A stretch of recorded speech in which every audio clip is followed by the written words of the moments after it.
Okay. Can you hear me now?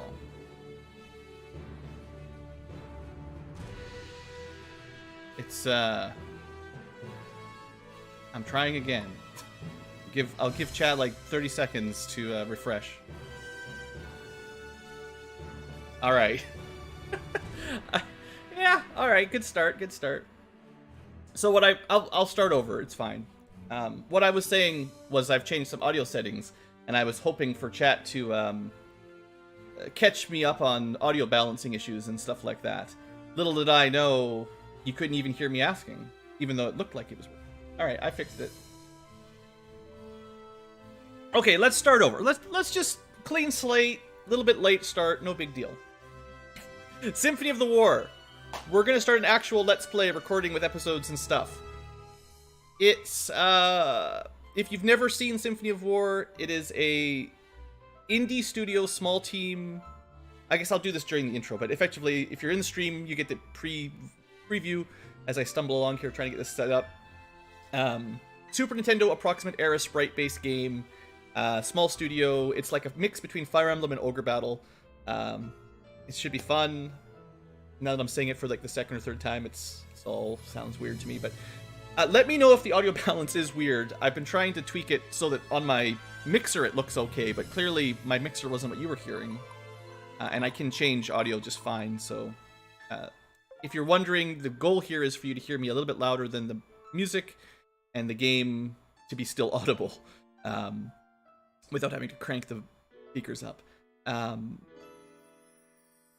And then anything else I was gonna say? I think that's it. Also, if my microphone like maxes out or anything, you get the scratchy sound, just let me know. Theoretically fix it. Okay. I'm just gonna start recording because this is like the third time I'm starting over again, basically. And chat, just ask questions and I'll try to get up. We will be able to rename characters in game once we get to it eventually. So chat names I can throw in for some random soldiers, not the heroes necessarily, but the backup soldiers. So we'll do that. All right. Well, at least we caught it before I got too far in. So let's do the intro for the future tubers, and this time it's gonna work. Hello, Symphony of War tubers, and well, hold on. I had a better one last time. I literally had a better one last time. Okay, let's try this. This time for sure. Hello, Symphony of Tubers, and welcome back to a new Let's Play with me, Blue Ankylo, and the live chat, of course, who's definitely going to help me keep the audio balanced. This is my first technically recorded session of 2023, so happy 2023, everybody. And this is a game, Symphony of War, that I've been considering Let's Playing since it came out in 2022. In fact, I would say this is my pick for Game of the Year for 2022, actually. This is probably my favorite game that came out in the last year. And just as a real quick introduction, if you haven't heard of this at all or seen any footage before, it is a small indie studio, like one or two guys programming and making the game, and maybe some helpers, some friends or you know, contractors that did some of the art and music. So anyway, small studio, very indie, very retro themed. Sprite-based Super Nintendo era graphics, approximately, and I think it's made in RPG Maker, probably. But don't get mad at it yet. Like, you can barely tell, except for some of the menus. But it's one of the best RPG Maker games that I've played. So what else was I going to say? So the gameplay is close to a combination between like Fire Emblem or Shining Force, sort of tactical RPG, where the battle system, when they're fighting, instead of having like two units fighting each other, it's a squad.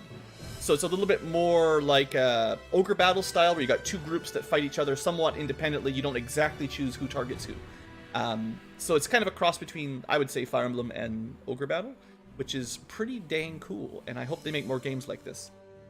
So that's the overview. I think the story is actually surprisingly good for a small studio. Like, it's actually one of the better stories I've played through.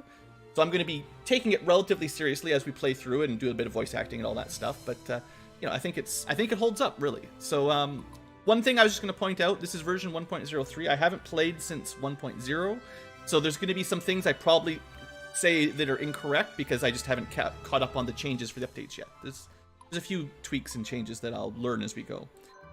Real quick overview, we'll do the tutorial at first, just so that you guys can see how it works. And there's actually some pretty complicated systems, so it's worth spending a little bit of time going over. And we're going to play with permadeath disabled. When I first played through this, I played it on normal mode first and then hard mode second. And on hard mode, originally, there was always permadeath. You couldn't even turn it off. So I played it through on hard with permadeath on launch. And my experience is that it's hard, but mostly it slows the game down, and I don't enjoy the permadeath mechanic in this style. It's not quite like Fire Emblem, where just, you know, you understand the math pretty well of how much damage you're going to take. It's, you know, less random and more, you know, you can sort of predict how things are going to go if you're careful. Because you've got squad-based battles, it's very easy for one weak unit to die, and then permadeath is like, okay, well, technically there's a way to res them, but you have to resurrect them before the end of the combat at certain areas or certain ways of doing it, or they're gone forever and you kind of lose your stats and stuff that you invested in them, which is, again, not the end of the world. You can definitely play like that, but I find it kind of slows it down and makes me play differently. I'd rather be able to play a little bit quick. So that's to say, we'll play on hard mode with no permadeath. And the main character, there's technically two options. There's, I think, Lindy is the girl choice, and something else with an L for the guy choice. I actually haven't 100% decided which protagonist we'll go with, but we'll figure that out in a minute. And yeah, we got a character creation thing here. It's very much like Ogre Battle and Langrisser. I think Let's played one of those a while back. So yeah, enjoy. Let's get started. All right, so yeah, Warlord mode. Hold on, am I testing? I'm getting like, I almost swear I'm getting an echo back. If you guys hear echoing from my voice in the recording, you let me know. I've changed something. I don't know, man. But hopefully it's under control on your end. Anyway, we're going to play on Warlord, which enemies are stronger. I don't think it's actually super difficult. The hardest part would be Warlord with permadeath, and that would be a little bit tricky. But Warlord on its own, if you're familiar with these kinds of games, I don't think it's too hard. Yeah, okay. Let's get to it here.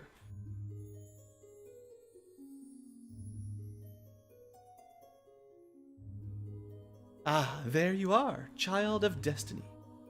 You've arrived at a very opportune time, you will find.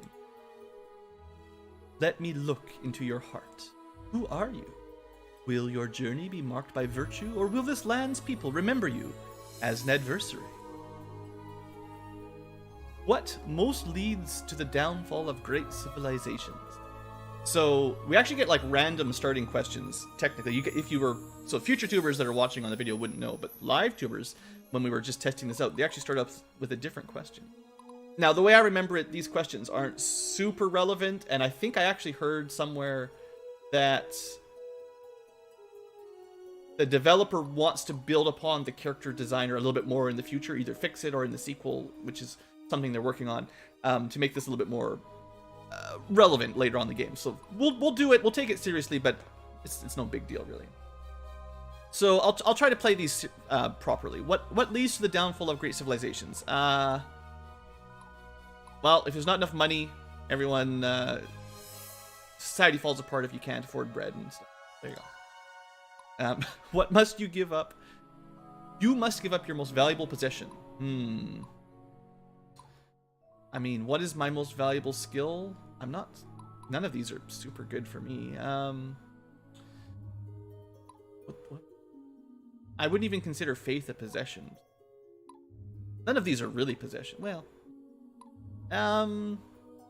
must. I'm really strong. That's it. I can do a lot of push-ups. So if I had to give it up, that's it. I lose all my push-ups. Oh, good.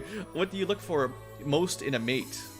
Well, I mean, there's the classic answer, but personally, you know, well, you don't want to get too personal on YouTube, but I like smart people, especially like long term. It's different if this was like a one-night stand, right? Not get too serious. What is the most important trait a leader should have? Bring people together. That's pretty good. Unshakable love. Power to command respect.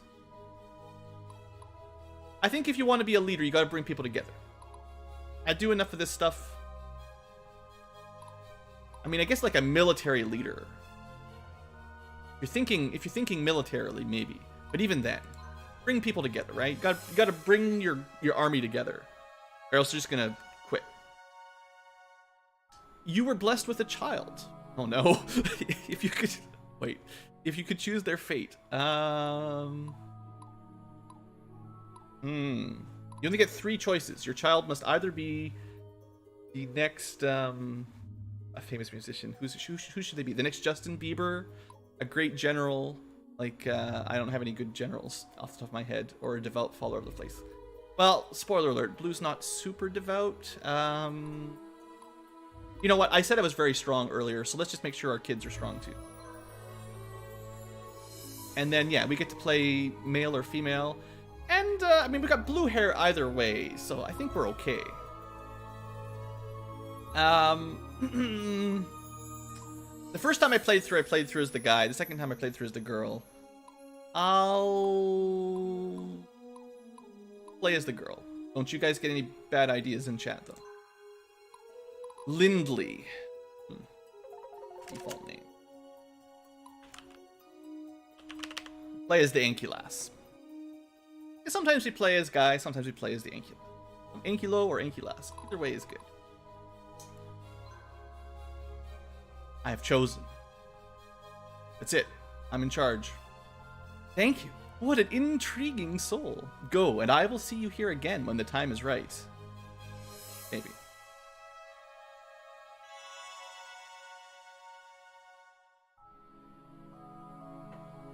Alright, so theoretically that changed our stats a little bit, but I wouldn't worry about it too much. Year 972, Armitage, capital city of the Empire of Viridia.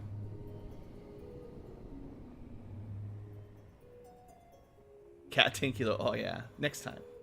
Maybe we'll get a unit with a Cat Tankulo in there.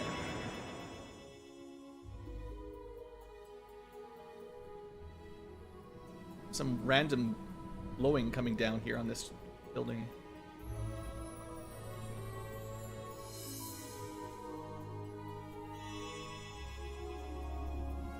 The dates are kind of important, so try to keep track of the timeline if you're interested in the story.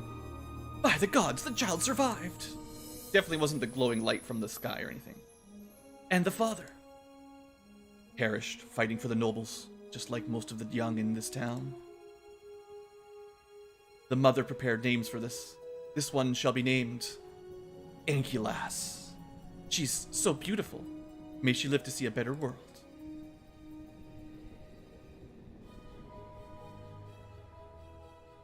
"25 years later." So we're not even a teenager. None of this modern Fire Emblem nonsense. We're legitimately like 25 years old. The world of Tanra. Tanra? Tanra. In the 997th year of our age, 3 realms rule the land. The desert kingdom of Sayun. I haven't ever tried to say these out loud before. Sayunya. Sayunya? Sayuna? Sandland, whose wealth earned it the title the Kingdom of Gold. The technologically advanced Free Republic of Sandraka. How come they have sand, but they don't live in the sand? And then the... Alright, Sandraka is the island. Sandland is the desert.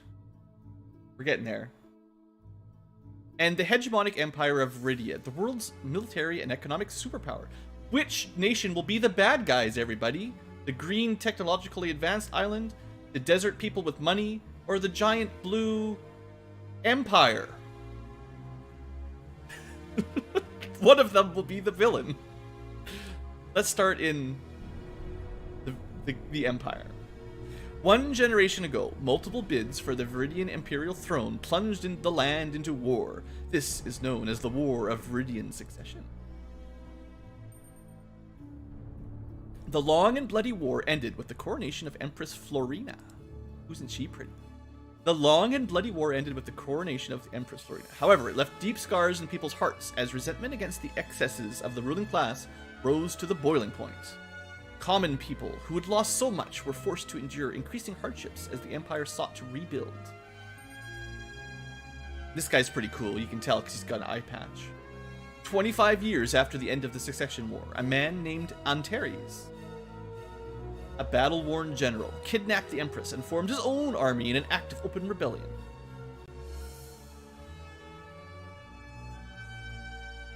He now controls a territory in the forest known as Eastwall District, because it's got the town of Eastwall. He's definitely not Sherwood of Locksley. He now controls the territory in the Eastwall District. Driven by what he believes to be undue hardships by the central government, Antares threatens to sack the imperial capital if his demands are not met. Snake! The ambitious Prime Minister Casimir, totally a good dude, not ambitious at all, has called the general's bluff and has decided to take military action. Just tell by his face that he's going to be the nice, loyal Prime Minister that's totally a friend. Hey there, Melior. He called his bluff, decided to take military action. He orders a force sent to Antares' stronghold at Eastwall. Fight it out. 2 young and promising Imperial officers, Ankylas and her longtime friend, Zelos. I love it when they use Z's and Y's and W's and stuff. Zelos has prepared to meet General Antares in battle. Little could they know how much their adventure would change the course of history.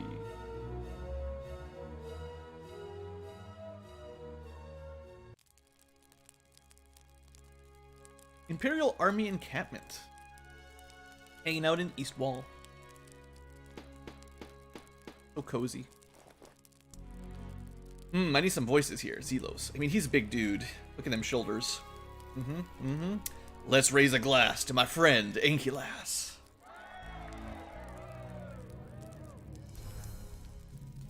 Bet you all thought she wouldn't make it this far. Now, ready to lead her first squad into battle. But I knew better. Not in celebrating mood, Ankylas? Well, there's lots on the line. The Empress's life is in our hands. I'm not worried. I doubt these guys can keep up with you. This is the Breath of Fire style of friendship meter, too, if you're wondering. It helps having a one-man army in our midst. I'm just a man. We got the gods on our side. I'm gonna trust the soldiers, not some idea. Now, don't tell me you believe in the fairy tales. Don't underestimate the power of ideas. Look at how this empire is starting to forget the ideas that built it. Strong leader, people would, again, feel a part of something. There would be no generals going rogue. Come a long way since the academy, but now we're facing the real thing. Come, Ankylas, let's brush up a bit. Oh, tutorial time. It's like a game of chess. You will command groups of soldiers. They'll have leaders. You're blue, the bad guys are red, because that's how the world works. Engage. Alright, yeah, this is a tutorial, so we'll just go through this fairly quickly. I could have probably skipped it, but... Click the person, go to the place. Now, attack. Choose attack. Not really fair, this guy is pretty strong. I am but one soldier with a sword. You're going to have to command a whole army one day, so you must think yourself the leader, and your followers as your sword and shield. Now show me what you got. Alright, it's just me versus Zelos. Don't worry about the threat numbers, it's totally fair. Oh, I gotta slow that down a little bit. Not bad. Now, let's raise the stakes. Now, you're leading a squad with a balance of troops. You got heavy armor up front, or heavy infantry. Always rely on them as the backbone of your army. Protect the infantry, not just to protect the allies, but to rush down and attack. You also got some archers, in quotes. They're just archers. These long-range troops are not as sturdy, but they can attack from a distance with no counterattack. Alright, hold on. Can we, I might speed things up eventually, but for now I want to play on normal so you guys can see. Alright. Is this Fire Emblem? Well, it's kind of like Fire Emblem. Now, let's keep it, let's see if we can do this. So we'll talk more about stats and stuff eventually. For now, you know, you've got squad formation and stuff. We can move people around. You can equip stuff. We've got a morale system. Each unit has their own stats, like an RPG. They have affinities, which we'll learn about, and traits, like all kinds of cool stuff that we'll see eventually, and levels and all that. So, you know, so it's got lots of depth, I think. Now, the range 2 is be archers only, so I could like move back and shoot them with arrows, but that's not what we're supposed to do. Archers go first because they have, I think, higher agility. Morale goes down as you take damage and stuff. There's a lot of interesting mechanics. I will get into it better as time goes on. Also, see you later, Turkey. Nothing to it. There's a great deal more to learn, but for now, you should lead our forces. And yeah, we'll learn some. We'll do the tutorials when they pop up. But the game isn't too hard to get playing. There are some mechanics later on that need some explaining, but you know, the basics. Aren't you a bit early, Scout? We saw Antares' man celebrating out in the outlying villages. The rebels have begun raiding the locals. General Antares has stooped to this. How far has he fallen from the succession? Send word to the capital. Maybe they can send us a real army. You heard that, right? I did. Delos, I know what you're thinking. How do you plan to explain this to the higher-ups? Don't worry about them. You, me, and just our troops. Once we take down this rebellion, we'll be celebrities. What say you? Alright, Zelos, I'm in. But I'm calling the shots. Fine by me. I got your back, Ankylas. an eye on that guy. Alright. Almost into combat. Here we go. Proper map. Looks like they haven't sent much yet. You should take on these guys, get some XP. Some battle experience. Totally not XP. You can move your squad and blah blah blah. You run into trouble, I'm right behind you. Yeah, take a break, Zelos. I got it. So if you're used to Fire Emblem games, he's definitely like your Jagan. He's, at least for the moment. He's not really a classic Jagan.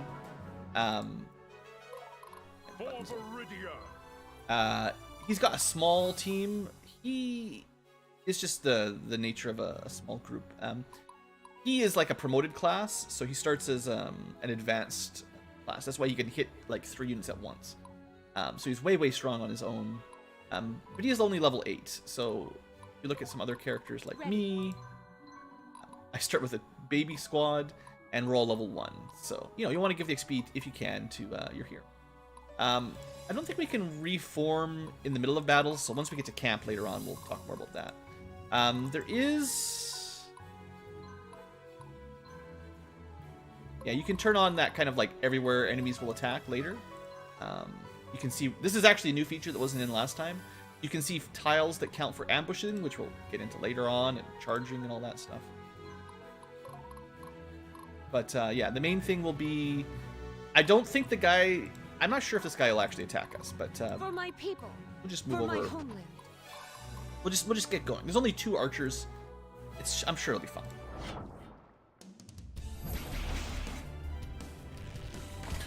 Sure. We got a healer. We got a critical hit. That's a new animation we didn't have before.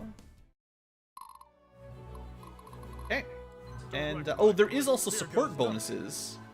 I'm not sure if we've got one yet, but theoretically, Ankylas and Zelos will have supports.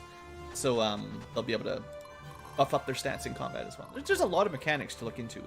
We're going to capture some cities and some mines and take over the castle. I think there should be an objectives here somewhere. Yeah, so technically, we have some side objectives. Attack from a hill with someone we don't have yet. These all objectives. And also, defeat the map in 11 or less. So we're going to try to hit these as we play along. Go goes.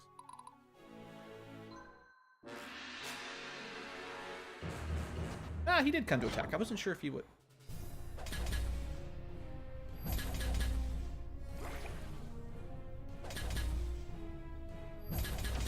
So this is hard mode, remember.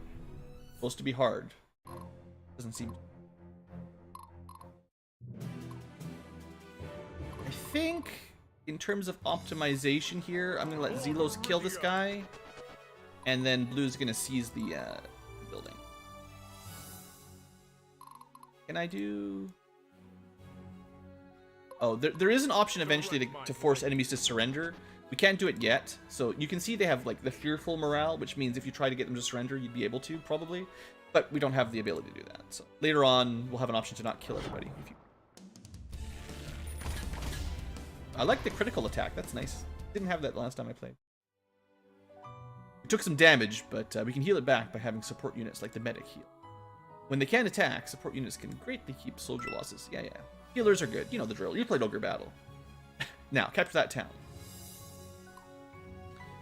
I must stay strong. So we could, you get like a limited number of heals per battle. So technically, instead of attacking or whatever, you could use one of your healers to manually heal someone. But we'll be fine. Money, money, money. Good, we liberated a town and got some gold and XP. Faction XP is like, we'll see later on, but it's for like research and stuff.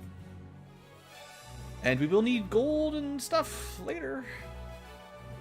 Yeah, faction rank is where the research comes from.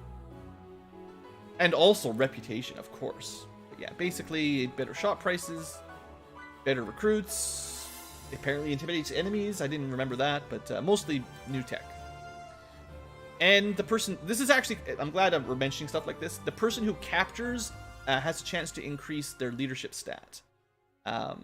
And they can increase their loyalty as well, although that's something we'll get into later. But leadership is very nice. It didn't go up right now, but it goes on like a percentage of a point. So we might have got like half of a point up, and then the next time we capture one, we'll get the rest of the point, and we'll get the +1. So it'll happen over time. The Imperial army has already arrived, much sooner than I expected. Wolfgar, I'm trusting you to lead our troops. If you hold the river fortress, we should be safe. I'll make them regret coming here. Don't worry, General.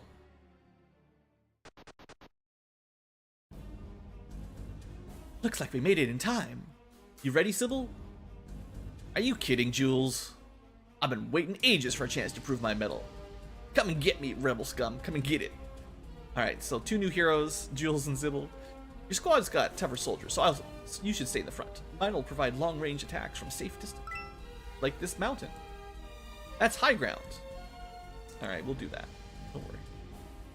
Over there, to the east. I think that's Jules, a fellow Imperial Academy cadet. We should meet up and join forces. Reasonable option. Alright, let's get to work here. So there are also dialogues, you can see, because of the little button that they want to talk to somebody. Probably the hero. I'm not sure if there's like a... You know, in Fire Emblem there was usually a menu that would show who could talk to who, at least in the old Fire Emblems. We will always find a way. This is a side objective, so if you put archers on a hill, they get +1 range for indirect fire. And even though we're fighting enemy archers that could fire back indirectly 2 tiles, we outrange them, so we might as well take a free attack. And all Jules has is archers, so he's really bad in a direct combat where people are melee fighting. Also, with these indirect attacks, oh wow, he sniped the leader. That's quite lucky. It's random targets.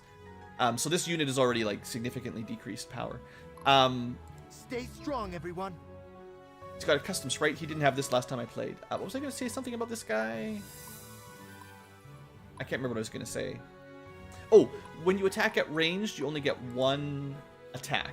So even though in a normal direct confrontation, these guys would get 2 shots per combat, doing indirect, you only get the 1. There, Nicomad. Oh, wait.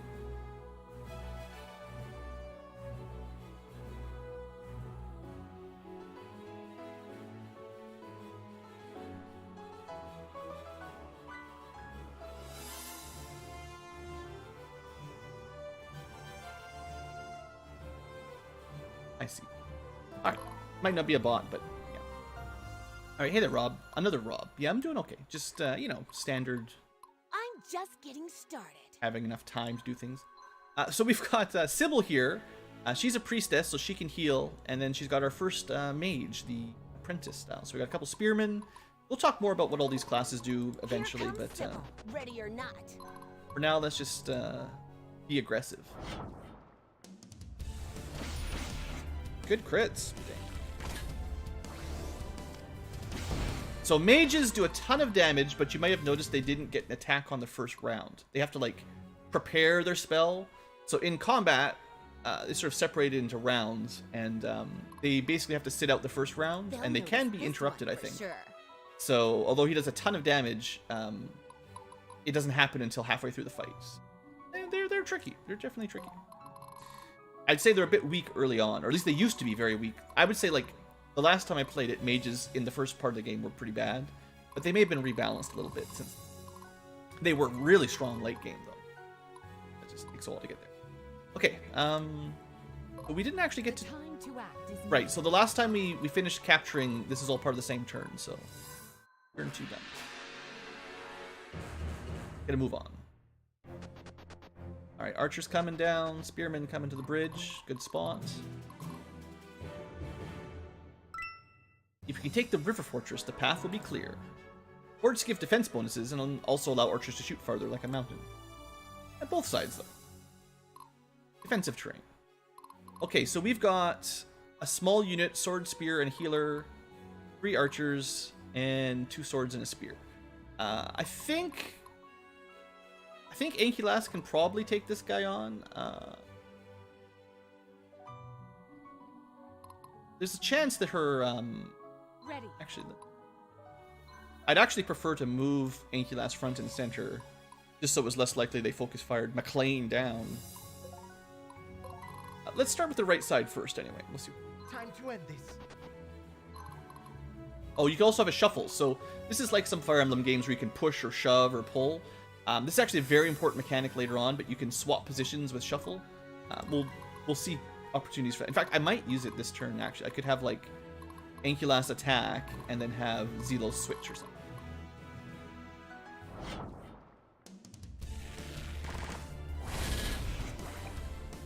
Alright, that was not particularly effective. Alright, Sybil. Just getting started.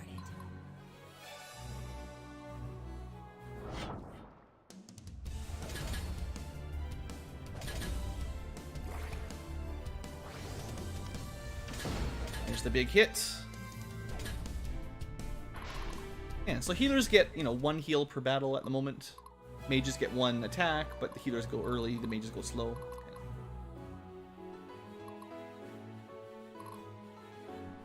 I mean, they probably would charge at us anyway. You know, there's also, technically, you can quick save. We're not on For my homeland. Iron Ankylo mode or anything. Let's see what happens. I think he'll probably live. That helps. And the heal goes off first, so...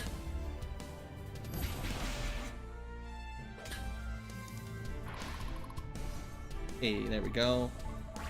Stats! That's just what we needed. I must stay strong. What you really want to see is those loyalty stats go up, which definitely take a while.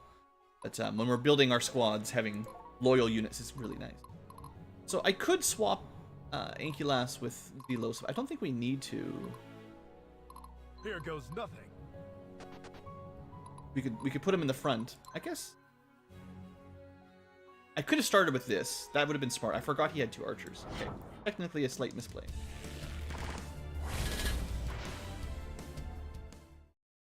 It would have just softened them up a little bit for the main attack. That would have been likely better. Right. Don't worry about it. It's only the first map.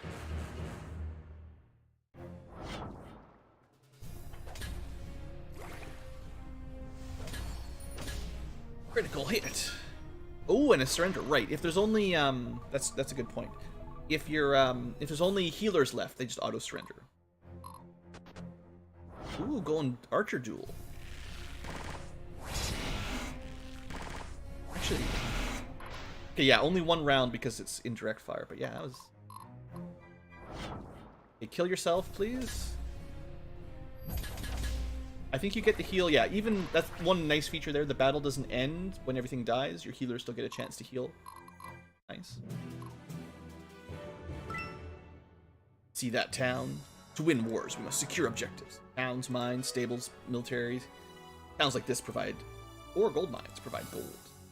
Any squad can capture them. That's East Wall Fortress, home of the enemy base. Heavily fortified castle, like most home bases. Defensive bonus, don't underestimate them. Even these clowns.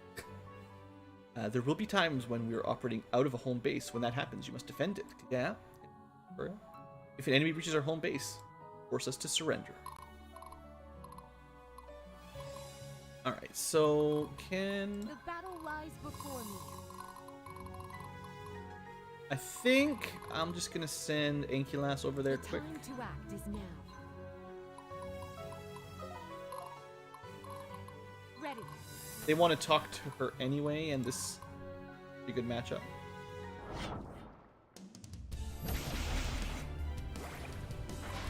Fully healed up, almost a level up. Good. And we got a book. Magic item. How can I help, my lord? Alright, so I'm gonna send Zelos. Probably gonna... Well, maybe I'll just send him up to that town. Here comes Sybil. Ready Now we or could not. seize the iron mine right now, but I want to get these talks out of the way. Well met. You're with the Imperial Army? Named Sybil, Battle Maiden of Viridia. Jules and I were sent up the river to try and outflank the rebels. That's an impressive title, but you... Oops. Something? Battle Maiden? Yeah, so what? Okay, I think it's something about how she's not a paladin, right? She's a healer, technically. Healing's just as important as hurting, isn't it? Yeah, totally. We're very fortunate to have a priestess with us. Oh, I should have... You can undo that. It'd be nice to heal Jules. Oh, I didn't know you could do that. You can do the talk. He will always find a way. and you don't end your turns. You can still do your move. That's actually really nice. We just can't help crossing paths, Jules. Looks like we're in this together, huh? Thank you, lass. What an honor to fight by your side in our first mission. But Central Command didn't say you'd be. Was there some sort of mistake? We decided to improvise. Anyway, glad to have your rangers among us. With clever planning, your troops can pick off enemies without fear of counterattack, unless they've got their own archers. So, you're leading this mission? Wow, I always knew you'd do great things, thank you, lass. Yeah. Come on, Jules. You'd say that no matter what I did. And boom, right back. Stay strong, everyone. They'll notice this Alright, one so this for lets me sure. optimize a little bit more here. We secured the iron mine. With 3 iron, we can upgrade our troops between chapters. The resources are not consumed, just allocated, meaning we can change classes without risk. Feel free to experiment. It's a nice system. I'm just getting started. And then Jules doesn't have a healer, so there. Alright. Coming back. It's coming back.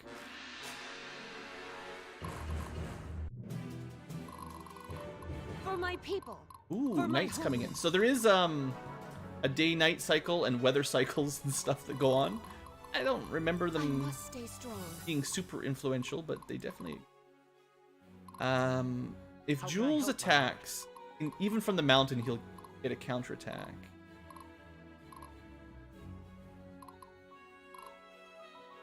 For Viridia. His bowmen are already level 2. I mean, I know Zelos would just slaughter this guy, no doubt. The battle lies before. Let's just Here have Sybil comes attack. Sybil, ready or not. Nothing above yet to worry about. And then maybe Jules can finish them off and get some kills. Wow.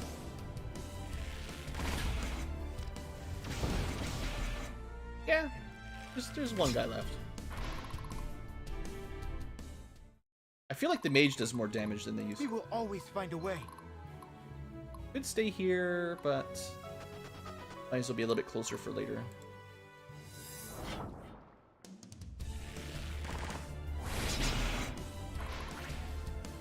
Ooh, leadership point. Nice. You'll see, leaderships are good. Alright, you go this way. Although, actually, I'm pretty sure there's a cutscene, or there's an event if we end our turn on that port. He'll be okay. You know what? We're almost at the end. Might as well.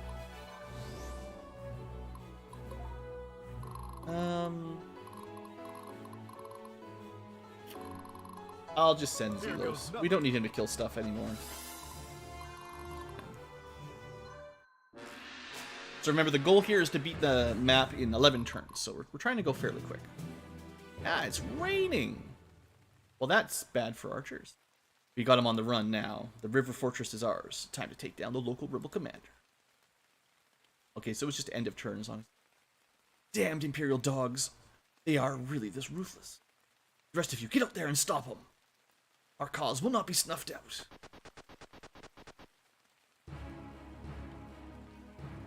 Weak flu, gross. Looks like we got another fight on our hands. Ankylas, we're counting on you as a leader to destroy the enemy. Hopefully their leaders will get the message and lay down their weapons. Does that mean I can force surrender now? Your command. Let's get this. Honey? XP. Just double check the mission info here. We got to seize the last objective and we got 5 more turns. And target squads are the ones with stars, so you technically don't have to kill the guys with no stars. Ready. So we could rush They'll over. notice this one for sure.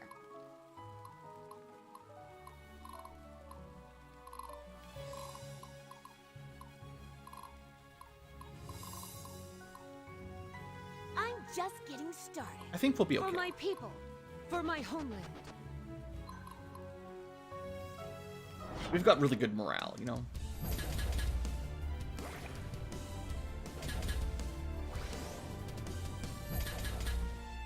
Split damage is not great. Oof. Reaction. That's probably morale, actually. Still, that was not... I was not as good as I was hoping. Here comes Sybil, ready or not. Come on, Sybil. Expecting some more of you. Good.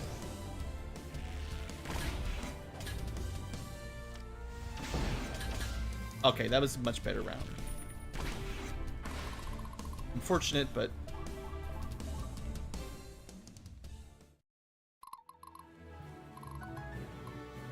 I think Jules might be able to finish this guy off. Stay strong, everyone. Or at least finish. This is putting him in some risk because he's probably gonna get meleeed, but that sucks. I think he could have killed that guy there. Well, we'll see what happens.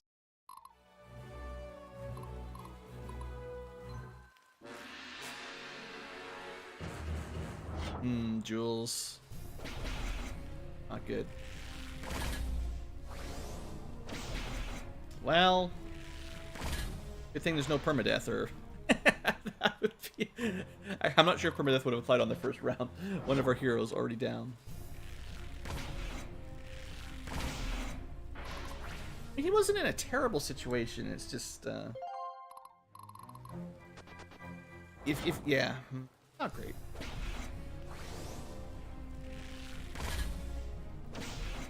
Wow, almost a wipe. Oh, come on. Why? You could have finished this guy off. So in a different world, I would have sent Jules this way and had Delos deal with the rush. We didn't need to rush. I just... I thought we would do a little bit more damage on my turn. Alright, well, let's finish these guys off. Well, for Jules... Yeah, I mean, you're pretty much done. You might be able to get like one kill here if you're lucky with what you're doing. Fuck. Eat you.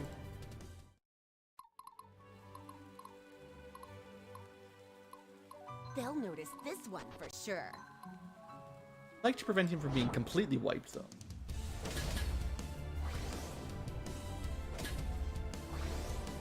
Come on, mage. Fine.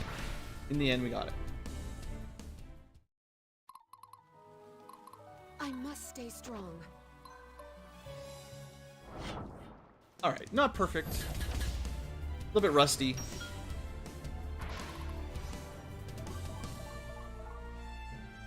Actually, to be honest, I'd say the all archer group is actually pretty bad for now.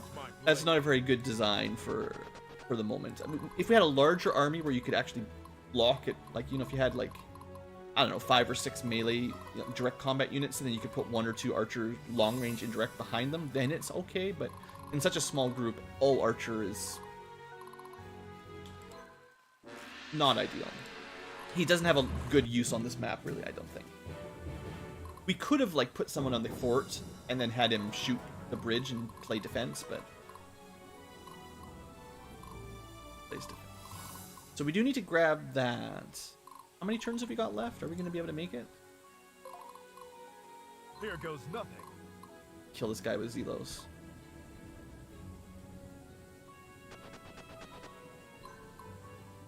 Let Zelos have a little bit of fun. He hasn't really done much.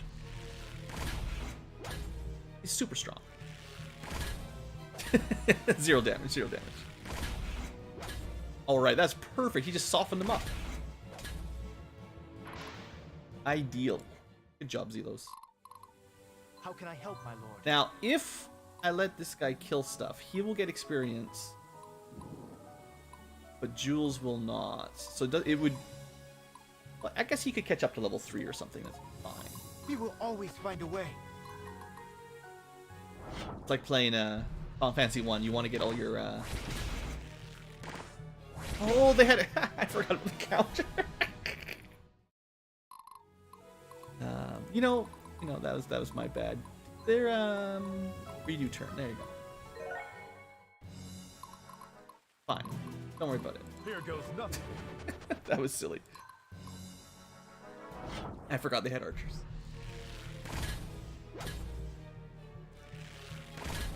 I wonder if there's a key that speeds up battle. I know you can change the setting to make it go faster, but I just want like a toggleable speed up when you're in the middle of a fight. The battle lies before I'm just getting started. The time to act is now. Oh, shuffle ends your turn. I thought you could. Man, I Here messed comes it all up. Sybil, ready or not. How can I help, my lord? All right, They'll I forgot a notice couple this of the one for mechanics. Sure. All right, so shuffle is great, but you can't shuffle and attack. You can only shuffle first to move.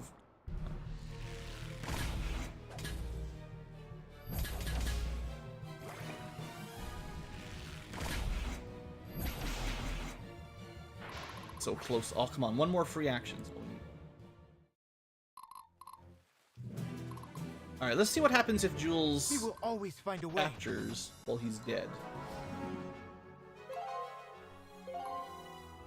I wonder. strong, I wonder everyone. if he still gets the progress on leadership, even though he's dead. Like,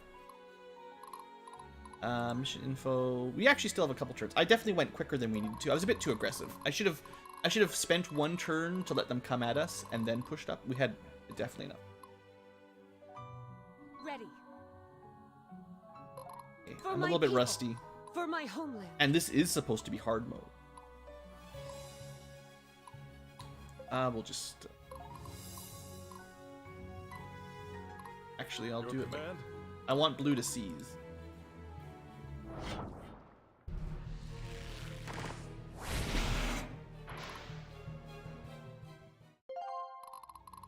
Free item. So what you can do, like, for the future, right? I messed up the shuffle, but like, you can see how far blue can move. Like, he can move to this tile. What we can do is have someone shuffle, and now I can make it a square further. And you can do a big shuffle chain like that, and still get an attack off on someone further away. So there's a lot of like tactical, strategic use of this. I just I didn't demonstrate it very well yet.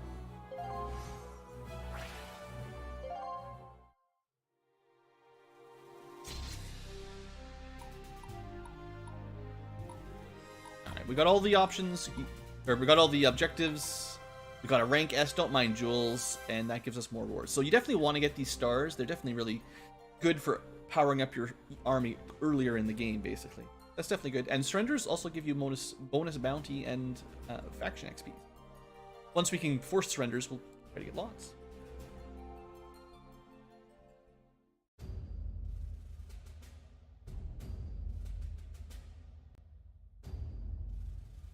Inner key.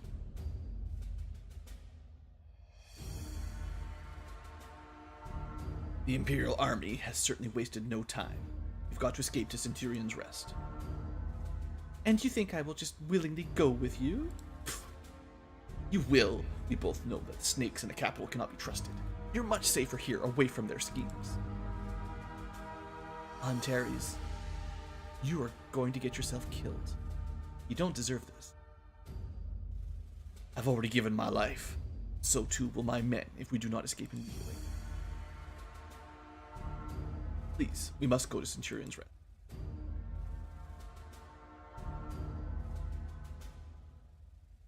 If you have to ask, you can't afford a Squatch meal. Save game? Alright. Make a new save. It's probably where we'll end the episode, let's say. So we'll just cut it here. Actually, I could go back to the main menu, but yeah.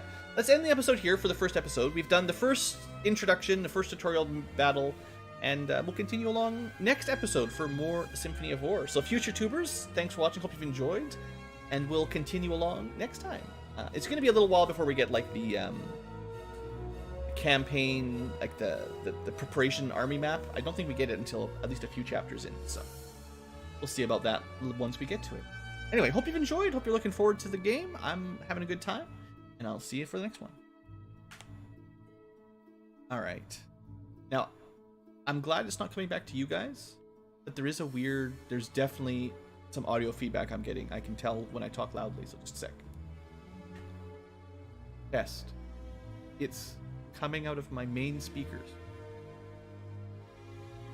Sorry guys, just a sec. Glad you guys couldn't pick up the echo, actually. Good microphone. What? Possibly put it on,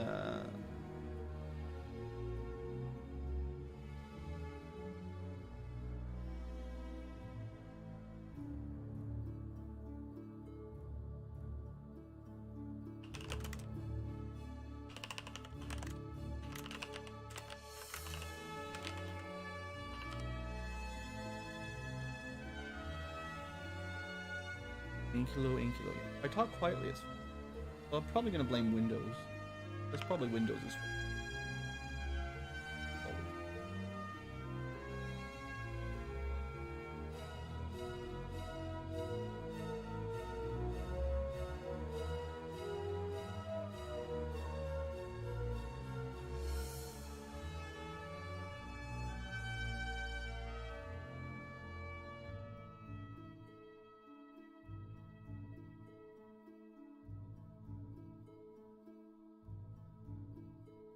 Why is the playing through the speaker?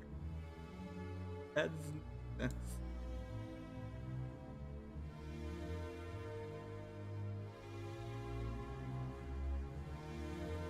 do not have listened to this device for my obvious.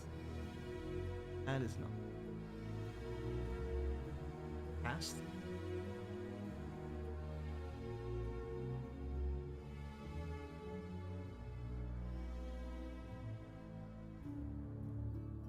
And my audio first.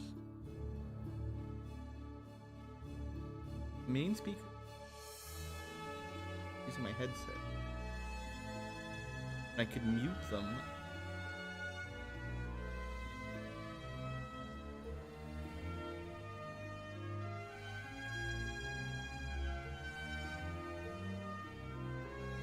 Windows audio through my headset. Somehow the microphone mounts on.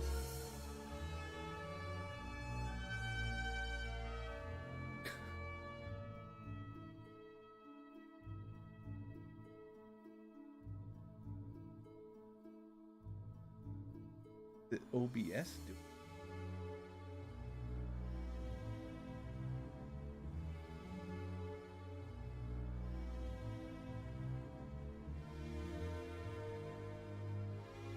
I don't know if you guys have ever tried, but it's very difficult to form a sentence if you hear your own voice repeat back to you, like even just a short delay, like half a second to a second. With all the Zoom online meetings and stuff, this happened a couple times for meetings and stuff. But trying to record and talk to you guys while still sometimes hearing myself speak is really, really awkward. I really need to fix this.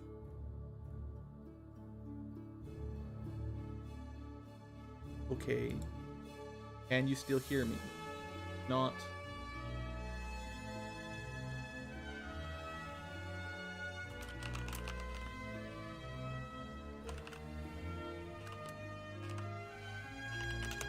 Alright, so if you can still hear me, say aye.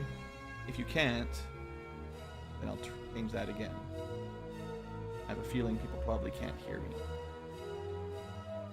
Will that setting... Oh, you can hear me?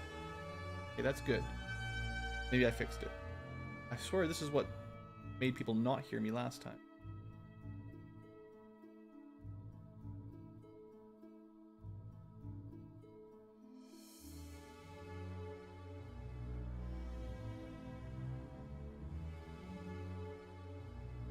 Weird setting.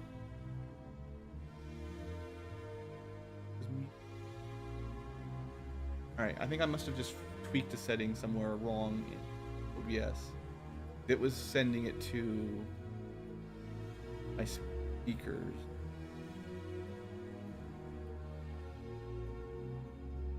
Audio. And then it was muting it for you guys last time. That was really weird. Well, I'm trusting Gamer Marana listening. I'll be right back after a short break. Just need a couple seconds here, and we'll get back to the next chapter. I don't know how long I'll stream today, but I'd like to get through at least like the tutorial sort of There's like 3 or 4 missions that are like the intro to the game. I'd like to get through that at least. How far we can get when I get back. Back in a couple minutes.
Alright.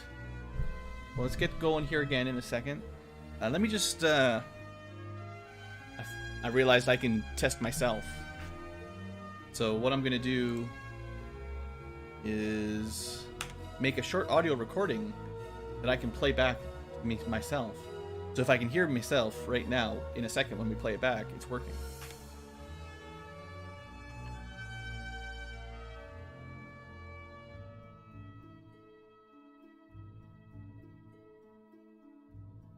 Always test my own voice out. Make a short audio recording that I can play back myself. So if I can hear myself right now, in a second when we play it back. Alright, it sure sounds like it's working for the videos. That's good. Alright. I think we're on course here. We're doing okay. I swear changing that setting made my microphone also quieter as well. Wild. Unless like Windows, like when I opened one of the audio properties tabs, like we're just gonna change the volume on your microphone while you're looking at that sneakily. All right. I think we're good to go. I can only hope. At least I don't hear myself anymore, so that's definitely an improvement. Yeah, no, Gamer Anna, I believe you. I'm having all kinds of weird different things, so I wanted to double check myself. Okay.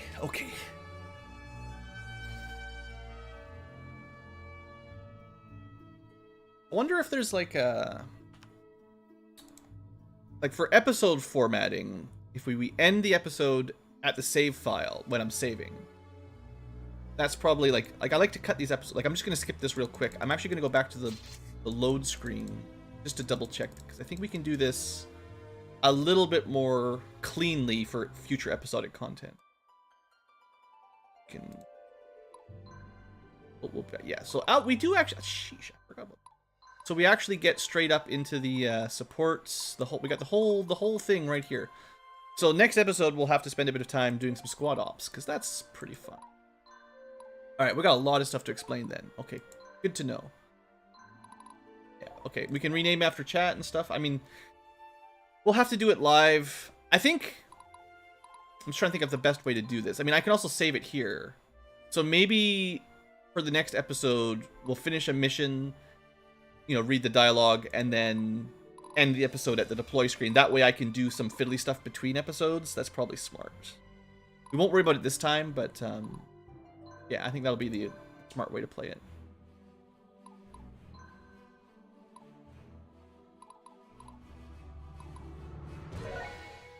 Takes us right here. Okay, good enough.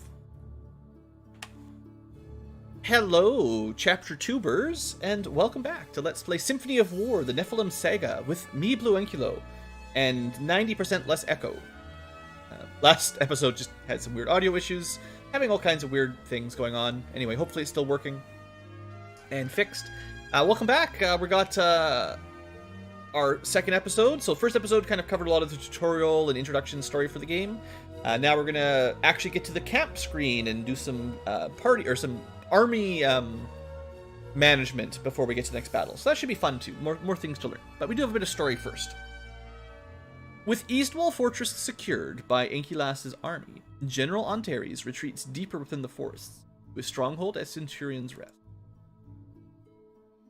As Ankylas's first mission ends in victory, the Empire recognizes her promise as a commander, and entrusts her to invade Centurion's Rest and destroy any rebel forces in the area. Despite Zelos' enthusiasm for victory in battle, the meaning of this rebellion begins to weigh on Ankylas's mind. These are not an invading force. They are common people, fellow Viridians. Perhaps, if Antares is brought to heel, there could be a quick end to the violence.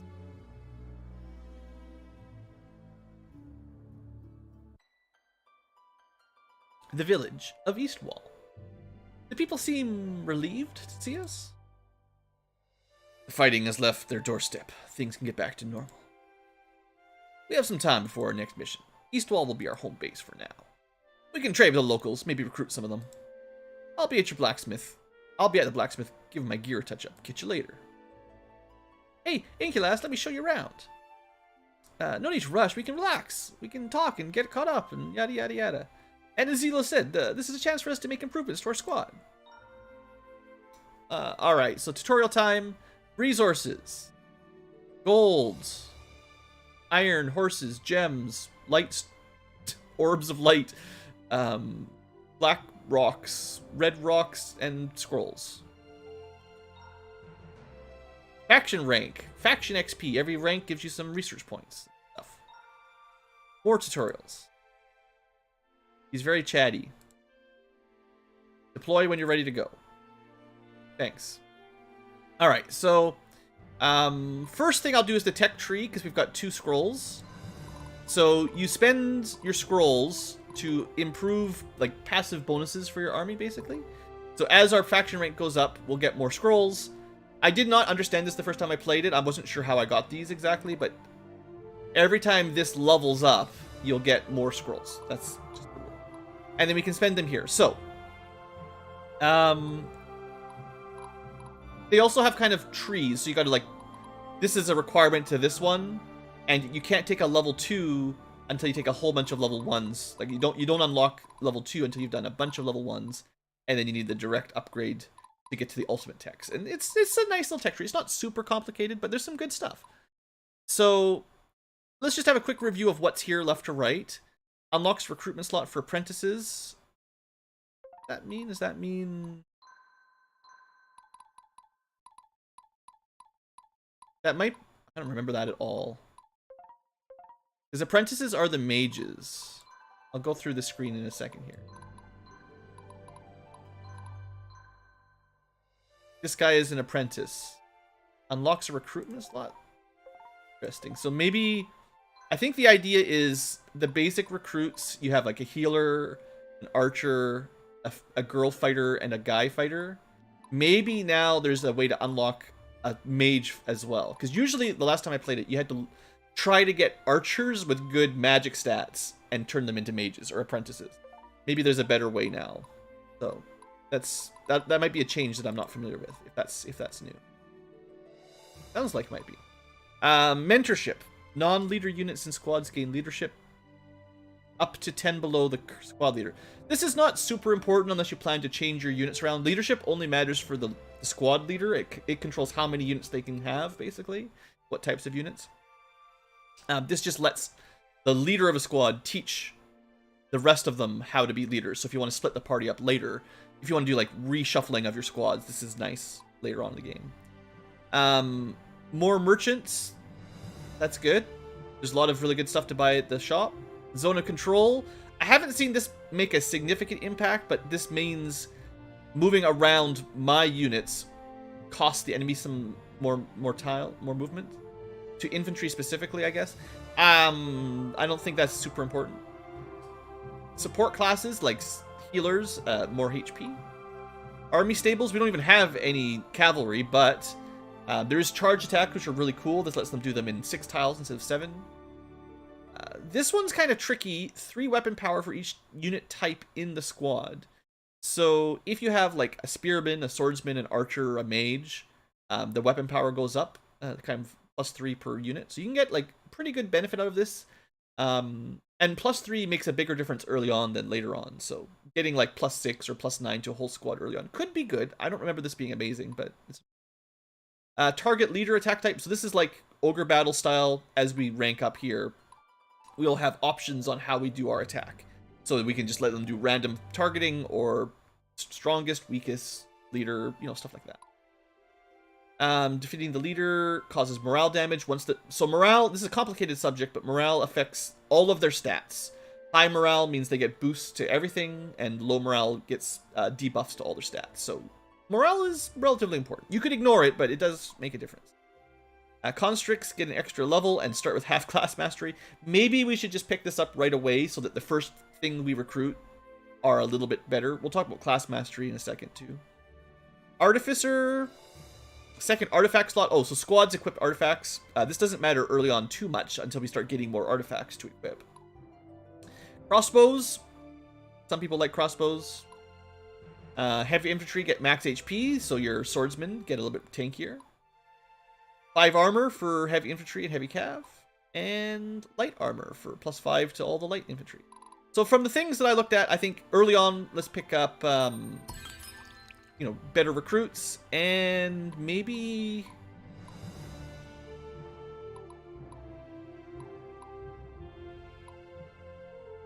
maybe just more... I mean, we're not going to have a lot of money to buy stuff, but, like, I don't want to miss out on cool stuff, so... right from the beginning, recruit better units and buy better stuff. And I'll probably head to the tactics pretty soon after this. Maybe apprentices.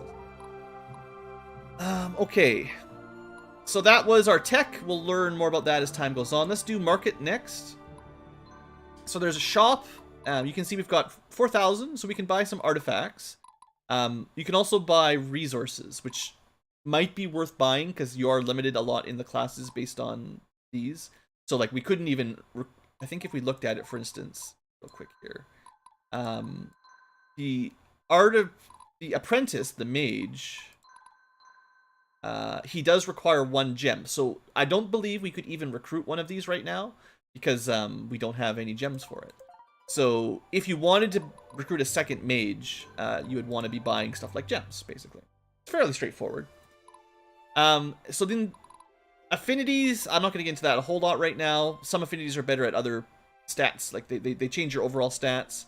Traits give, like, unique bonuses to the individual units, usually. And then artifacts are for the whole group. So if you get gorilla armor, the whole squad has no movement penalty in woods. And they have +2 to the capacity, which is, like, based on the leadership. We'll get into that in a second. So, you know, there's the basic sword that just makes them a little bit stronger and have a little bit of armor. Stuff like that is maybe worth 56 gold. That's pretty cheap.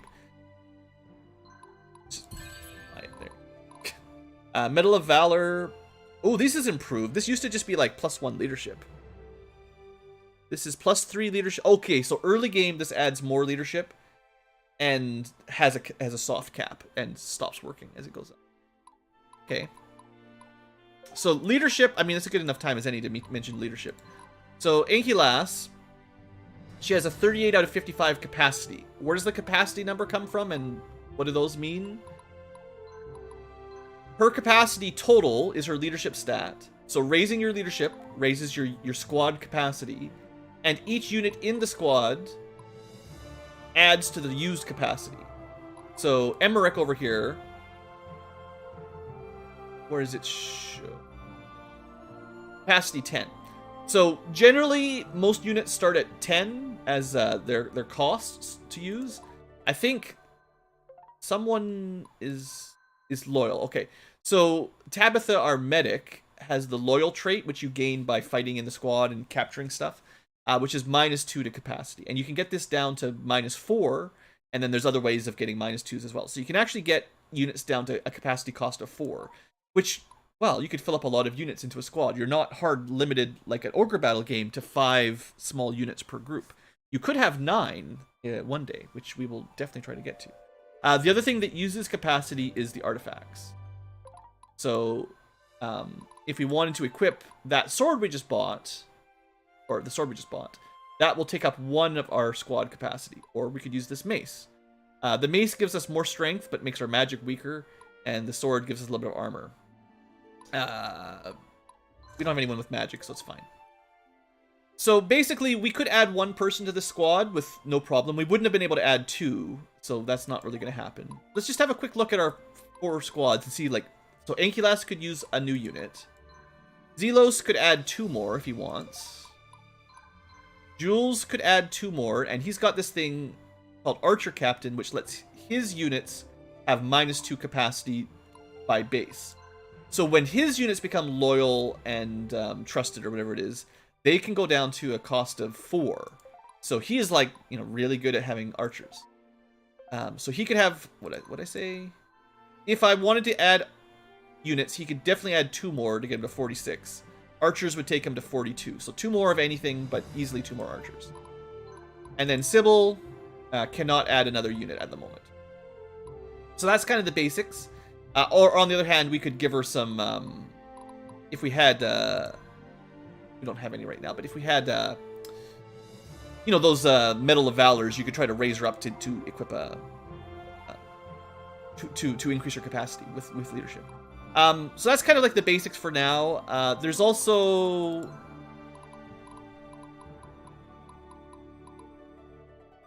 change class.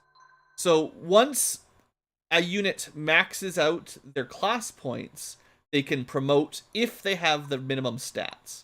So a fighter, a guy with a sword, could upgrade to a soldier. It'll cost us 1 iron. He needs to have 25 strength base, not with magic items. And then we could upgrade him to a soldier. But you also have to max your capacity first, or your class points first. I believe this would be highlighted if there was anyone that could change class, or maybe there'd be a little icon above them on here that would say they're ready for a promotion. So no one's actually ready yet. Anything else we should talk about? Weapon power is for damage. Armor is different. I mean, there's a tutorial for it. It gets really complicated. I don't want to spend too long on it right now, but there's a complicated system for reducing damage.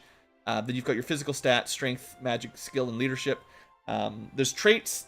Sometimes they have a trait intrinsically, like Guardian, which does something. I don't remember what it does. We can look it up. But we could also give him scrolls that add new traits as well. So I'd say it's really quite in-depth. We don't need to get into it right now too much, but basically what I want to do is add some units. So what would I add to Ankylas's squad? Maybe... Oh, doesn't it say... Okay, that's where it shows what Guardian does. Unit takes less damage on defense. I thought there was somewhere that showed how many attacks people got. Maybe I'm thinking of a different one.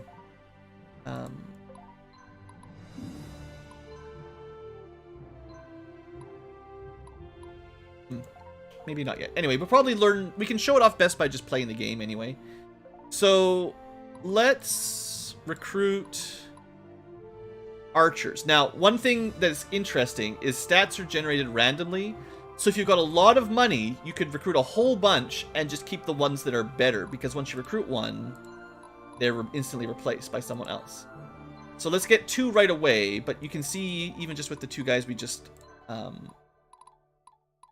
added on operation, add unit. So even just these 2 guys, one of them is a little bit better at archery than the other. Now some of it's due to their affinity, which gives them stat bonuses and malices, but they do have like a natural stat differences based on just random luck. So anyway, that's kind of an interesting mechanic. So we'll give him a couple more archers. That gets him a little bit more use in big fights. He still has no front row, so we just use him indirect, but I'll try to keep him as an archer captain for now. And then I need someone for Ankylas.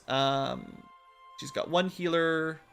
I could just add another swordsman for her group for now. That's probably fine. Technically, there's 2 types of swordsmen. There's the girl swordsman and the guy swordsman, and then these are like intermediate classes. The green is they're a little bit more, a bit rarer. Technically, they're mercenaries, which increases their capacity cost. So I think they cost 12 to add rather than 10 as a mercenary. But they can lose that eventually. It might even be +4. And they'll eventually become loyal, but it takes longer than the militia, basically. But they come with sometimes interesting traits and stuff. So these guys can be really good. They're expensive. They have a higher CP cost, but they come with cool stuff. So let's just get one more regular fighter for blue.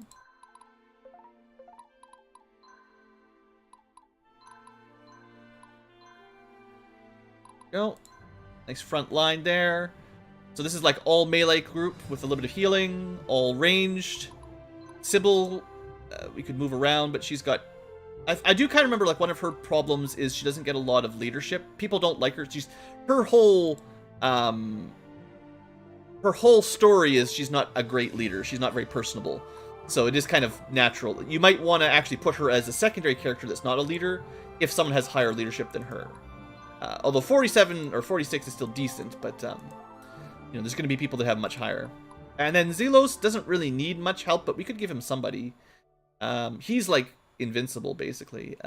We could make like a healer. We could try to get a healer and give him something else in the back row. Actually, think about this. I'd like to show off... Yeah, let's give him some girls. So we've got a healer, an archer, at least one of each, basically, is what I'm thinking. So we can show off... I don't want, like, you know, I could spend, like, a whole hour just going over all these army customizations. We're not going to do that right now. Add 2 girls behind them. There's a mechanic where, based on the grid, the physical characters reduce damage of people behind them, but it's... like directly behind them or halfway behind them. So this works where Zelos blocks damage from the girls and the girls block damage from the archers. At least some of it. It's like a defense bonus, basically. Now, that doesn't necessarily work against magic and things that target the back row normally, but against physical attacks, it should help. So that's kind of the design of combat. And if you want to learn more about this stuff, I mean, I'm just kind of going all over the place. The tutorial section here, we'll talk... We might skim through this later. It's actually pretty good. It covers a lot of stuff about how all the mechanics of the game work, things I've been talking about. But it does take a while to find information, and yeah, this is the cover and block thing. So you can stop them from being hit by melee attacks by being in front of them, and you also provide cover to people behind them. That's what I was just talking about, basically. So, hey, that's nice. These will come up later on, but there's status effects that affect your stats. And, I mean, there's a million things. All the different classes and their... This is where you can see how many attacks they get. Yeah, so lots of stuff like that. There's overall tactics. Man, you know, highly recommend if you're new to this game, spending some time looking at this stuff. There's little bits of lore about the worlds. This is, you know, somewhat relevant. Panra, our world. Creation of Donar, the first sapient life here. We're the Earthen Fae.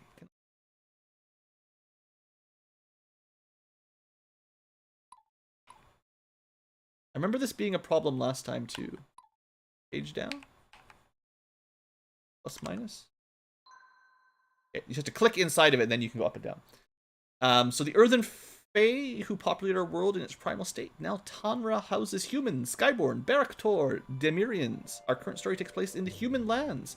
But there is a vast, rich world beyond our borders. So I'll maybe highlight these little bits as we go along. Well, let's just do 2, right? We did Tanra. Let's talk about the Empire of Viridia. This is where we're playing right now. The largest, most powerful entity in Tanra. Its vast territory boasts the richest lands in the world. Its weakness is its political instability. The ruler is selected by elective process involving both the nobility and the temple. The system recently reached a critical failure in the War of Viridian Succession. Anyway, lots of good details in here. I don't want to spend all day, but I will refer to these as it comes up. If we want to talk about morale, stealth, like... Just a lot of stuff. There's just a lot of stuff. Let's just move on. We can also have supports. So Ankylas is friends with Zelos. Not this guy, whoever that is. But could be friends. Sybil is friends with Jules. Zelos is friends. Opposite directions. Family. So these bonuses give you... Should I look it up exactly? Seeing as we're talking about it right now, bonds. When you are within 3 squares, you get a morale bonus. Morale gives you attack power. Sometimes extra attacks. If you're low morale, you have lower attack power. Enemy morale also affects surrender chance and stuff. So, supports are a nice way to boost your morale. Anyway, let's do some support. There's no limit like there is in old Fire Emblem games. Hey there, Jules. He said it's no rush. Just take your time learning how the game works. Hi, Yankee Lass. Great to see you. Yeah, I'm pretty relieved that you and I ended up on the same team. Not sure I would have made it through the academy without you. I don't know if he's that impressive. He's just a guy with a bow. Yeah, I'm glad we got assigned to the same campaign. Lucky break, huh? So, what's it like growing up in Viridia as a Sayonari? Sayonara. Well, I feel very fortunate. My adopted parents made sure I didn't grow up without knowing about my Sayonari heritage. It sounds like such a wonderful place. That's the Sandland. Yeah, shame outsiders can't show their face anymore without being turned away. They lost so much during the Succession War, for basically nothing. They are protective of their way of life, so say my parents. Maybe Viridia's leaders could learn a thing or two from them. I can't imagine what good is to come from the attacks on the Donari temples. Most Viridians are devotees of Donar, the donut. It's as if they're trying to provoke people. I know you don't like this sort of thing. It's okay. You usually go over my head with this stuff, but I like listening to it. You're great company, ain't you, lass? It's like a YouTuber, just talking. Like, I don't know what you're talking about, but it's nice to hear your voice. I don't understand your optimism, but I appreciate it. 3 faction points, and now support bonuses. There are some mutually exclusive ones, eventually, but you might as well just take the free ones for now. Good thing we showed up, huh, Jules? Can't let the others take all the glory. Ah, come on. Glory's not that important. Says you. You're sweet and all, but you've adopted by rich nobles. The rest of us have to scratch and claw for everything we get. What do you want so bad, anyway? You're doing great. Jules, have I ever told you I tried to become a paladin? Not yet, but that sounds right up your alley. Exactly what I keep saying. But the temple leadership said I'm too hot-headed and ambitious. But here I am, just a plain old priestess. I'm sorry, Sybil. It seems important to you. Have you ever seen the girls in the Sisterhood of Justice? They're so amazing and loved by everyone. I have to become a paladin somehow. I just have to. Sorry, I'm being selfish. What do you want to do, Jules? Well, I can't say I've thought about it much. I'll just take it day by day. I guess that's probably easier than chasing the future. You get little backstories for these characters. For the future tubers and for the live tubers, I'm gonna do breaks next time between the deploy the camp screen. So I will be renaming non-hero units from chat. And there's lots. So once we get to that phase, I'll do it next chapter basically. But if you're in the comments and I managed to upload this before I'm done the entire game, if you leave a comment, I'll add you to the pool of possible names. I'll try to get you in there before the end. The game's pretty long, so there's a reasonable chance that'll work. You can... This wasn't in the original game, but I can use a rename scroll to just change stuff. That's fine.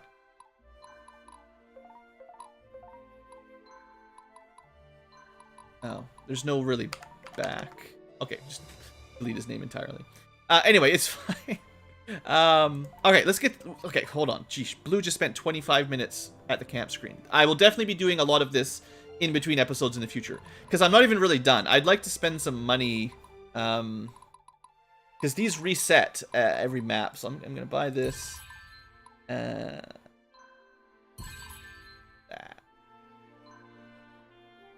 Cheap. Pretty expensive. Buy it anyway. Okay. Spending all my money. Real quick here. I'd like Sybil to be good, and I think giving her some of these early on is worth it. Because you get more effect early now than later. So getting her, like, her squad's a bit weak until she can get a 5th unit. And now she just needs 1 more leadership to get that. And then, I could throw on...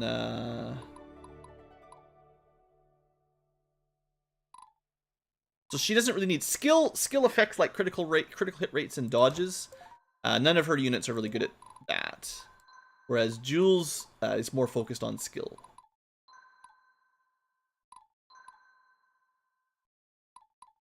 None of this is really going to help him much.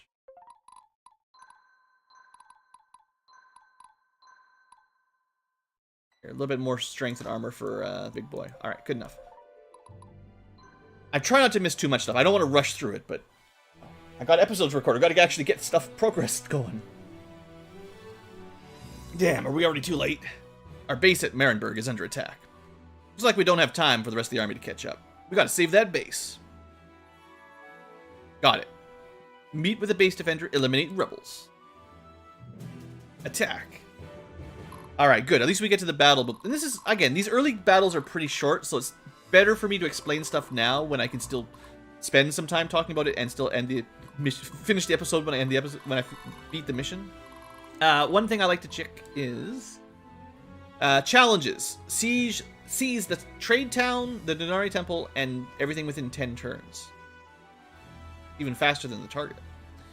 Okay, so that's the temple, or that's the town of March, and that's the Denari Temple. Okay.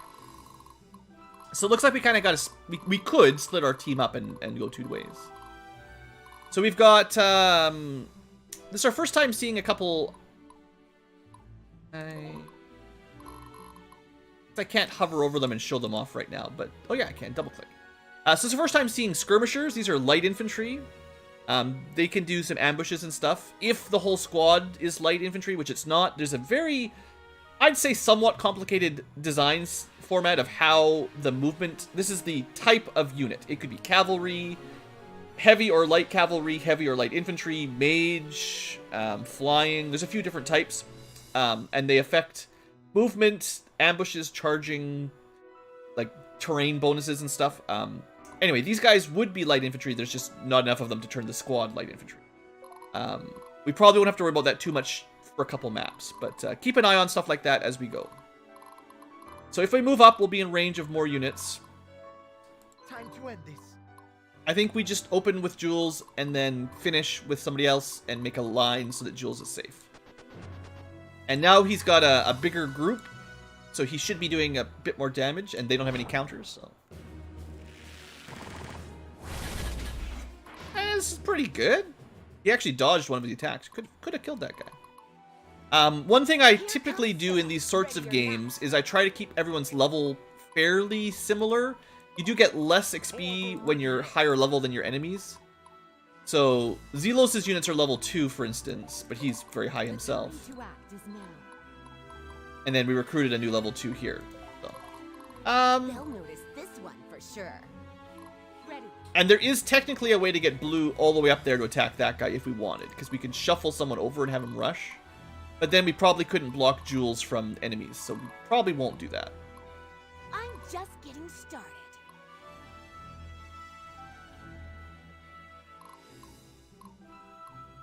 Yeah, I'm trying to get kills. I think Sybil has a harder time getting kills than the Ankylo himself.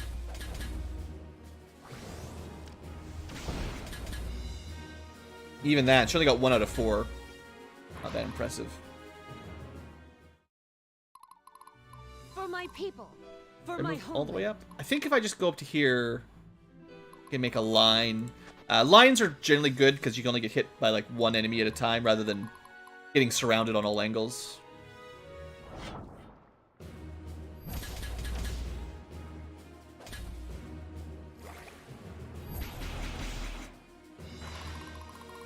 Alright, leveling up.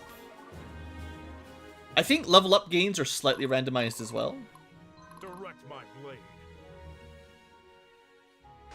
Here. Fine. Because we have a turn counter, I'm going to try to go fairly quick.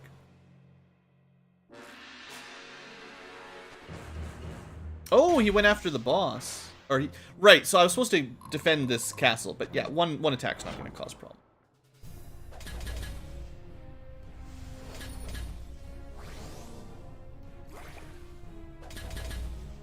Sybil. Not very impressive here. 1 kill, I guess. Ooh, free action. Free action on the healer is very nice.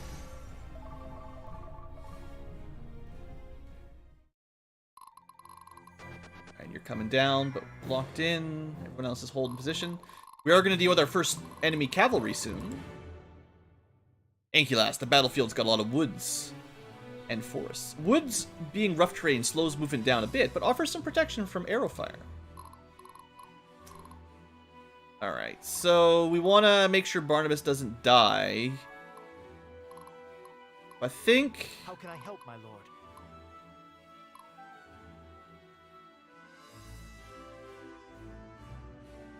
Trying to think what we want to do later.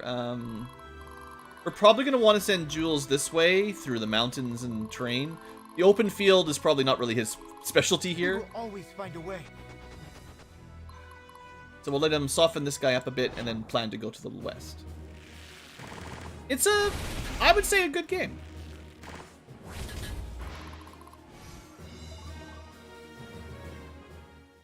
We're still very early on. There's a lot of mechanics to go over as we get further in. So I think Ankylas probably needs to talk to Barnabas. Although maybe we just need to kill all the enemies around here. Here goes nothing. Let's use Zelos this time around. We've been not using him too much. He's a monster.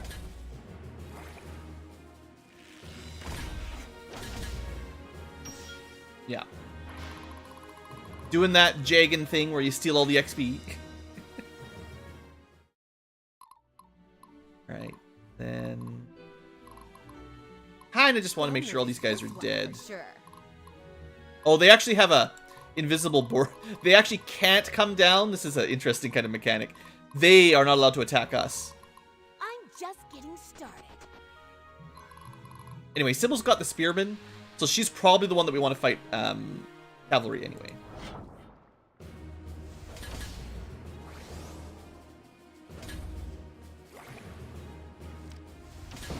Boom. We didn't even get the surrender. Overkill. I must stay strong. Okay. I think blue will probably go to the left side. Get this all sorted.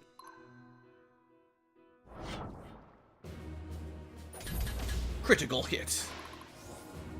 And class mastery, first time. That's something we can promote. Oh good, we don't have to talk to him. Wasn't sure. Ankylas.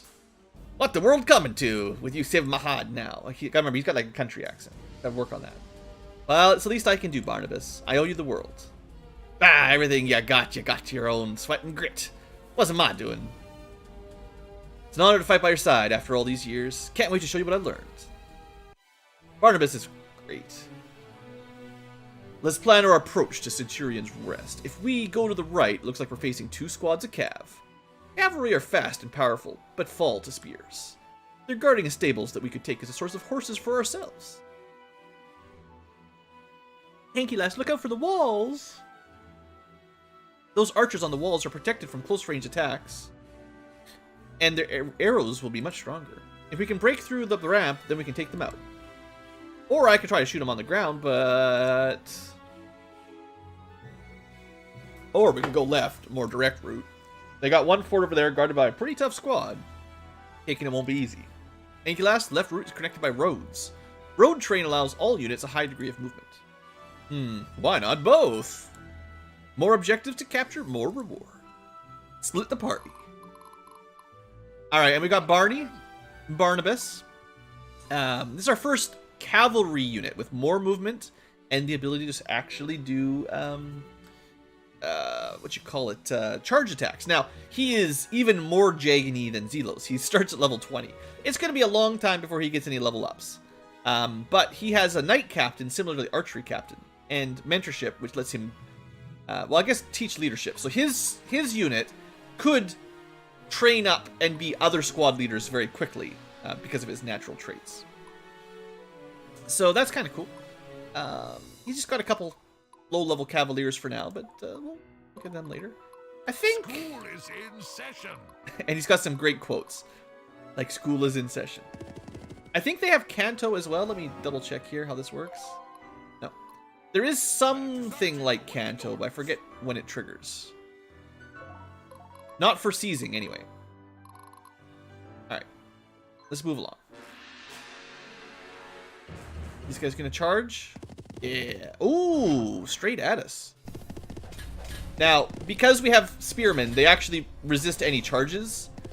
If I didn't have Spearmen up front, they probably would have done a lot of extra damage to us. So, this was kind of like the ideal setup. Spearmen resisting a charge. So, that was probably for the best.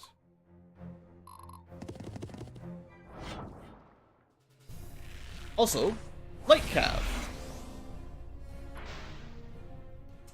I'm not a huge fan of Light Cavalry, but we'll talk about that when we get one squad of it. Light Cavalry are more mobile, and they can do ambushes and stuff, but the units they can use are kind of weak.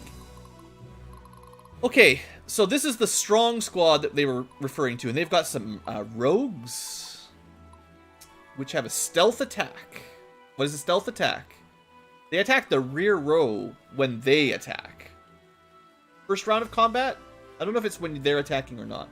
But, I don't know if they get that when they're on the defense. But, yeah, so that can take out your precious healers if you're not careful. Sneaky, like a rogue. Yeah, I think, like, the class design, as much as it's still early on and we haven't showed it off, but it's one of the best parts of the game. Class design is really good. Okay, so Sybil's taking a bit of heat, but mostly crushed this squad. This squad's at mostly full strength. I think we send Sybil after them. Well, we've got Jules. Well, maybe what we do is we kill these two and then pivot to the left. Because we don't, like, the cavalry came to us, so we could just send one group up to capture. It's like 3 things we got to capture up there. And then the rest of the group can go this way next turn, basically.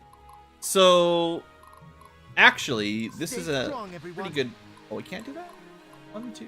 Why can't you attack? Time to end this.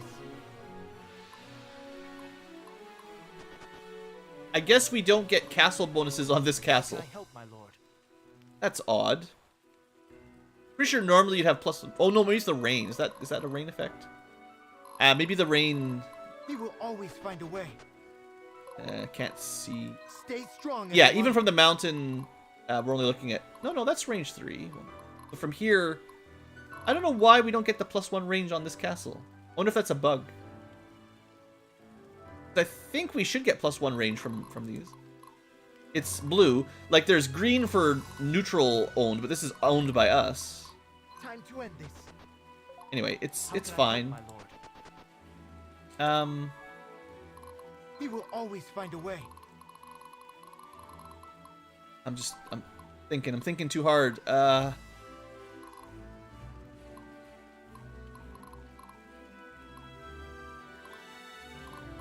Let's use Zelos to soften them up.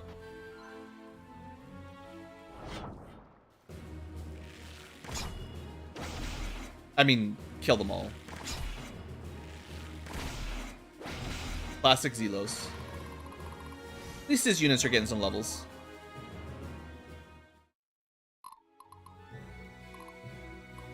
Alright, Sybil, I guess... Here comes Sybil, you deal ready with or this not. guy. We'll just send Zelos and Sybil to the north, that should be fine. Gives us a little bit of free healing as well. Hurt. Hey, that's that leadership point she needed. She can get another unit now. Alright, I don't know if this guy will move. The battle lies before me. I ain't got all day. Stay strong, everyone. We'll see if they attack us. Barnabas is probably fine. Well, Barnabas is. I don't know about his Cavalier friends, but Barnabas is level 20, so that'll be okay. Okay, that guy came down. Okay, they did get their back attack, but could have been way worse. This group doesn't really have, like, heavy cav are still pretty defensive, so not too much to worry about. Ooh, and then we got him in a choke point. That's actually pretty good for us. See that Denari Temple, Enkilas? If our troops have fallen in battle, you can revive them there for a feat. So this is, even with permadeath, you can technically lose a squad. As long as the whole squad is not wiped out, one squad member could go to the temple and res them. Kind of like Ogre Battle. Man, I should play Ogre Battle again. That was a good game. But this game's also really good. Anyway, the enemy can do the same, even though I've never seen it happen. Time to end this. Alright, so we do get the ranged attack. I think Barnabas finishes... I think he can Canto... Maybe... No, maybe we let Jules finish this guy. And then Barnabas... Because he might be able to Canto out of the way, and then Ankylas goes for the finisher. How can I help, my lord? This should be a kill. I think. Maybe. Maybe? Ooh, that was lucky. So that shouldn't have been a kill, but we got lucky.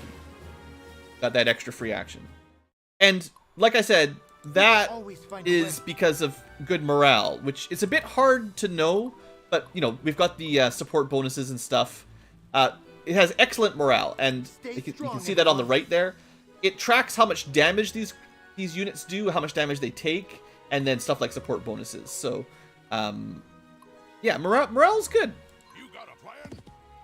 Now, we're not going to get a charge bonus. Right now, you have to move 7 squares. 1, 2, 3, 4, 5, 6, 7. So if we attacked someone out here, we'd actually get a charge bonus with Barnabas, but something like this won't work. But I think he gets a Canto. We'll find out here in a second. I mean, he's just going to kill everything anyway. But even then, maybe he'll get a Canto.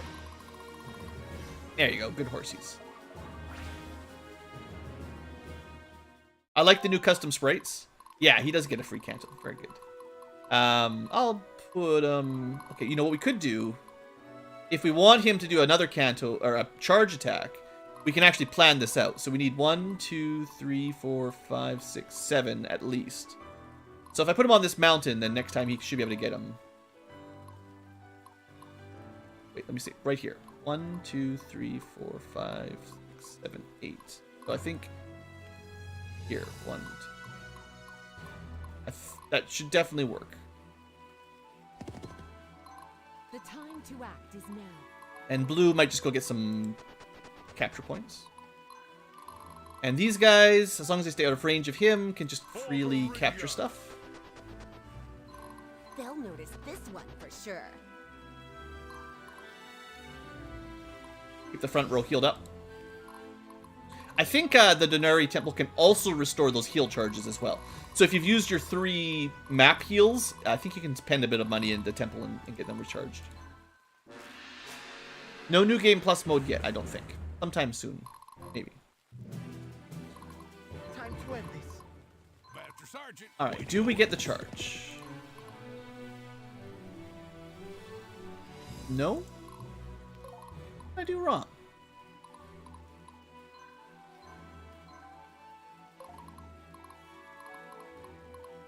He's not. He shouldn't be immune to the... I ain't got all day. Maybe it will be. Maybe we're good. I thought there was a You got a plan? pop-up before you attacked. Maybe it's because it's orange. That's how you know it's a charge.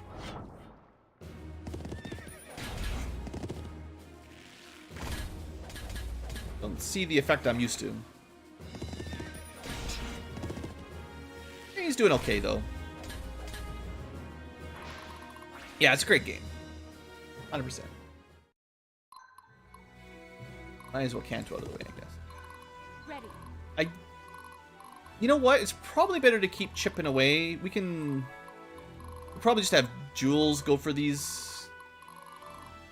It'd be really nice to take this archer out from behind if we're trying to go quickly. So the sooner we can break through this fort, the better. And we did a pretty good amount of damage there, so let's keep it up. Ooh, almost got the boss.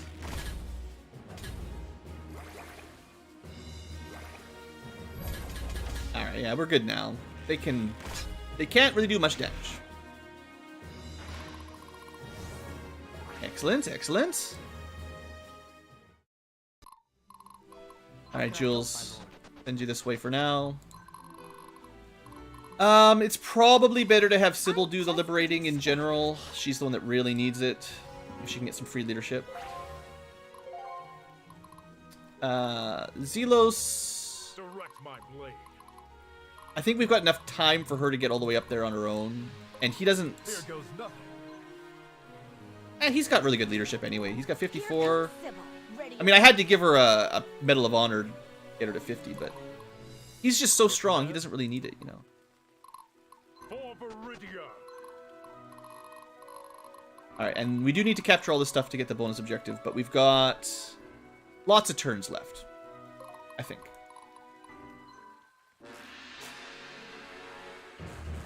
Especially if these guys self-destruct.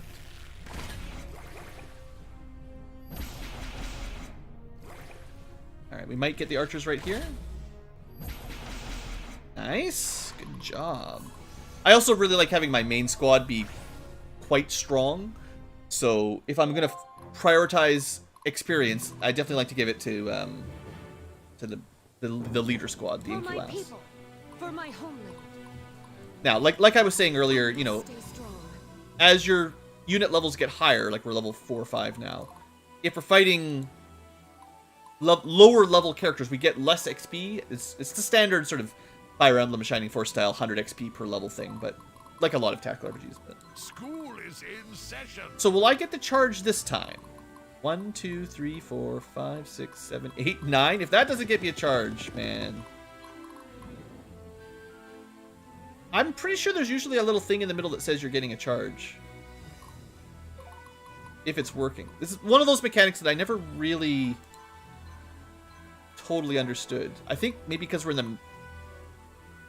Oh, they're all... Are they... I feel like these are still flashing. Like, you can't charge into the forest, I suppose. Figured out eventually. Master Sergeant, awaiting orders. I know there's a tech that reduces the number of squares you have to move to get the charge, but it doesn't seem to matter right now because we're not getting it anyway. There's 9 movement. Doesn't even need it. It's just gravy. He will always find a way. All right, Jules.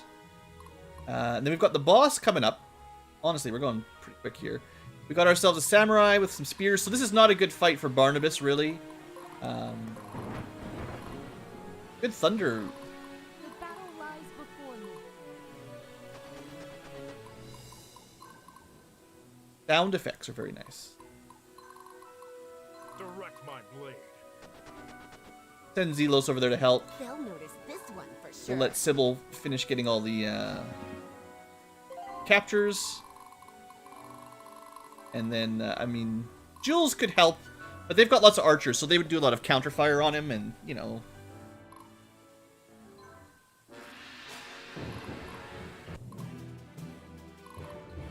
Alright, so... let's see. Stay strong, everyone. Can't get it this turn, so we gotta wait one more turn at least to get the gems. I'm just getting started. Can get the temple. Should be getting pretty close to a rank up. Yeah. And that gave her another, yeah, you can refresh your heals. It costs a tiny amount of gold. This is a neat feature that's easy to not know about if you haven't, one thing I didn't learn for a very long time is that even when you're grayed out, you finished your turn, you can still revive or refresh heals even after you end your turn in a temple. So theoretically, you could have someone shuffled in as well, like swap position outside of their turn, and they could still get revived or refreshed. Ready or not. So, fun mechanic, 100%. Here goes nothing. I ain't got all day. Let's... Lifts, attack from here. They don't have a healer, so a little bit of chip damage will just make it a bit easier for blue. So, Ankylas, the next dog sent by the capital. Do you even know why you bleed for them? Perhaps not, until you've been made to bleed enough. Now, firing into the castles doesn't do a ton of damage, but... with no healer, we'll win eventually. We're gonna fight it out. Actually, what I'm going to do is not... Well, they might shoot at Zelos rather than attack. I think they'll go for the melee attack over the ranged attack. I don't want to take 2 rounds of damage. I want him to attack me, basically. You got a plan? Provide some support bonuses if we've got them.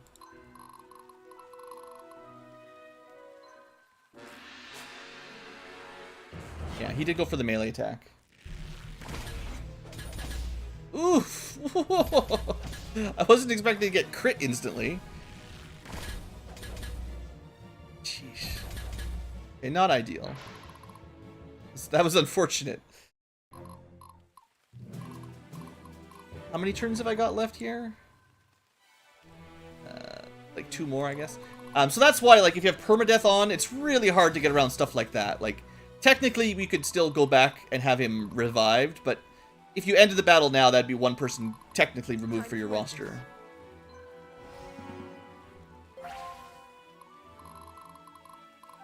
For Viridia. Almost on Zelos' tier. I mean, he'd still... he doesn't... Oh, he went for the slim pickings. Alright. I mean, that does just get me a free heal, actually. It's not even that bad.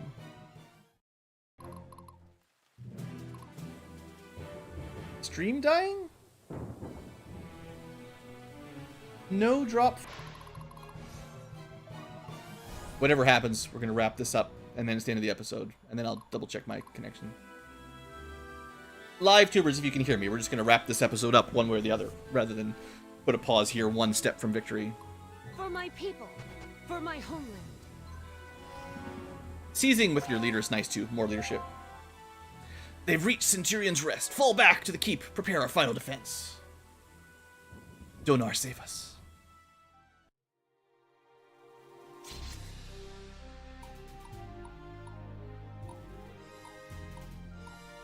Not a lot of captures, but still an S rank. That's what counts, because you get a lot of points for it.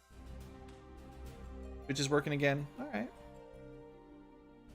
I'll have a look at it in a second. Oh, like if you double click on the snare results, some people are like, oh, it just stays there forever. You know, you never go to the next room. Single clicking doesn't seem to progress it, but double clicking on that screen does seem to make you go to the next. I remember that being a little bit annoying when I first played it. 20 years ago. Imperial Army Barracks.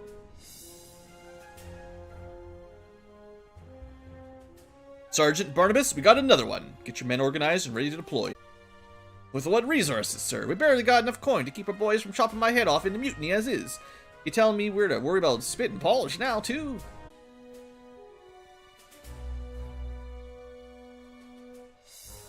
Who's that blue-haired girl in the corner?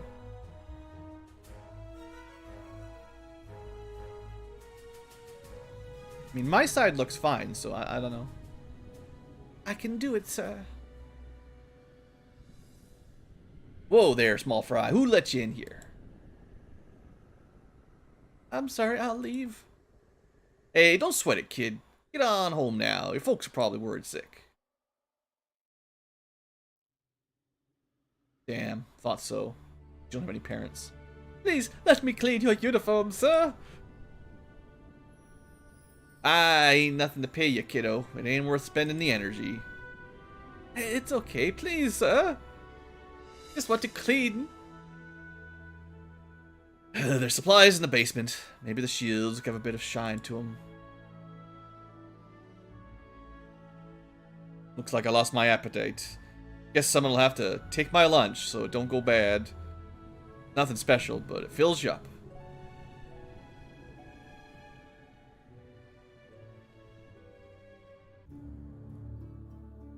Alright, we're almost at the end and I can have a look at more stuff. Save game. Alright, so here. Finish the dialogue, get to the cap screen, and then I can do some management in between episodes. End troubleshooting. The rebellion now makes its final stand at Centurion's Rest. Though Antares has lost most of his forces, his compound is heavily fortified and will not easily fall. Prime Minister Casimir, who had been a contender for the Imperial throne, seeks the prestige of a victory over the rebels. He has arrived outside Centurion's Rest with the Imperial Army at Ankylas's forces prepare for the final battle. He may soon return to the land. Alright, perfect place. I like this point to wrap up episode even better. Alright, so what we'll do is I'll do a little bit of planning on trading, recruiting, army construction in between episodes, and then I'll just overview what I've changed. You know, we can go over some promotions and stuff next episode, and then we'll start save a bit of time. So that should work. Thanks for watching, future tubers. Hope you've enjoyed. You guys don't have to worry about connection issues, and I will see you next time for Conquering Centurion's Rest. We're almost done the intro, probably one or two more, and then we're done. See you there. All right, internet, what's going on? Let me tab out here and see what's happening. YouTube, excellent connection.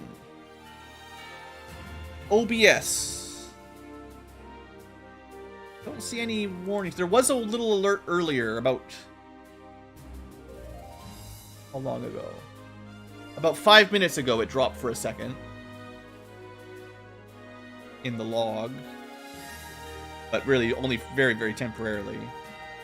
Let me see on Twitch. It looks good to me. So at the moment, it looks totally fine. I realize I can't monitor it 24/7. It's interesting that it ended the stream and then restarted it, though, at some point. Usually Twitch is pretty good about not dropping and restarting and just pausing, but who knows. I'm certainly not downloading... Well, unless Windows is sneakily downloading in the background, I'm certainly not doing anything else on my computer. It could be internet problems. They are a thing. You know, Windows was hassling me about an update a while back, but I'm pretty sure that was just a download. It shouldn't have affected the upload anyway. Just double checking a couple things.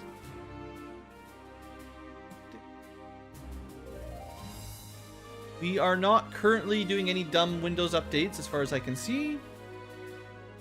What else could I do? We can do a quick speed test. It'll probably mess up the stream while I'm doing a speed test, but we'll see if everything's at the normal speed. Or at least close enough that it's fine. Technically, I do have a new router compared to the last time I streamed.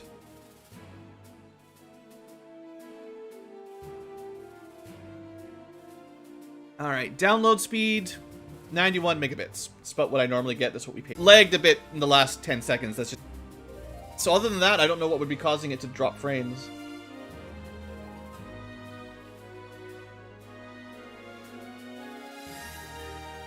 What did I have it set to? The stream... I can't change, I can't even see them while I'm in the middle of a... Bitrate, 6500. So I'm using... I should have... I mean, I can tweak it between streams next time if there's a regular problem. But I should have around 8 to 9 upload megabits, which isn't a lot, I'll admit. But I have it set to use about 6.5 for streaming. At least variable, that's the maximum. Which should be fine for this kind of game. But it shouldn't be hitting my upload limit anyway, because I'm like 20% under my max. So if it's dropping frames, it's probably... I don't know, it's probably like Twitch or something. Actually, I am using Restream. Let me see.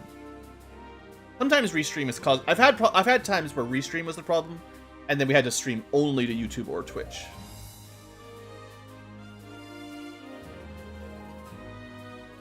So according to Restream...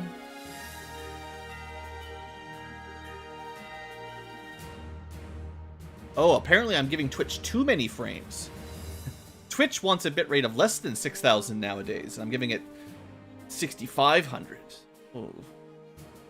I mean, I can't imagine that's causing it to drop, or it shouldn't. Yeah, this is what usually happens. Is I do some investigation between episodes, and everything's fine at the moment, and then while I'm playing the game in the middle of something, you know, a very temporary. Something happens temporarily and it messes me up. But then I can't see it until I end my episode.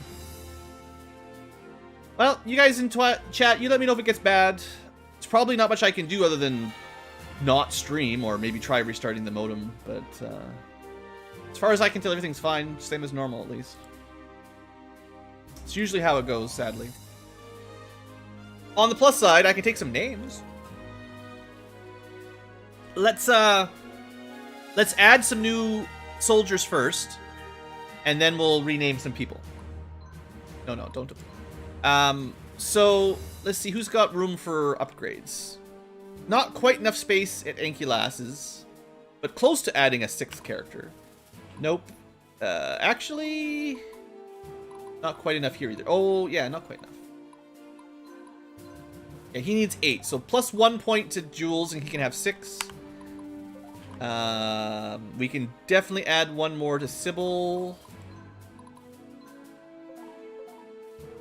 No? Why is it?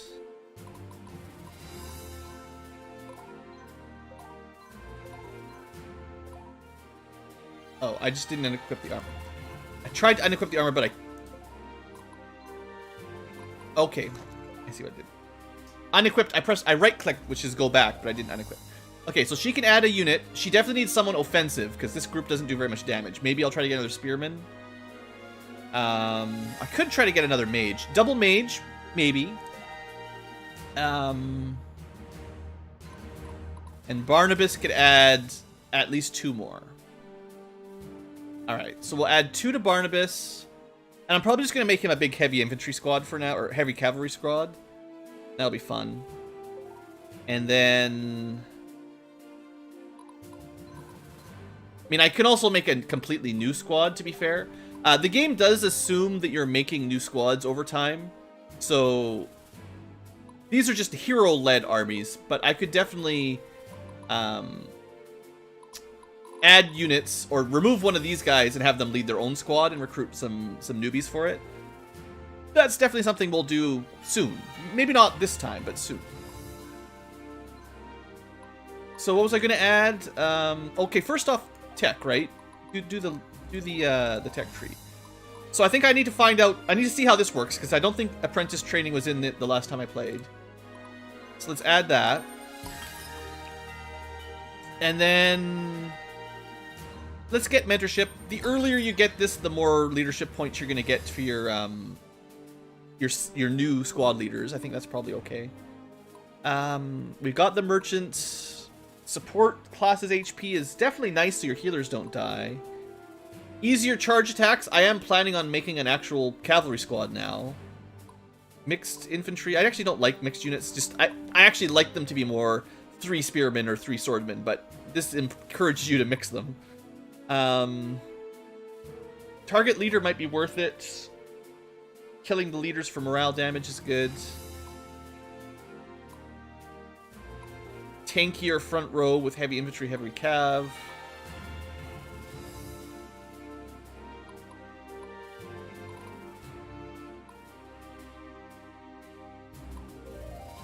I'm going to say targeting leader will be interesting to get earlier on.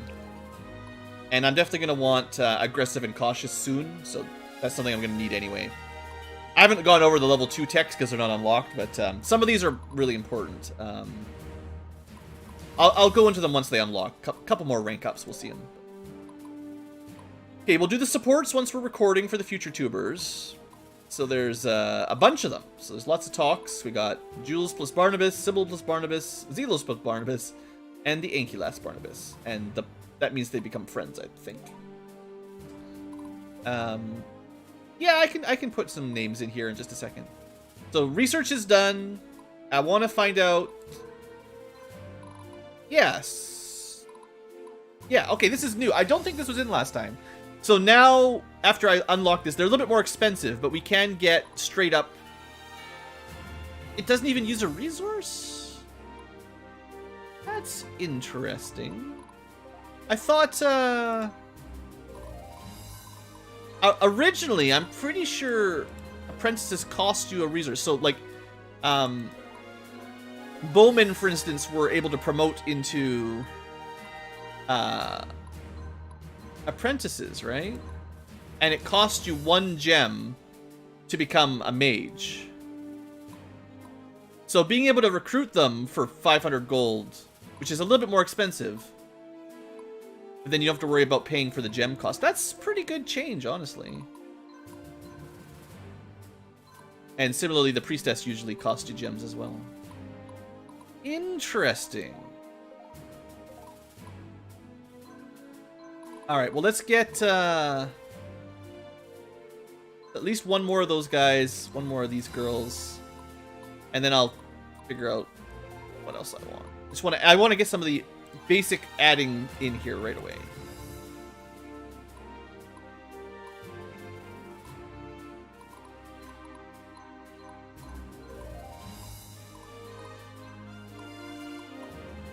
You there, I want you there.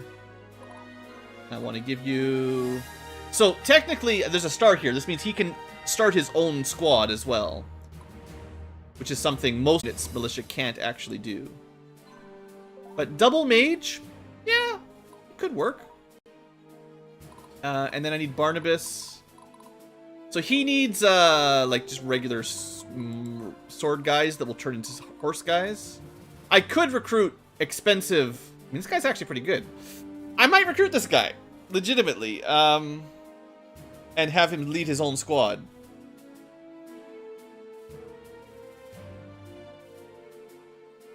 Knight Captain is a really nice trait to get.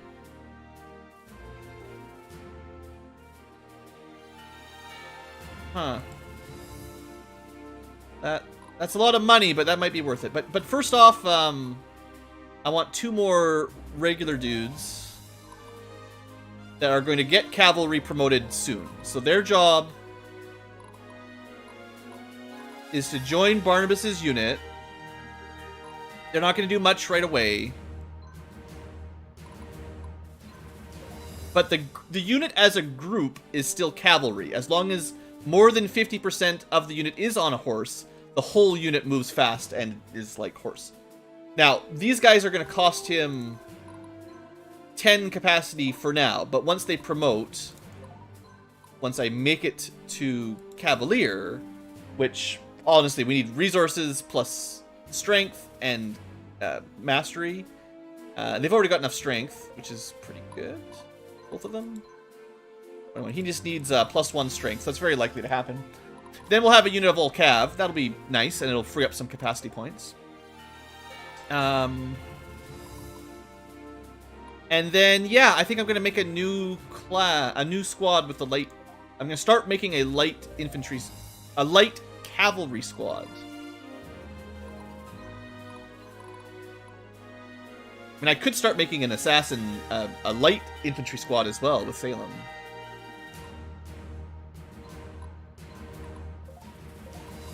So this is form new squad. You're gonna go front row for now. So we don't have any other cavalry, so for now it's not like I can make him actually have a light cavalry squad. It's just gonna be 1 light cav guy with a bunch of dudes. 2 dudes, which is not much. So we'd like to give this guy some leadership. This is why training up under Barnabas, theoretically, I guess he's only got 46 leadership. But like some of these guys could make better leaders after leveling up with Barnabas for a while. So I need 2 more. Actually, hold on just a sec.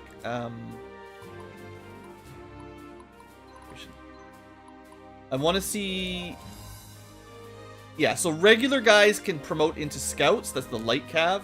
But they need 22 skill. And that's not their main growth as a fighter. So it might be better to start with archers,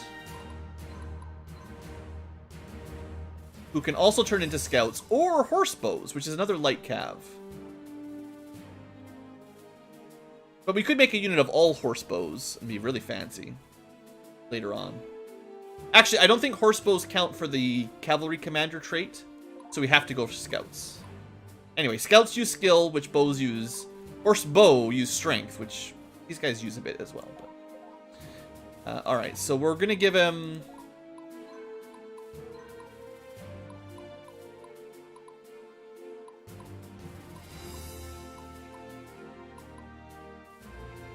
Yeah, I'm going to give him 2 archers.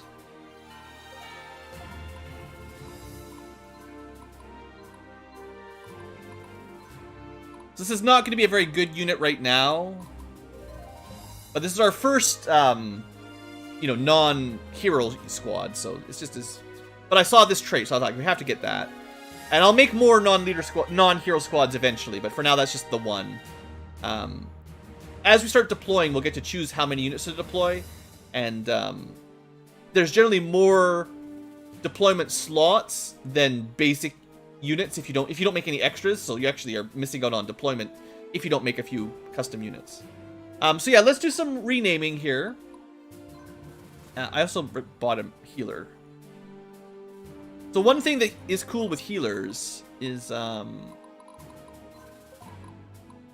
they have an option to turn into a horse as well. Yeah, Hospitalier. Hospitalers? Now, these are not... Like, if you're just a pure healer, you get 2 healings, right? 2 healings per combat. This one, I think, just gets 1 healing, but technically counts as a horse for squad movement. And promotes into something that's pretty cool, too. Sirens are interesting, so that's like, you can have your healers turn into a female mage that uses Dark Elemental, and it's really good. I really like the class system. One of my favorites. Strong enough.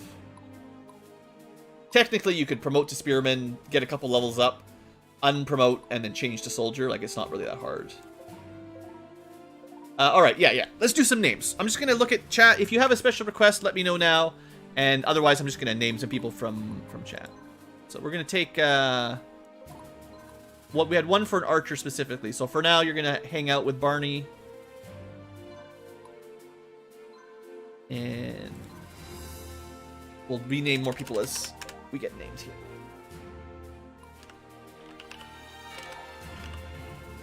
Weird formatting. There's Anne... No.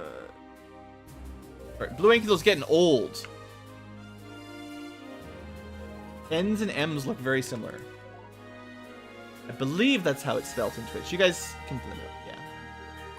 That one blends in with my dark mode pretty well. Gamerama. Alright. One done. Let's see, what else we got? I feel like the prestigious ones are in Ankylas' squad, right? So the people who are here are just going to get these spots first.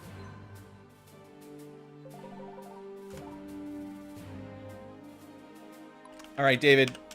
Congratulations, you're a fighter.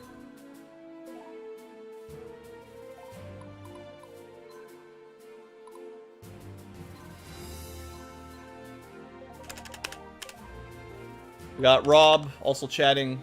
Bam. You've been drafted.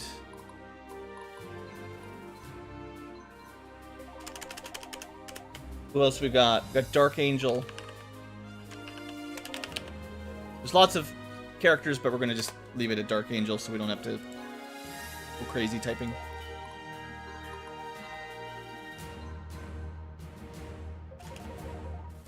Who else has been chatting recently? Blue Ankylo bot. Can you rename heroes? No. They're off limits. Go back a little bit.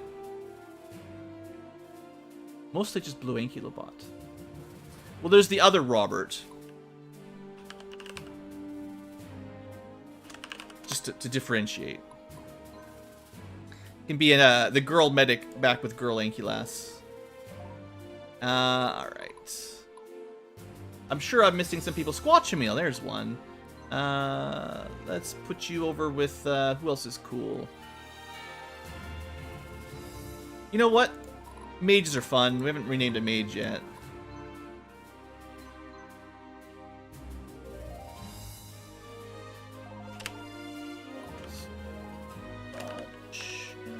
I don't know how to spell it. Is it 2 E's or 1? No, I got it. Good. We got someone who wants to be a spearman. Well, I'm in spearman role. Spearman squad. Congratulations, subharmonic. You've got spear. Alright. think I've caught most of the recent chatters. I'm not going to go back an hour, but I will probably do for now. If you haven't spoken up recently, now's your last chance.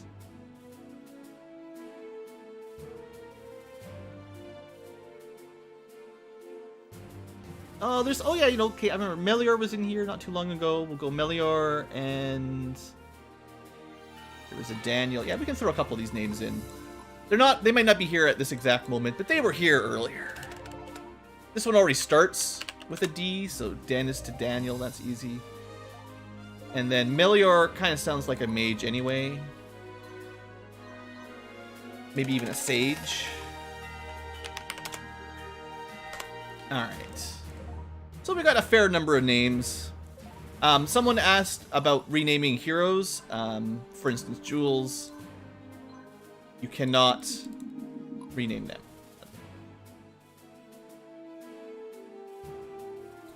Alright. I think that's pretty good. So I gotta do the promotions. I'll do that while people are watching for the future tubers so they can see. And then we've got some supports, and then we'll get into the battle. Is there anything else I want to buy? I spent some money on units. I could technically get Salem and plan on a Assassin Light Squad. Is there anything here that's really good? I mean, Prodigy, that's kind of neat. More growth.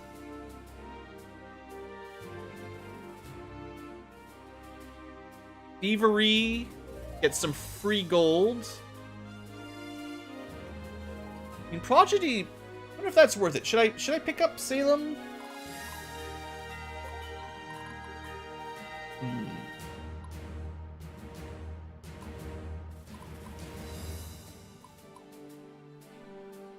Some basic artifacts here. I wouldn't mind buying another one of these.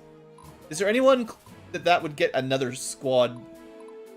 Like, is anyone close enough to get a size up, basically? I think we only get... Hold on, let me just double check. This is a new mechanic.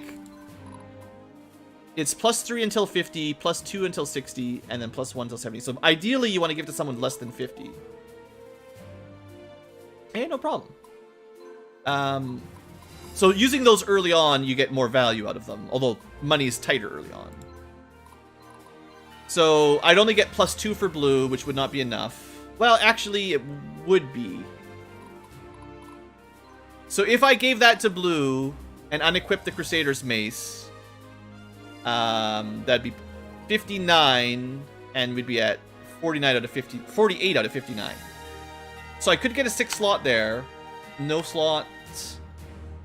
+2 or +3 actually. I don't know how that would work. If you're at 49, do you still get +3? If so, that's like your last chance to get good value. And then she'd get +2. You'd get probably +3. This guy could, if I did +3, he'd get another unit. Tricky. Spellbook is for like mage units. Horses. I remember these kind of things are kind of cool too. You can stack up minus damage from archery and guns and stuff. And having a bunch of those on some tank units is actually pretty cool. You can really stack up some reductions. I think this is still worth picking up early game. It's a lot of money. I kind of feel like buying a mercenary, although what I don't remember is which map has a secret shop on it. Because if there's a secret shop in the next map, it'd be nice to have some money to buy the actual elite mercenary that they sell at the shop. But I'll pick up Salem.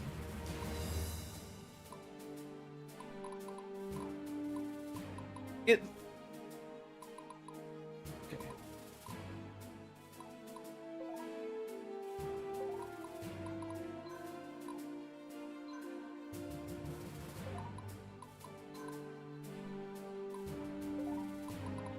So he will be theoretically a light infantry unit once I have a bit more units.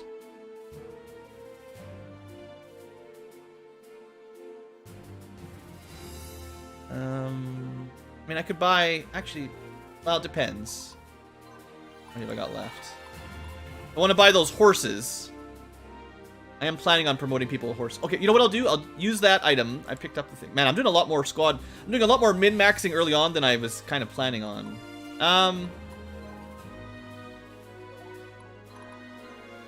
I kind of feel like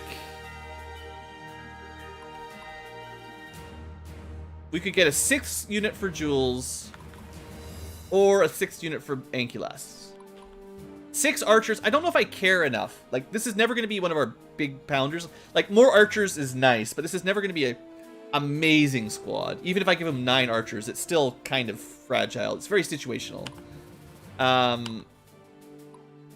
Getting a 3rd low-level archer to kind of stack up the light cav quicker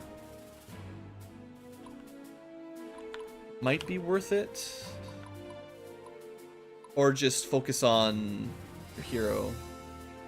Although blue's always around, I'm pretty sure we'll max out our capacity anyway, easily enough. It's not a big deal. I'll use it on this guy. I feel like he's got Knight Captain.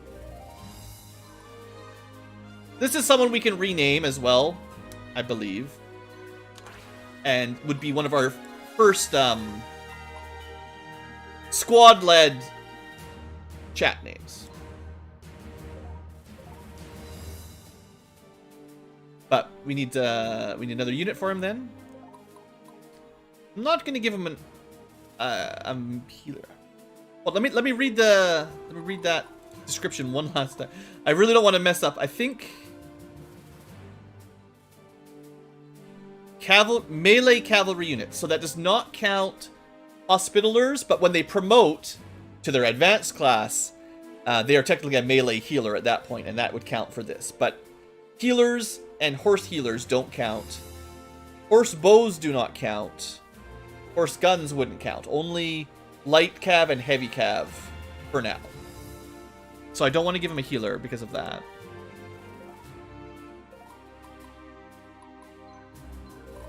So I'll buy him another potential light cav for now. I mean, we can always we can change this stuff around pretty easily later on. It's not like you're locked in too much. Which is definitely nice.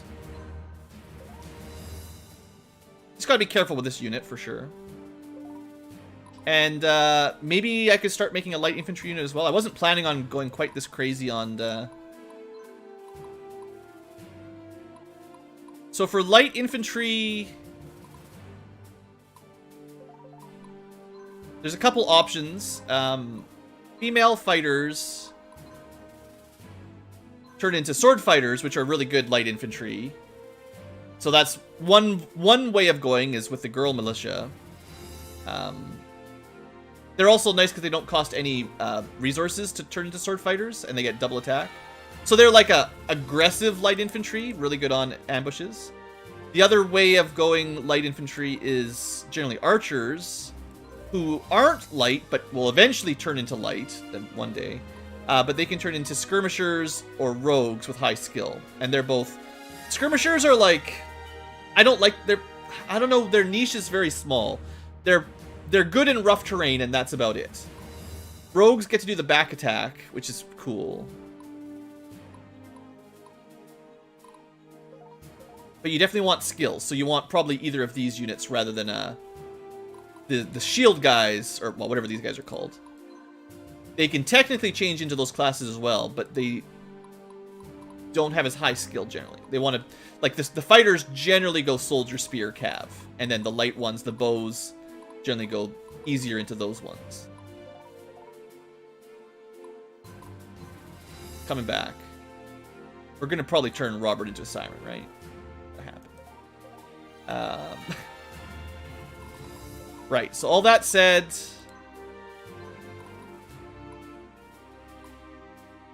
I think he's only got 2 slots, right? So... maybe we'll end up with, like, a couple rogues and then a couple, sword fighter girls up front or something like that. I'm buying a lot of archers right now. I don't know if I'm super happy about that. Archers aren't not amazing early on.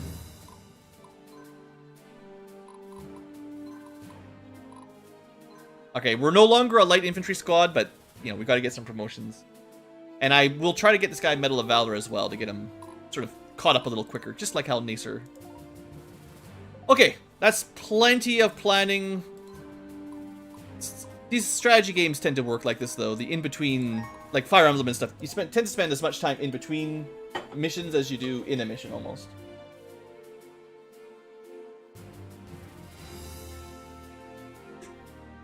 Actually, I know I have a couple people that are very excited. I could add the healer. I don't think he's got enough capacity. He's only got 8. He needs 2 more. Unless she's super loyal.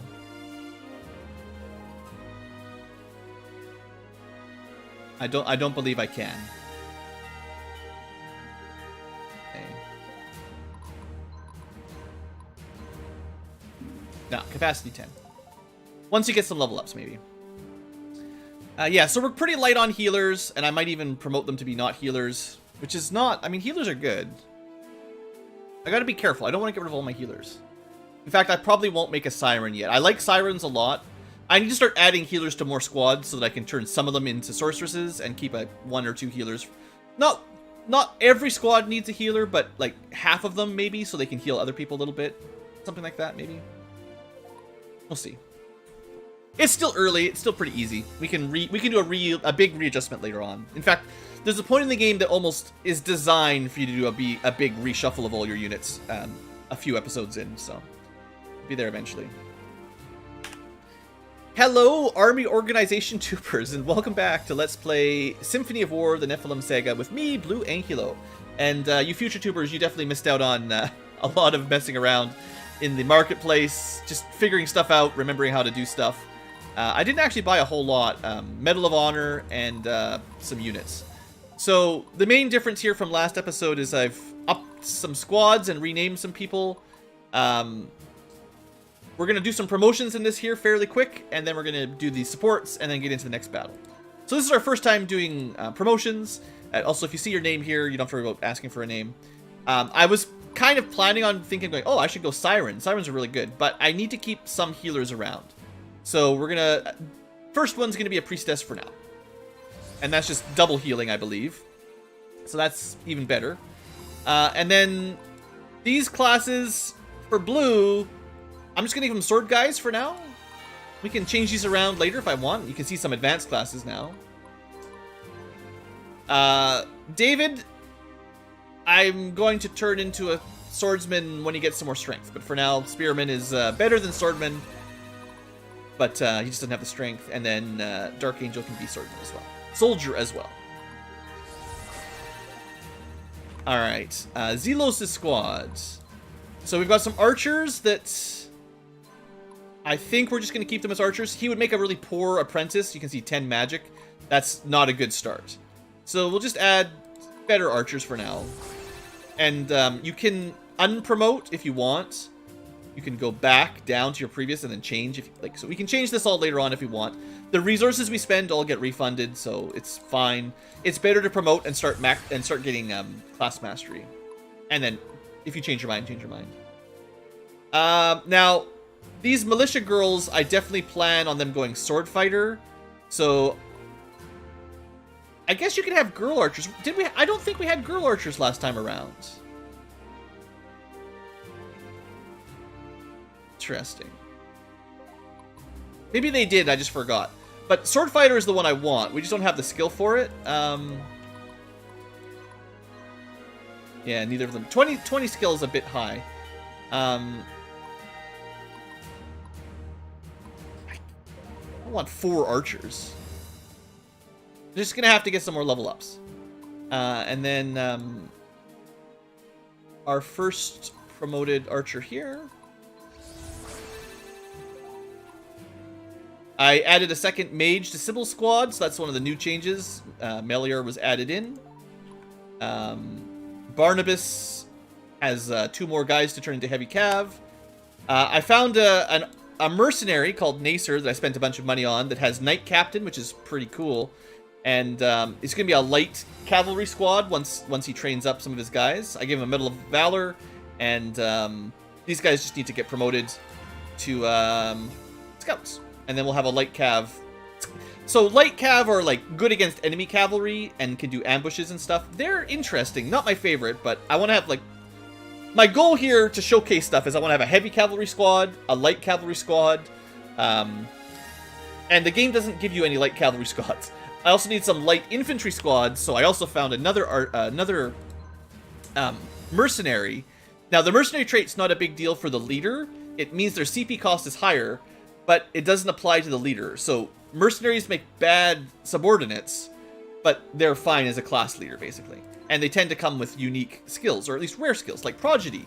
He gains 20% more stats, basically, or level ups. XP, CP, leadership, yeah. And he can steal money in combat. So, you know, that's kind of neat. I figure we'll give it a try. This will be a light infantry squad once they start promoting, and, you know, that'll be that. We got a whole bunch of supports to do, so let's get these going. Barnabas, can you believe it? We're out here doing what we prepared to do for years. I haven't seen battle since you were a street urchin, Ankylass. Never thought I'd have to pick up the sword again, but it feels like a warm hug from Mother. Can't put a price on that. How am I doing? Feels like I'm making it up as I go along. Yeah. You never really know what you're made of until you're walking the tightrope between life and death on the regular.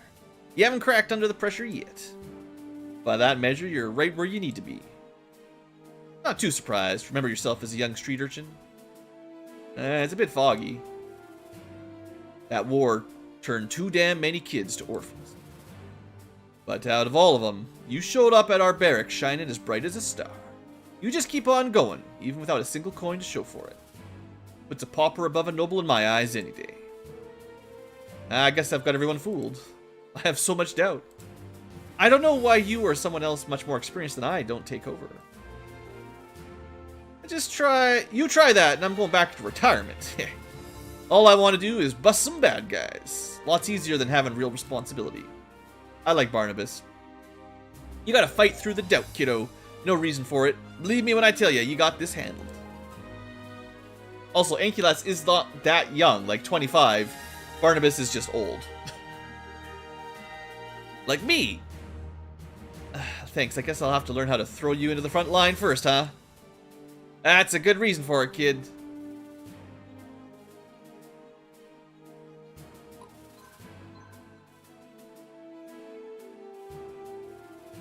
Well fought out there, sir. I still have much to learn. Stop calling me, or still calling me sir, huh? You know, that's no longer protocol, fancy boy. Technically, you're above me in rank. Donar save us all. How long have you been a Master Sergeant? Just don't want to sully your name with an officer rank, or what? Come on now.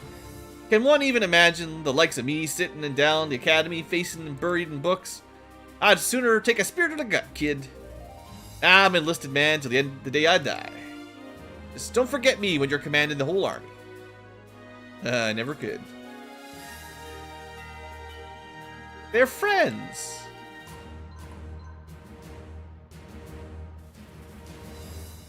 Hey there, Sybil, was it? Ankylass says you're good people, so you're alright with me. Good fighting out there. Thanks, hey, right back at you, Mr. Barnabas. Pretty good for the old farmer. That's Master Sergeant Barnabas to you, lady. Yeah, whatever. Hey, just let me know if you need to take a rest. I'm a healer, you know. What the... Sharp tongue on this one. Hey now, just giving you a hard time. Figured a military guy like yourself would be used to it. Never was the type to go straight into the jokes. Gotta feel someone out a bit first. You know, wine and dine me before you ask for a kiss. Ew. Sorry, Mr. Farmer. I'm keeping my options open. What? That ain't what I meant. Too easy. I like you. Let's stick together. Seems I'm not the only one with something to learn. You gotta be trouble, I can tell. Glad you're on our side. Barnabas is still the best. Symbol's okay.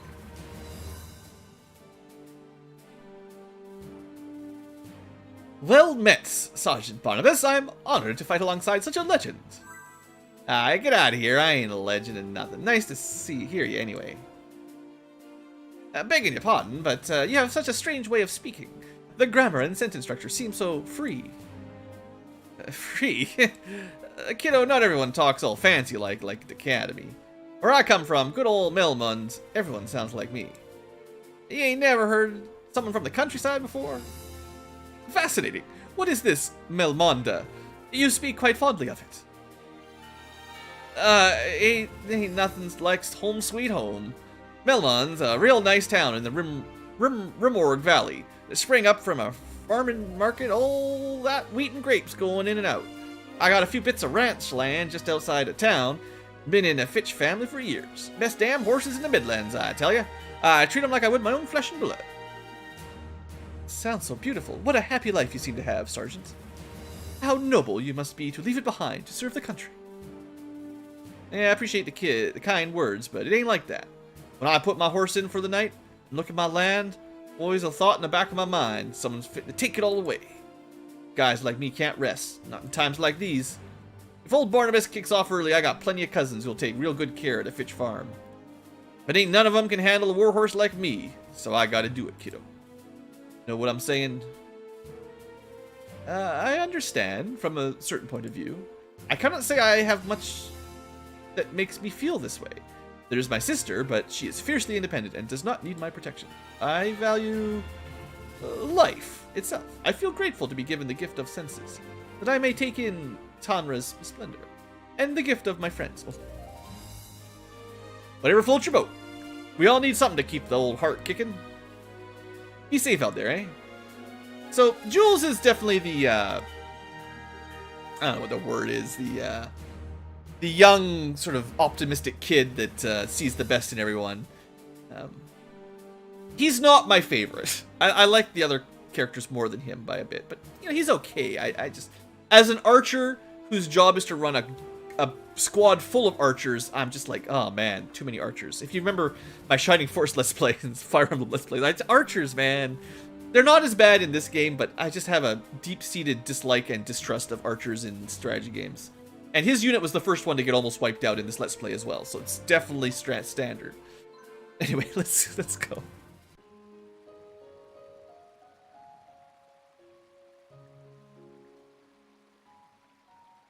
Am I bothering you? Never. Join me, Ankylass.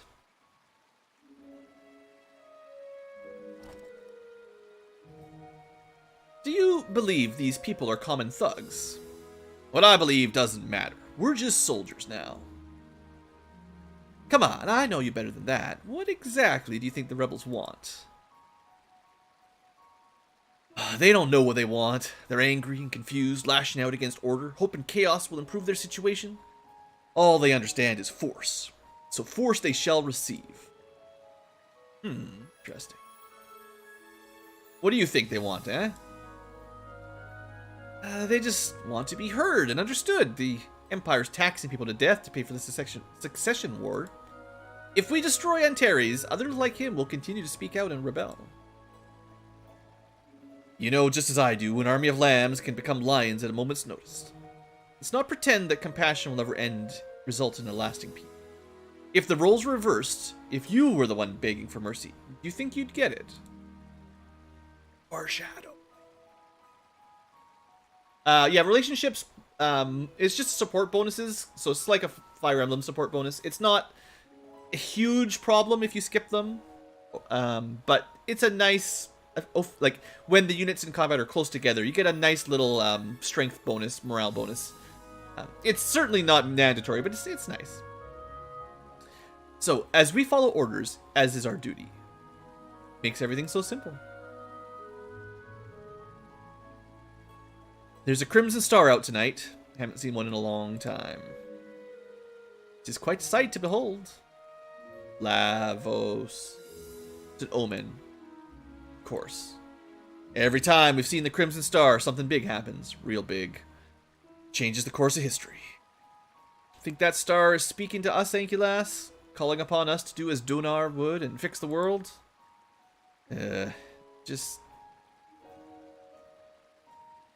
Yeah, sure. Probably. Eh. Thanks for humoring me, Ankylas. I like the two of their relationship, too. Whether you're a guy or a girl, it's fairly similar. Old buddies. Perimeter of Centurion's Rest, 1st Imperial Army. It seems you've just about cleaned this up. Yes, Your Excellency. The army of Antares is broken. Then it should be a trivial matter to finish the job, yes? The people in the capital are anxious. They crave a swift resolution. Prime Minister, they've dug themselves in deep. If we're reckless, we risk unnecessary casualty. Uh-oh. Ankylas, was it? You've made a bit of a name for yourself, you know? Some in the army ranks speak of a teal-haired youth who shocked Antares with a dramatic move and put his rebellion to a quick end.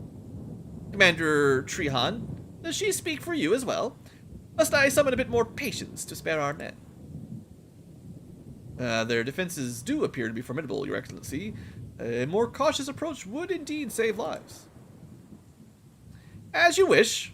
Just one thing. Do make sure that Ankylas makes it through this battle intact. I see great promise in her, Commander Trehan, the field is yours.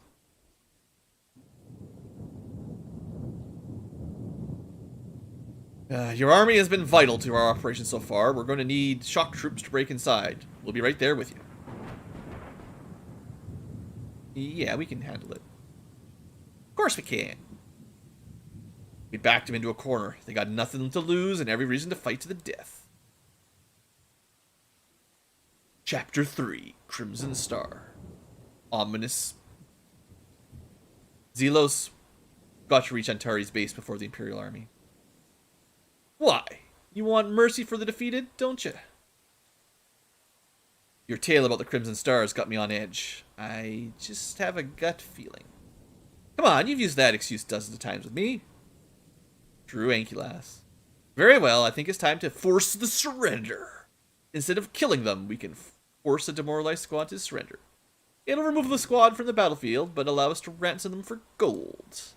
Try to force the surrender of one of these enemies when they're weakened. I see a few frightened squads in my range. Let's show Casimir's army who's the real elite vanguard. So, this is one thing I was mentioning during the build-up. We actually have a deploy limit of 9, and we only have 5, like, hero squads. So these new squads that I built up, although they're not very strong, they do add to our overall power, and I could have had 4 of them that I could have added to this battle, basically. So, just kind of a neat little design decision for this game. You don't need to build new units, but you can, and you have room to deploy them without having to reduce your main heroes. So, I think that's really good. I kind of hate it when the game's like, here's 12 hero story characters. You can pick 6 of them to fight with, or 4 of them to fight with, and the rest of them just, you know, sit in the bench somewhere. And you have to pick and choose who you care enough about to bring. I like when you can bring most of your people, or all of your people, optimally. But yeah, I like bigger battles. All right, let's go. Mission info. Don't die. Get some surrenders. The more surrenders, the better. Also, don't let your allies die. So that's a little bit tricky, because they're going to move on their own, but we can't let them, you know, get killed. So this is a bit of a rush map. A lot of the maps here are kind of time focused. We got to get up here before our allies do something stupid, basically.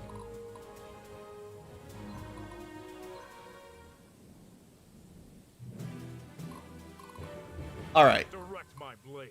So Zelo seems to think he can capture one. Now, if you highlight them, shattered. This guy's already ready to surrender. Fair, shattered, fair, fair, fair. So there's 2 that should be easy to capture right off the bat, basically. And we can demonstrate how that all works. School is in session. How can I help, my lord? I might have Jules do some archery duels. You can't melee attack up these walls, so that's kind of your thing. Oh, also, Secret Bazaar. See, these are really neat, actually. It'd be nice if I had some more money, because you can go buy some cool stuff in those. I think I'm actually going to open with this.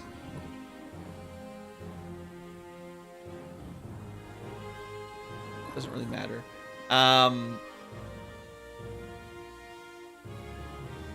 There's no way he kills anybody, I really don't think. But it just it makes it easier to get the surrender.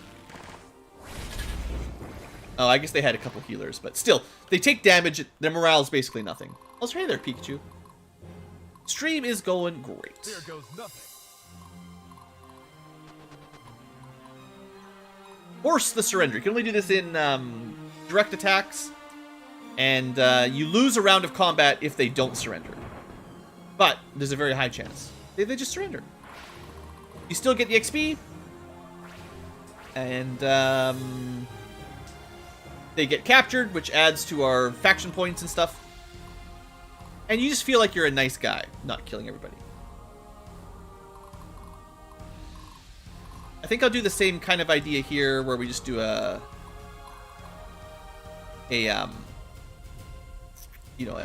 indirect attack, do a little bit of light damage, chip damage, so to speak. Sure, they heal some, but we make sure their morale is very low and a little bit of XP for these groups. Master Sergeant awaiting orders. The other thing that controls your surrender chance is the threat rating.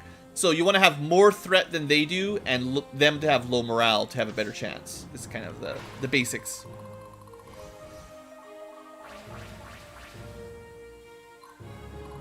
And I'm gonna move up a square with Kanto. Barnabas is gonna take some heat here, but it blocks anyone else from getting around him. And I'm just getting started. We will always find a way. The battle lies before me.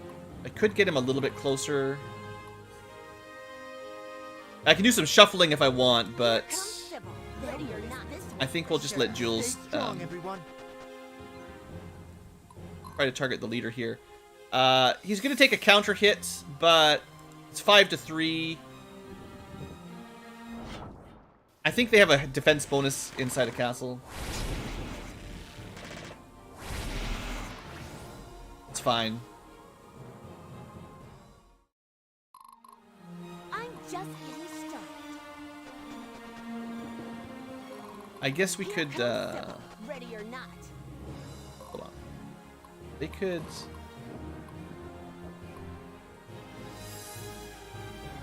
The time to act is now. No, I can still block that tile. Okay, we'll block that tile. We'll try to make sure Jules doesn't die this time around, or doesn't lose anybody. They'll notice this one for sure.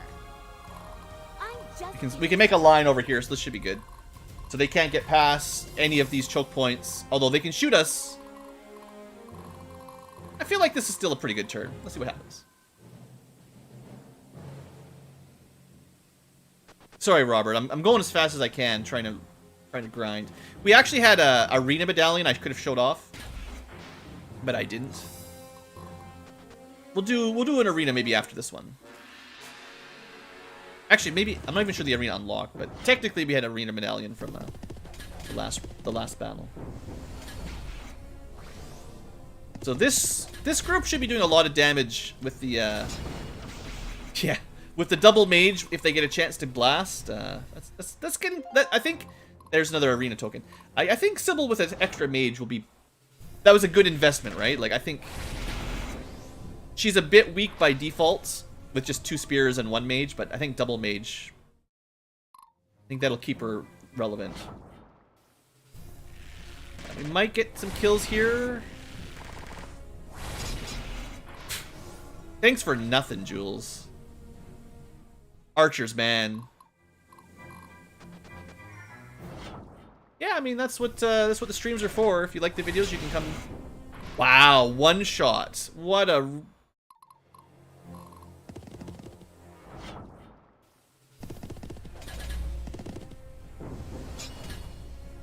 This is why we can't have nice things.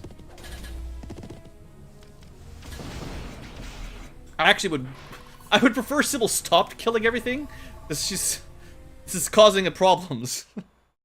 He's gonna lose some units. Oh man, we're getting kind of wrecked here. Wow, that was close. Still gonna lose them both, I think.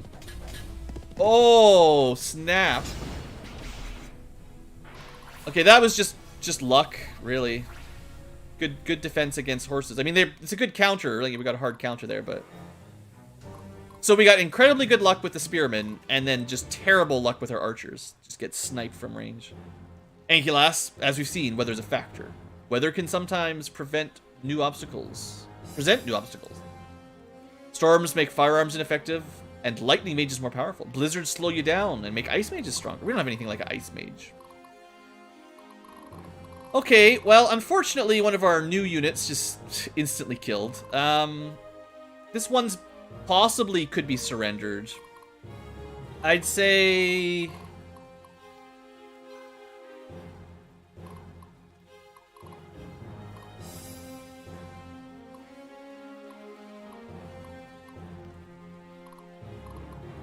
Just thinking.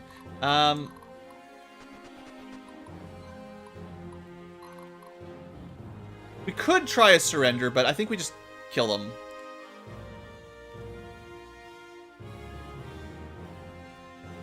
We'll try. New unit, go.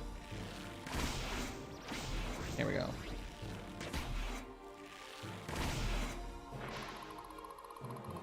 Alright, they gotta get a couple level ups so I can class change them and stuff anyway. Needs a little bit of leadership and stuff. Ready.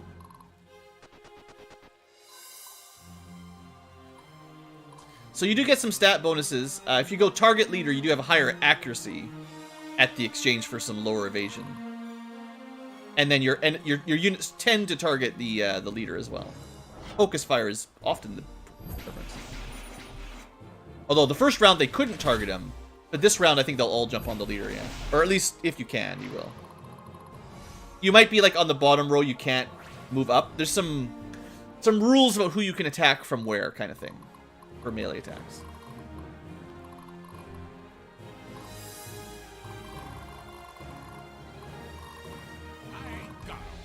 Could...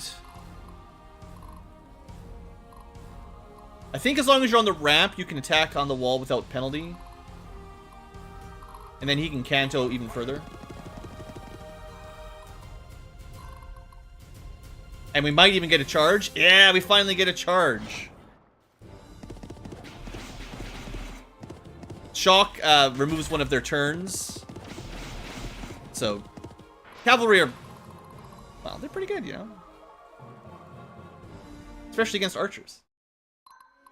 And then we can bounce up here. Yeah, that's pretty good. We've got to deal with this guy. Sybil probably wants to heal. Stupid Nacer. Here comes Sybil, ready or Your not. command? Oh, there is a way, I think. They'll notice this one for sure. Time to end this. Yeah, okay, so what I'm going to do is have Sybil head towards the upwards area. And I'm going to do my first kind of shuffle trick. How can I help, my lord? So even if you bring units that you don't plan on fighting with, I didn't even need to do a double shuffle, which is what I was preparing for. But simply having units around that you can use for shuffles actually is very, very helpful.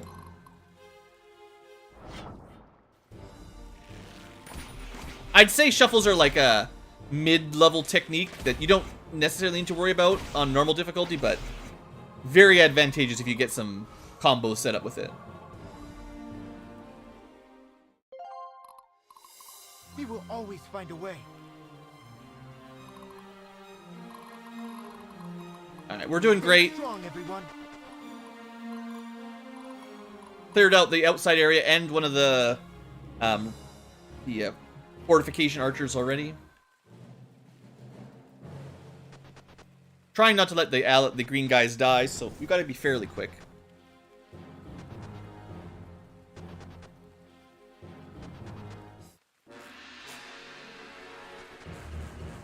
Well, good. You're just tanking for us. That's great. Good. Come closer.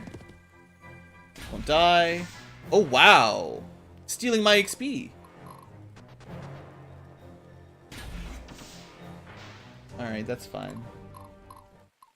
Just soften them up a little bit. Oh, okay.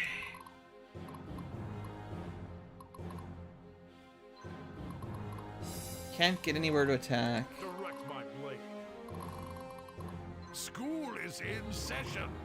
School is in session. Barnabas is so cool. How's his, Waiting orders.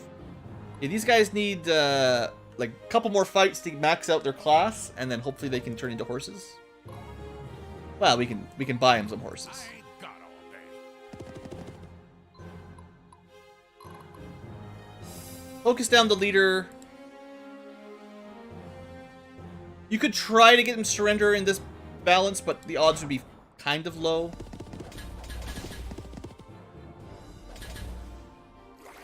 And for now, Barnabas is still very, very tanky with his extra levels, so... Oh man, if he'd targeted the spearman, we might have got the auto surrender on the clerics. Alright, I'm gonna move this guy probably to deal with the archer next turn. Let's see, we've got basically ready to surrender, halfway to surrender. Gonna be pelting us from afar. There goes nothing.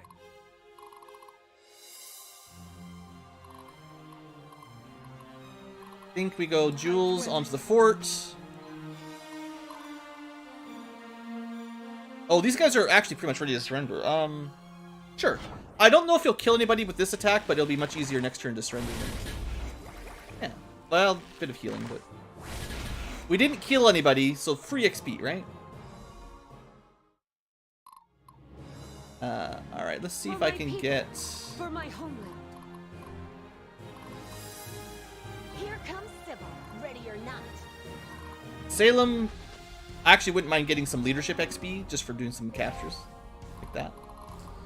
And then Sybil... They'll notice this one for sure. I must stay strong. I think I could have Ankylas capture that one Your command? with a shuffle again. I'm just getting started. Although there's a bit of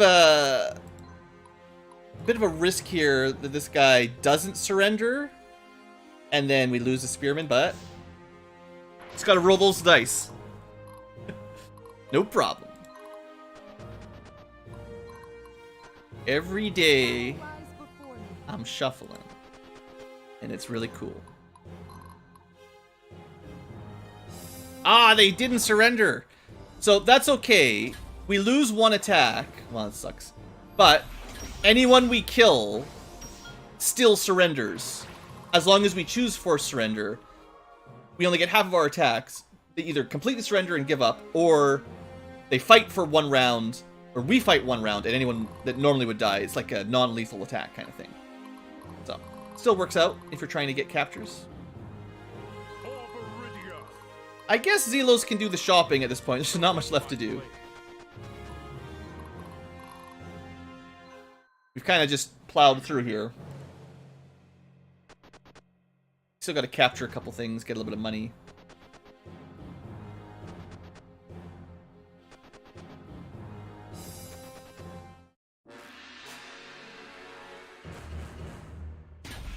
Sure, you pick on those guys, whatever.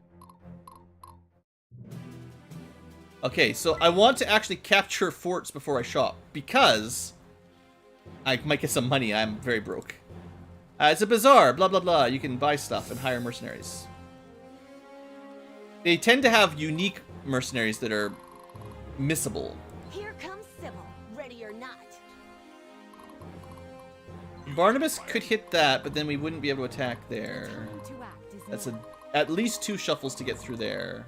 Here goes nothing. Although Zelos could just do that. We could save the bazaar for the end of the map.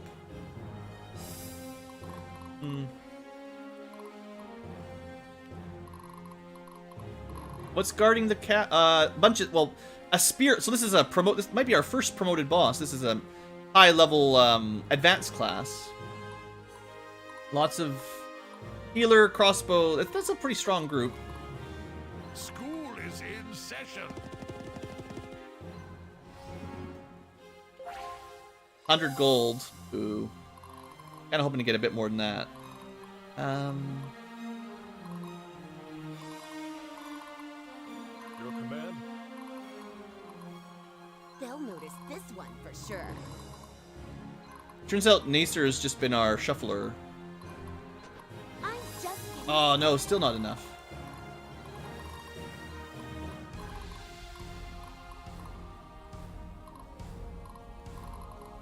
I think I have to try to kill this guy or it's gonna be annoying.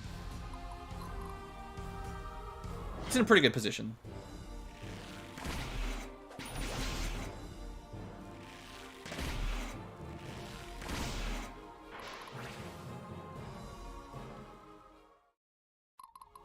Now, unfortunately, this Kristoff guy is probably going to go straight to the boss and get killed.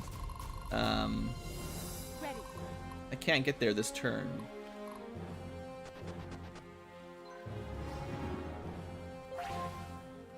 Leadership. For my people, for my homeland. I definitely want Blue to get the first, like, nicely high leadership of the group. But I'll probably want to do... I like to, like, focus captures onto people that need leadership a little bit. Ready or not. Kind of spread it out so you don't always give to the same person. It's really easy for, like, the cavalry to go first and capture everything. How can I help, my lord? So our new units that we just recruited didn't get very much done, Naxer and Salem. But, you know... Don't stand in the choke point. I think the AI might be scripted to just wait. Because if they stood here, then we couldn't really fight the boss. How many turns have we got, by the way? We got 2 more turns. Not a lot. Sergeant awaiting orders. We could shop next turn. Direct my blade. Who would we rather have? I think Barnabas goes shopping. I ain't got all day. Although he can attack in Kanto, which is kind of unique. Here goes nothing. Nobody else can do that. This guy's got 2 archers, so he's got a counterattack. I must stay strong. I can get Blue up there if I want.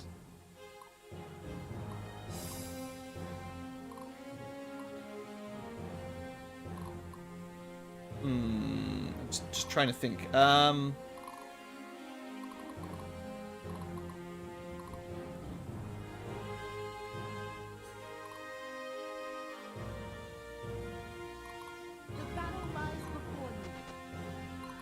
I'm not 100% sure I like this plan, but I'm gonna heal a little bit here, We will always and then find a way. try to to weaken them a little bit with a bow volley. They're gonna get a shot back, but I'm assuming we can survive one.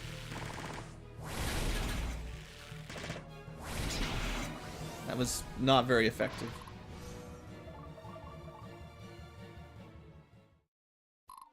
And then I'm You got a plan? thinking of doing this. Actually, don't want to target the leader is the thing.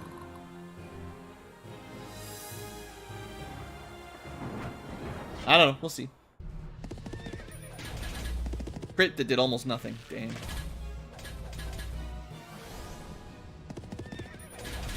Okay, we did get a kill. Whew. Oh, Barnabas, Barney baby. Good guy, good guy, good guy. And he can get out of the way. Oh man, that was great. And is this a seize specifically or just a kill? Seize, okay. Alright, I think I can trust Sybil now. I wasn't sure if I wanted to send her in there, but... the mages, I think, can kill this guy, because that's kind of his weakness. And then they don't have much left after that.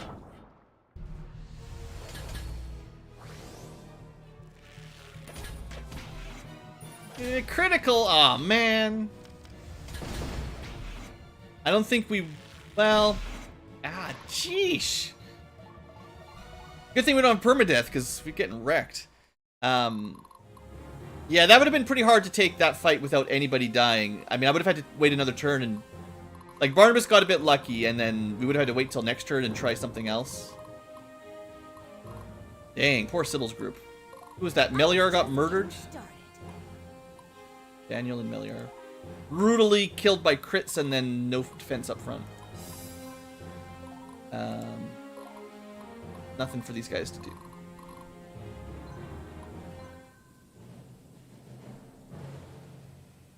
Oh, shoot. I was supposed to move. I think I messed up.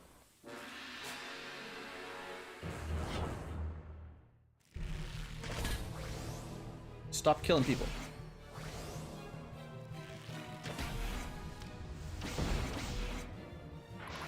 And good for Sybil.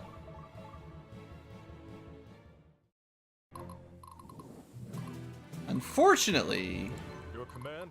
I don't know. School is in session. Stay strong, everyone. Ready. Okay. Blue's gonna seize. For my people. For my Sergeant, homeland. awaiting orders. Time to end this.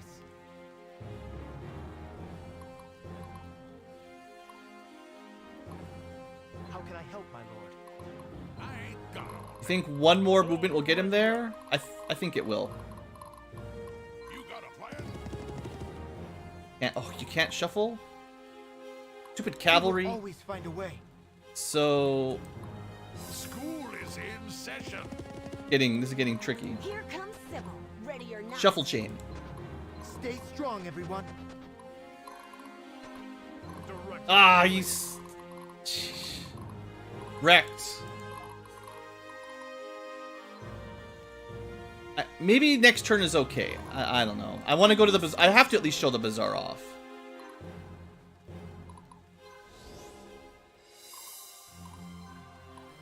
I should have moved Zelos last turn. I just didn't. And I didn't again, too. Jeez. I gotta pay more attention to ending turns like that. 'Cause having these guys that weren't gonna move made me forget about people who I was planning on moving. Here goes nothing. Time to end this. So if I could have double shuffled him, that would have been enough, but... Okay, trader. So we've only got 600 gold. So this is the problem. You want to bring more money to maps where you've got a bazaar, if you know about it, because there can be some really good stuff. This is like our first chance to get obsidian if you want to do some specific promotions. Clothes with evasion used to have higher bonuses, so they were really good. Nowadays, it's okay. Even the bowmanship trait, that's not terrible. So, yeah, this tends to be a nice place to get unique items, and it's our first dragon, but we don't have enough money. That's too bad. Another archer captain, if you want to have another person like Jules. I don't feel too bad. I like to buy dragons, because the only place you can get dragons is in these bazaars. So if you want a dragon squad, you absolutely have to pay the money here to buy them. I mean, I technically could try to sell stuff. How much do I need? 841. This would take me to 7. Yeah, I think if I sell the 2 traits, it's pretty close.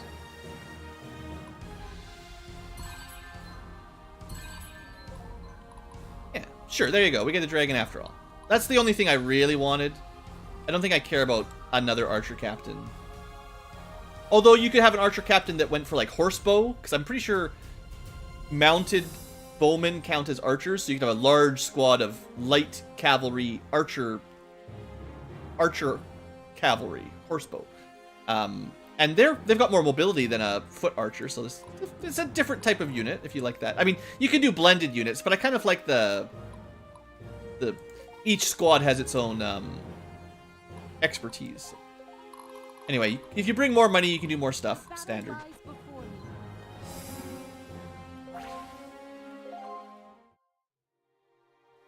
After this, we'll probably do more captures with other people. You don't have to capture with your leader. It's not Fire Emblem. So lots of captures. Could be more, but we got a good amount of money for it and some good faction XP. So hey, I'm still happy with our overall progress. I'm a little bit sad about having a few deaths, you know. I still feel like I kind of remember how I was playing on permadeath mode, and that would have been a problem. But if you're not playing permadeath mode, then a couple deaths like that is not a huge impact. It does mess up your like equal XP so everyone levels up at the same time, but yeah, we did fine. Not perfect, but okay. Damn you, Antares. All these men had to die just to fulfill your delusions. Good men. Wasted. You could probably do that map and just surrender everyone. Like, you could try to force surrender the whole entire battle, but that would be kind of crazy. Empress Florina, hang tight. It's almost over. He's got a sword. Watch out. It's a pirate with a sword. Florina, I have failed. General, just let it end. Turn yourself into these people. There's no more reason to fight. I will die this day, Imperials, but I will live on in the hearts of those who've been betrayed, who walk this life as a stranger in their lands. You Imperials have forgotten us, those who bled for you and those who now toil for you, but the people are beginning to see. And when you have finally pushed too hard and plunged my homeland into chaos, those who survive will remember you as traitors. All these dead guys around. What are you doing? No! Well, we never get to see him in action. After all this talk, General Antares with the cool pirate eye and a big sword didn't even join the field of battle. Holy Donar, take me. He just kills himself. Well, I guess that's it. All this for what? He admitted defeat and died with honor. It's the only way an old warrior could go. Very, Sudoku of him.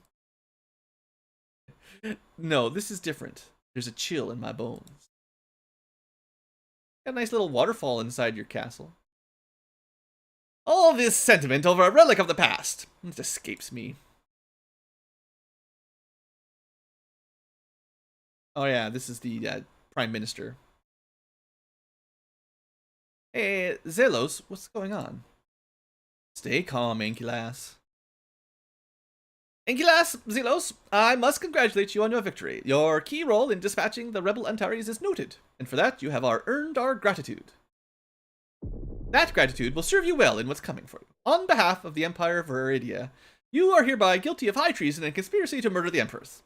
Yes, we've heard of your plans of treachery, Ankylas, and so too will all the world. That's not... What? Is this some kind of joke? I've never even met the Empress. Troops, you may fire when ready. Numbing poison, they are to be kept alive. Excuse me? This is a... What? Zelos goes into limit break. What have you traitors done? Face me, cowards. Come meet your death. Zelos is pretty strong. Yeah, those guys are dead. Imbeciles. We discussed this. Don't cross blades with him. Shoot him. Shoot him now. I mean, they got a lot of crossbows. Is that all you got? No, they had more ammunition. Well, guys, it was a short game. 3 episodes in and we're already dead. Fortunate. Casimir, what's going on? Ah, my Empress. It is a relief that we were able to uncover Ankylas's plot. Rest assured, the traitors will be dealt with. Is something else the matter? But why? It shocked me as well, but a head of state naturally has many enemies. It is the way of politics in this age. Now then, let us return to the capital and put all this nonsense behind us. After you. All right.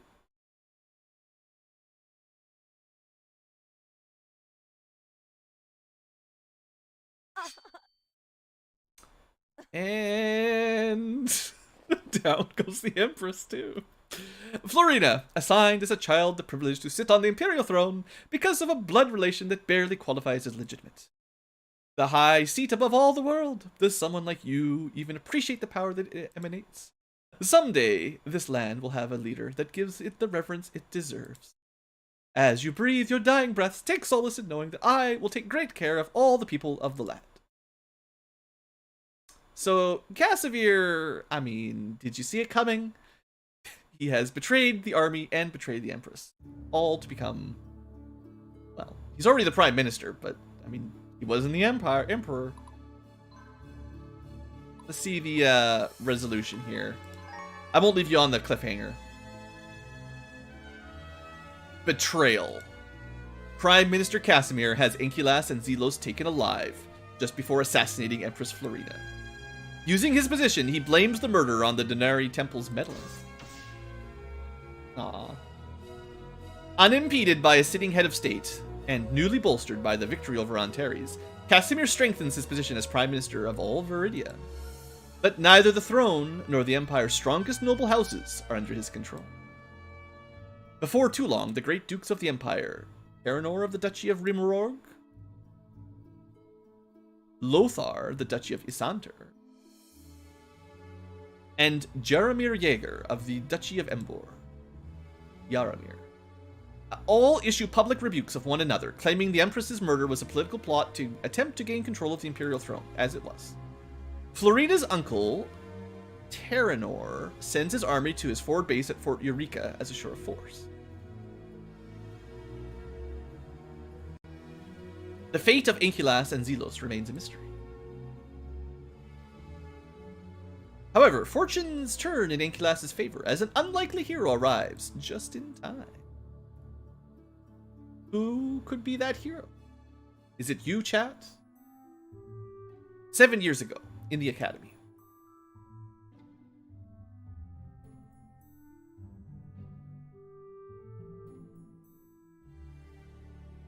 Don't you guys have anything better to do?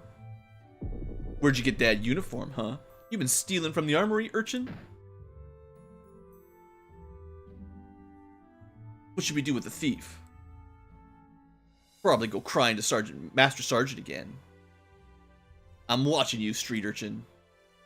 If I had my way, kids like you'd be sent home. In a bag. Yeah, go home. I hear the back alleys are comfy this time of year. Man, kids are mean, even in fantasy high school.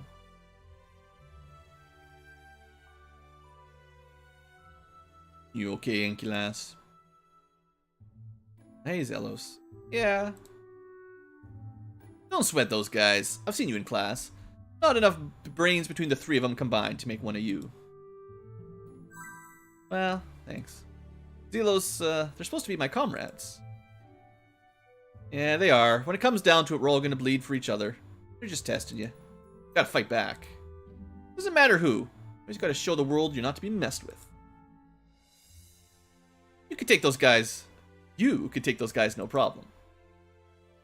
If I helped you, they'd never leave you alone. Just trust me on this one. Even if you get roughed up, it'll pay off. Something might happen to those guys later. If anyone asks, you had nothing to do with it. See you around. Yeah, those guys are just gonna be found pieces of later. Alright. It's times like these I ask myself, what went wrong? How'd the likes of Stefan end up against these devil-worshipping, running the risk of bringing harm to this beautiful face voluntarily? Ah well, these prisoners likely won't be saving themselves. Guards are no joke, but as a certified thief, TM, I can take these guys out with a stealth attack.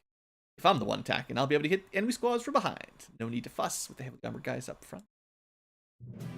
Maybe we can do 2 episodes today, because I know there's like 10 minutes left, but this is a quick one. You didn't see this one coming. There's this guy. He's a lovable rogue.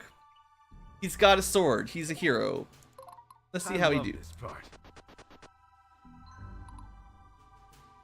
And he can target leader. Just make sure he doesn't miss. Yeah, 167 damage. He'll be fine. I can't move because I'm in jail. Would have been a nice cliffhanger to show the squad get captured, but this is a short one, so I can we'll double episode it today.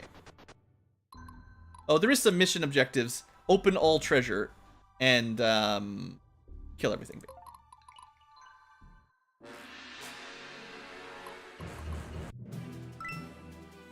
Well, would you look at that? We got ourselves some treasure right for the taking. Sure, it's not part of the mission, but as a certified thief, TM, I would be doing a disservice to my kind to leave any treasure behind.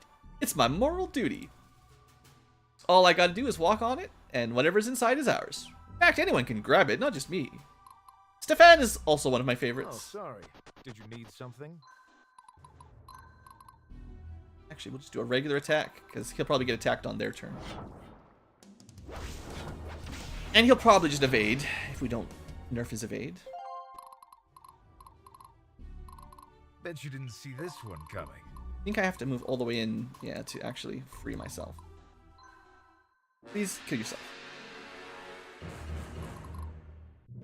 Nope. I love this part. Someone up there likes you, friend. Let's get you out of these chains. What's going on? Name's Stefan. I'm working for the temple. Thank you, Stefan. I'm Ankylas. Can you swing a sword, Ankylas? Well, I hope so, because those cultists are hot on my trail. We best find our way out of here, friend. I think I saw an exit around the corner to the northwest. The time to act is now. How far can he Real move? thirsty here. Got a 6 move. I can do here is shuffling.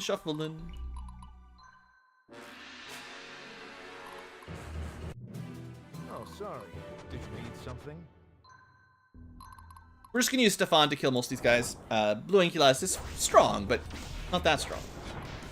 This is really his time to shine. For my people, for my homeland. We got some treasure and an escape. Blue Ankylas just has to get to the arrows. Stefan will be fine. Don't worry about it. Let me see. Oh no, there's reinforcements coming. Ah, hell's bells. Guess my cover's blown. We gotta get moving, kid. They're bringing in reinforcements. I must stay strong. Bet you didn't On the see other this one hand, coming. he can get the treasure this turn. So, 800 The gold. battle lies before me. You know, if you want to shoot me, you can shoot me. I'm pretty sure I'll be fine. The goal here is to be quick.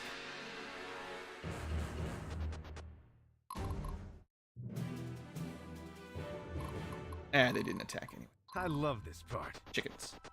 Chickens, I say. The time to act is now. Alright, is the blue Ankylas strong enough to defeat one archer? I'm pretty sure. Yeah, she good. So she gets more XP, seeing as she's not Real thirsty here. level 9? Ready. He's no Barnabas, but he's got a few levels on us.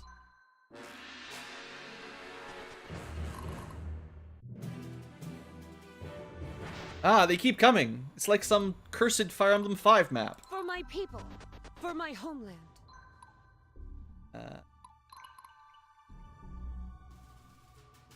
Pretty sure we'll kill him in 2 hits. Ow. Hey, that's what I wanted. Double strength up too. Yes, Robert. Oh, sorry. Did you need something? Gotta get those treasures before we leave. Infinite XP. Yeah, you'd still only be able to get to like level... like 2 or 3 levels higher than their level, and then you stop getting anything.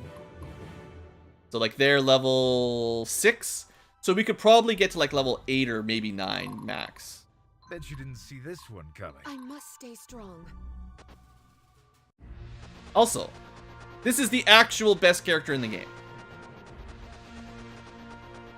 I mean, there's a lot of best characters, but this is the actually best one. Whoa, Stefan! How do you plan on getting past the blonde with the hammer? That's Deanna. Our ticket out of here. She's my partner in crime. Robert, you'll like Deanna. I can guarantee it. Deanna as in the leader of the Temple Paladins?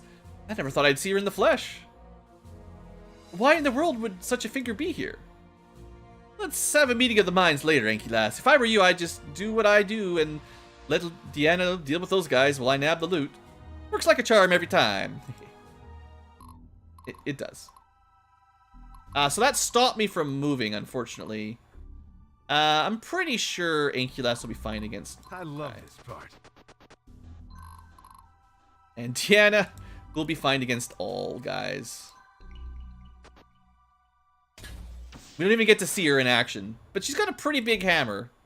It's fairly large.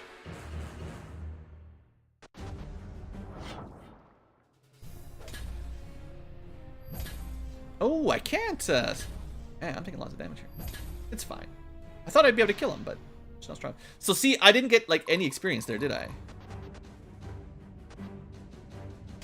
Alright, he's dead. Dead. I wish we could see her combat, but later. Alright, she wins, everyone dies. Thank you, Deanna. The battle lies before me. Oh, hold on. The time to act I'm in is now. danger here. 59. He's going to attack me, and then I'll kill him on counter. That's fine. Ready. So just keep an eye on our experience. We currently have 2 experience. For my If he suicides For on my us next homeland. turn. Are you one of the prisoners here? Well, I was. This is fortunate. We did not expect this. You must come with me. I can't argue with you, giant hammer lady. Alright, didn't stop my movement that time around. Getting real thirsty here. Bronze arena token. Not that good. Oh, wait. Where am I needed? Oh, there we go. Should be fine. Oh, these guys can't. They've got oh, no. I thought there's an invisible barricade there. No invisible. A paladin never surrenders. Okay, we'll get to see her fight next turn. Do not be with us. She's exemplary, let's just say.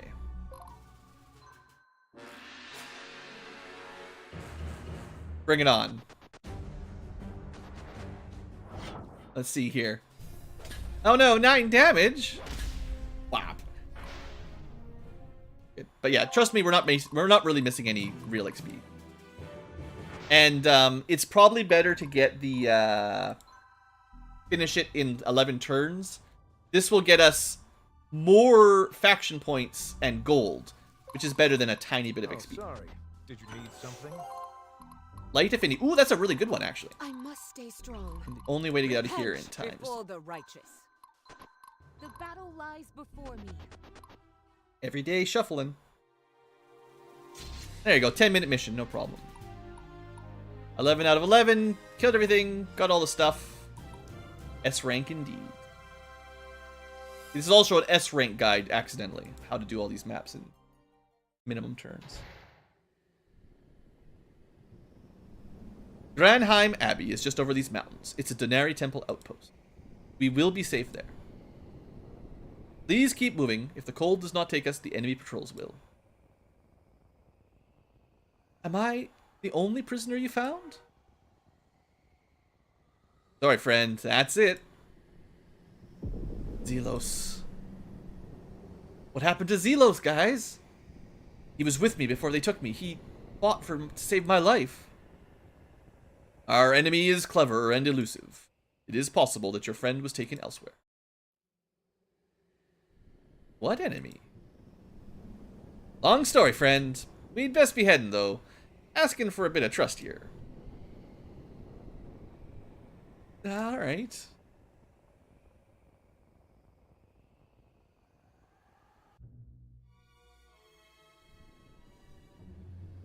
Snowtown. Out in Canada. Welcome to Granheim Abbey. The temple has maintained a presence here for generations. Right, only these temple folk are crazy enough to want to live here, I suppose. Gotta admire their grit. Let us speak in the chapel. I don't wish for the pilgrims to hear us.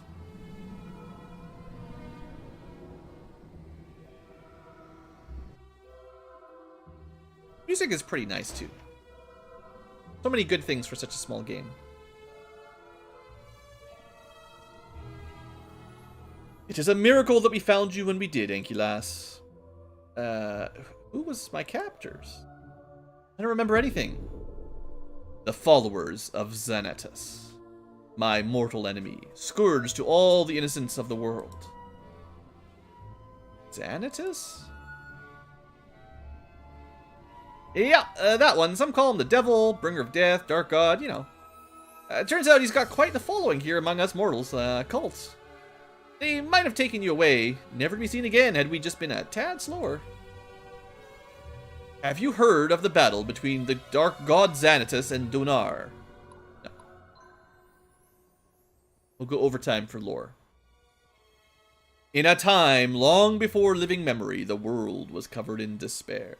The dark god Xanatus was summoned into our world, and the human race endured unspeakable tyranny and hardship under his rule. seeking to liberate their people. 5 warriors, led by the legendary hero Donar, rose up in rebellion.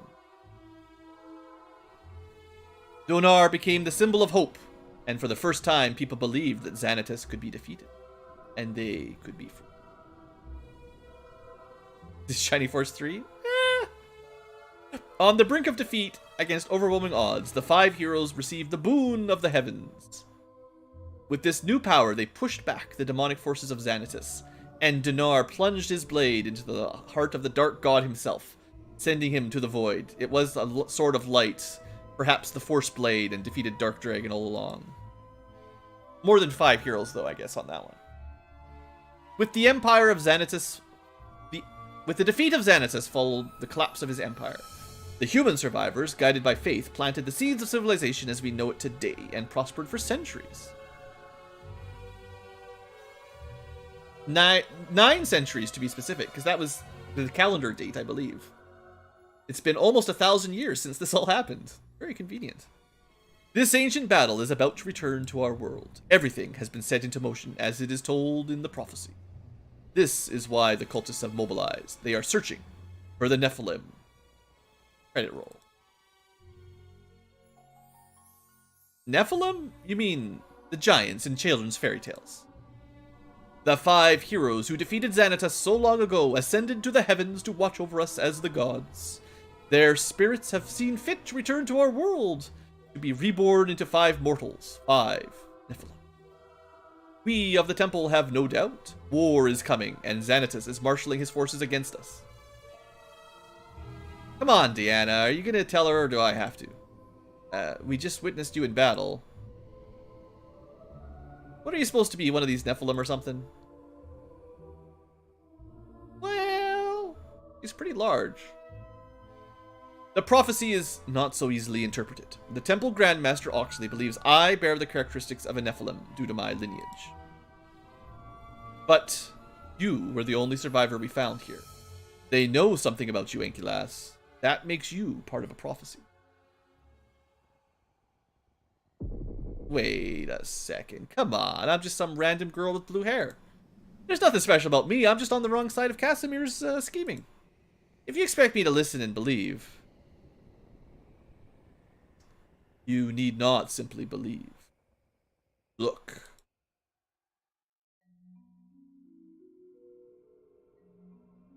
More lore. This is a runic pattern designed to channel certain energy. This more humane version is used by the temple. And mine? Every prisoner has the inscription. Evidence of cult experimentation. To fail their test is to die. Yet, as you live and breathe, you stand before us.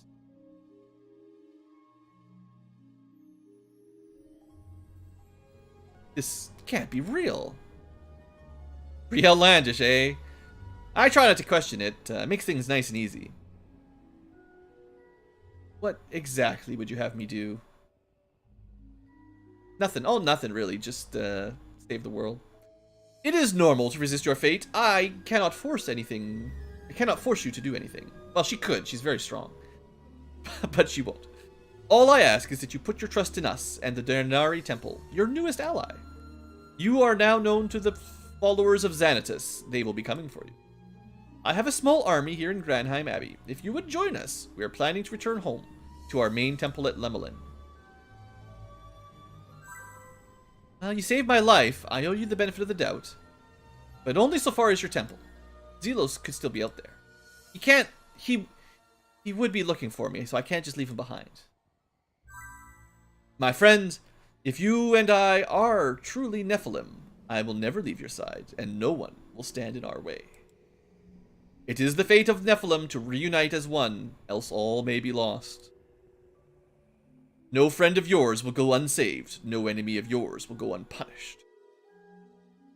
Of this you have my word and my honor, and my hammer. Hard to argue with that. Come, I requested that a force of temple warriors be assembled. Let us meet them.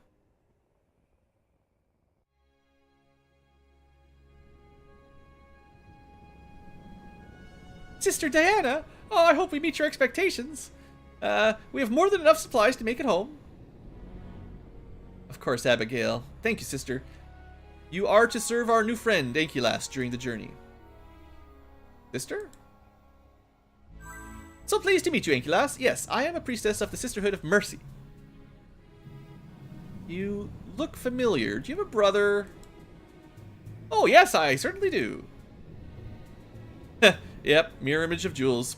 Only a sibling could be so sunny. You know my brother? Oh, how fortuitous. If you are a friend of my brother, you are surely a friend of mine, dear Ankylas. If you will have me, of course. If you're playing a male character, she's like your automatic romance if you feel like it. You don't have to, but she's like, it's a guaranteed almost. Alright, well, it's a bit of a long episode here, so we need to end this quick, but let's see if we can get to the camp screen. With the cunning adventurer Stefan and the mighty paladin Diana as Ankylas' new ally. Ankylas sets out from Granheim Abbey, bound for the Denari Monastery at Lemelin. There she hopes to gain the answers she seeks. Ankylas will have to reach Port Genos, from which she can sail directly to Lemelin. Look how far north we are. But now, Ankylas faces the followers of Xanatus, who seem to have far-reaching power and influence. It seems that Ankylas' moment of rest will not last long, as the enemy has seen fit to call for reinforcements. It'd be pretty boring if we didn't have an encounter. It's too much dialogue all in a row. So, our army is a little bit different. We do keep the extras. So if you made extra units before Cassavir murdered you, you get to keep them and change them. But some of these guys came back. So we bought a dragon, and pretty sure these were Zelos' units that get re-added in here. The other ones, Sybil, Jules, all the other guys, the heroes basically, they keep theirs and they're missing for now. But any normal non-Zelos unit comes back, basically. And we'll do some management of that next episode, because there's lots of stuff to talk about. And more stuff to buy, and I'll do some of this off camera again and figure out what I want to do. More tech. Oh, I didn't even show this up. Okay, this episode, I meant to showcase the tech that I picked between... I gotta remember. Okay, self-note. I'll do the management off camera for the future tubers, but I have to actually say what I did. I'll get there. Anyway, it's already overtime. Thank you for watching Future Tubers. I hope you've enjoyed. We're kind of done the intro tutorial section of the game. We start back from sort of scratch and rebuild our army, and now we're playing the game more... I mean, you know, it just keeps going, but Chapter 5, I'd say, is probably when we get the more standard start. We're done the orientation phase, anyway. I will see you next time for more Symphony. More war? Definitely more war. Maybe some more Symphony. See you there.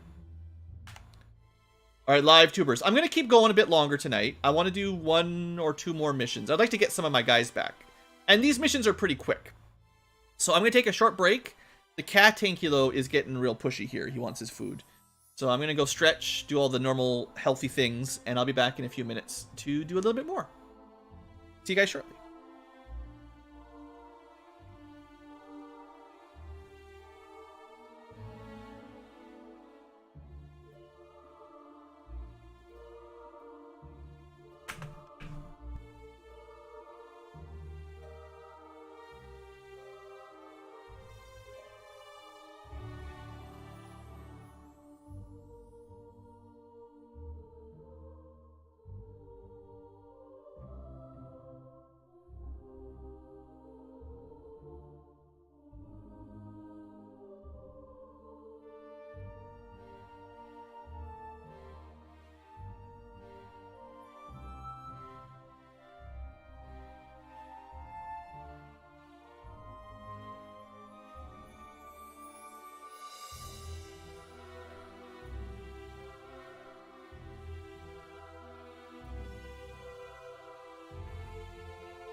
Alright, live tubers. Blue is back, y'all. We're gonna do a little bit more gaming. And Cat Ankylo. He's been fed. He was definitely a pain. Fortunately, we have to keep... Well, unfortunately, depends on your position. But we keep him inside, so he's not allowed to go outside and bring us dead corpses like some cats. He's just a indoor cat. We don't have to worry about more orphans. Just check a couple things here. Actually, I'm going to check real life things like my emails. In case the real world comes a knocking. But we'll get back in and do our preps for the next map here pretty quick.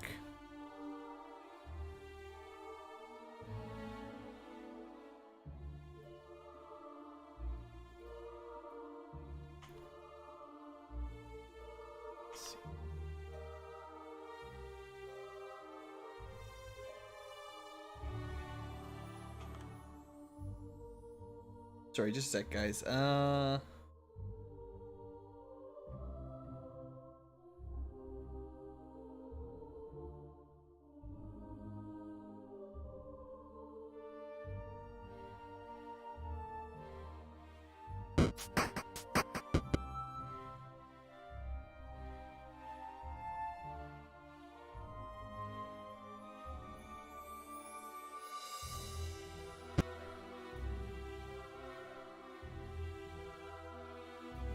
One thing done, and then all the things being done in these breaks.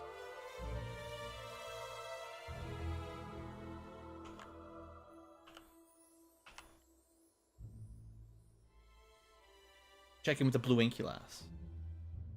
What happens to the prisoners? Well, they just get ransomed, I guess. You get money and prestige for them, and then everything else is up to your imagination.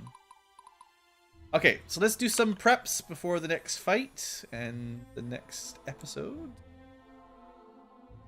That off. Alright, tech tree. We'll start there. I gotta remember to recap the future tubers on this because I forgot last time. So, we're about to unlock tier 2, which costs two scrolls instead of 1. So we could theoretically line some of these up if we wanted an early one, like gain class mastery faster, or less damage with certain classes, better cavalry hit points, more dragons, more morale damage from shock attack or charge attacks.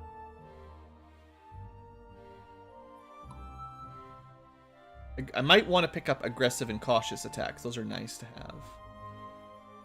Morale bonus next to your own towns, which is, morale is pretty good. Advanced archery techniques, if you want to use jewels, who we don't have anymore, this lets you throw more ranged indirect fire, which is, 25% increase or 33% increase. More artifacts, might get that soon. Could unlock crossbows, maybe. Heavier rounds. So a lot of ranged attacks don't do very much against shielded or heavy armor enemies, so this lets you pierce a bit better. More hit points. Armor. I find that I don't personally think +5 armor makes a huge difference. I don't know. It doesn't seem like that much to me. So I'm thinking I might... No, I don't have Barnabas anymore, so for the next map at least.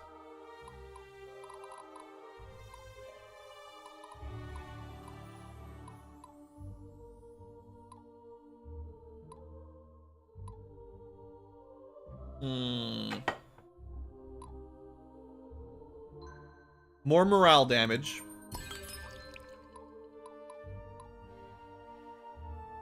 Mixed units damage is okay.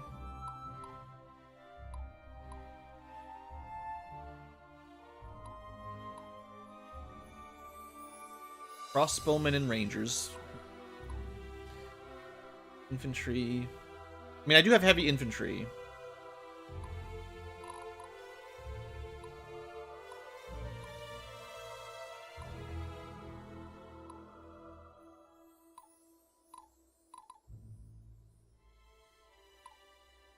There's something in the mage line that I remember was very important.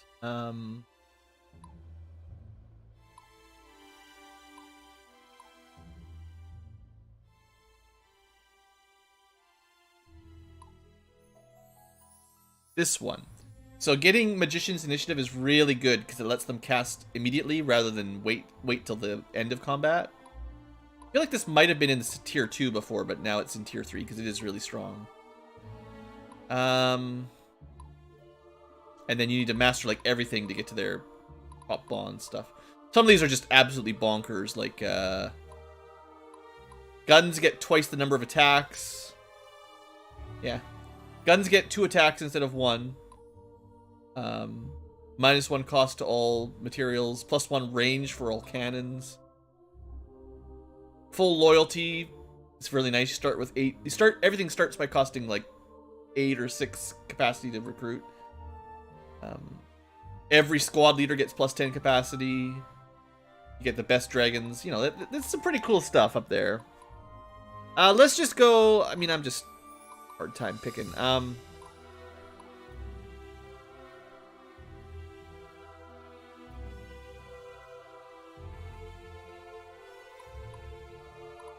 Let's give our healers some HP. And this starts unlocking tier 2s as long as you've picked some of the lower ones. So we could pick one of these, like Class Mastery Faster, which might be worth it. Because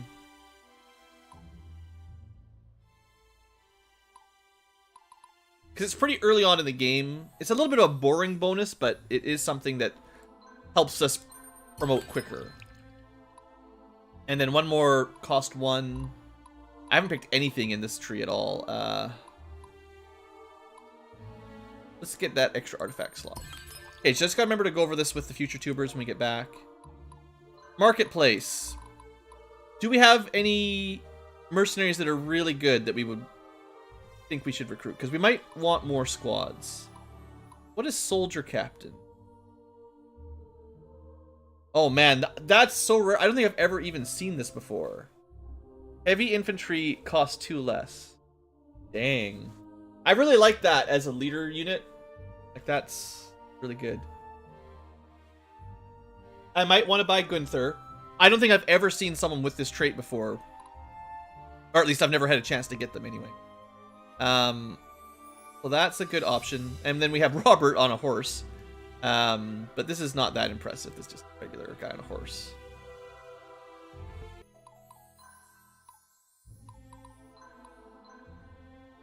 Right, so it starts as a bowman and then you promote to an archer. So archers can probably lead squads. It's the bowman, the base rank that can't. So he probably could.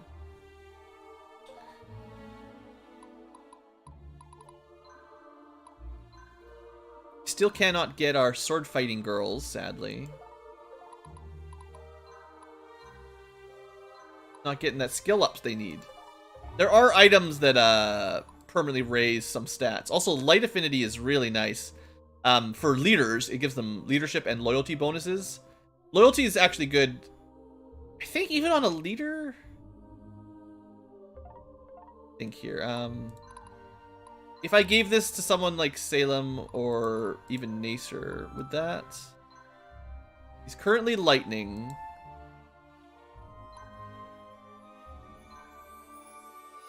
This would give him 4 more leadership. He'd be a bit weaker. I'm not sure if it would drop his capacity. He's the leader. I think leaders are just 10 all the time. But the 4 leadership is nothing to... It's actually pretty good. Now, I don't believe you can use those scrolls on heroes. So, like, Stefan is probably not light. He is lightning. Oh, you can use it. I think in the original game you couldn't use affinity scrolls on heroes. They must have changed that. Okay, so that's like one of the best leadership scrolls for sure. I wouldn't be surprised if Ankylas starts with light, so not on her. What I should try to do is find some good learnable trait scrolls for Ankylas, because you could use some of those. Okay, so what are we doing? What are we doing? Now, one thing I forgot about, technically speaking, as much as she should be able to afford another unit, she actually probably can't, because it's 10 capacity base until you have 5 units. And then the 6th unit is +2, and the 7th unit is +4, and so on. So there's a compounding cost to higher squad sizes. The dragon should be Schminchkin? I mean,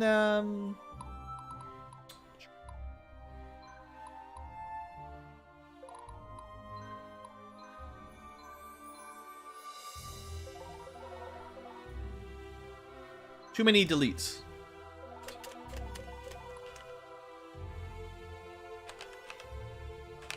I do remember the old FF8 Minchkin. Good. I'm not sure. Okay, I gotta do some thinking here. What are we doing? What are we even doing? Well, first off, let's show off Stefan. So this is our first light infantry squad. Stefan himself is a treasure seeker. He's definitely not a thief. He's a treasure hunter. Although he might steal gold. So he does. It's nice when he wins battles because he's got a higher chance of getting loot, which is a nice trait, and can also steal some gold. So that's fun. And he's got a couple ambushers and a couple archers, and not enough capacity for anyone else yet. So I'm just gonna closer here, and I could give him artifacts. True shot bow, +15 skill. That's really good. So this is, you'd think would be good for archer units like Jules, but skill is really good for assassins as well. Lots more crits and just archers anyway. You can have that. Diana, she has got almost enough capacity for another unit, but not quite. 2 healers is probably more than she needs. And she's got another sort of new class. These are acolytes. They get basically resistance to magic is the main thing. And eventually they will become the mighty paladins themselves. And striking damage, so good against armor. That's cool. Her squad's a bit weak on damage dealing, I will say, with double healer. She doesn't, I don't think she needs double healer. So let's pull one of them. And we'll definitely add somebody else as a healer instead. Or not a healer, someone else's combat. Might be nice to get a mage in there, but keep an eye on our money. So we need someone new for Diana, a back row, or someone for damage. Stefan doesn't need anything. Blue needs a bit more capacity. Wait a second. 2.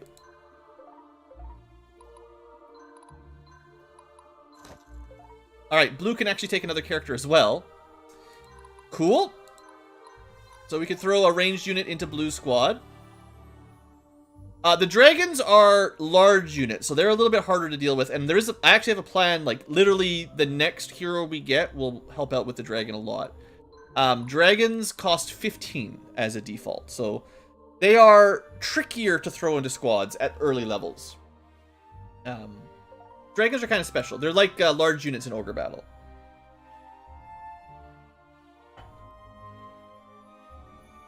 But, get there. Okay, so something for Ankylas, something for Diana. Nacer is at max. He just needs to get these guys promoted to horses.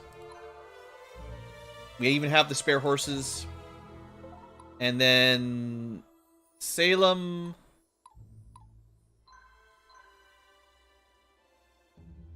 He needs one more leadership, and then I can give him someone else. Now, there are actually artifacts that add leadership as well, and they're really, really good. We just haven't gotten lucky enough to get any yet. Okay,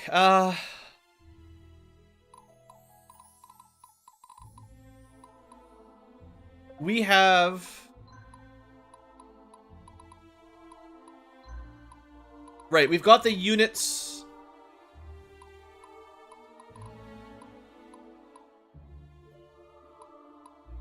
I might just add the archers. One to Diana, one to Ankylas. It's, well...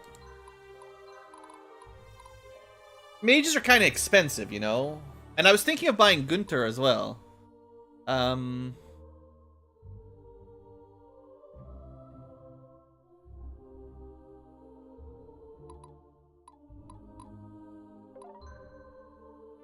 More true shot bows. Not a bad thing to buy plus 15 skills, you know? Or I could buy this. I should buy this. I should probably be buying one of those every round. Because when you're low on capacity, this right here, big difference. Oh yeah, I've got that affinity scroll. I was gonna figure out who to give that to as well. Gee whiz, there's so much to do. How did I ever do this before?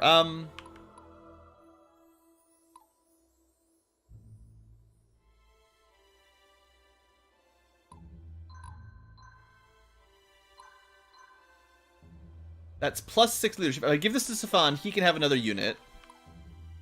So Blue's got plus 1 unit. I could get Stefan to plus 1 unit.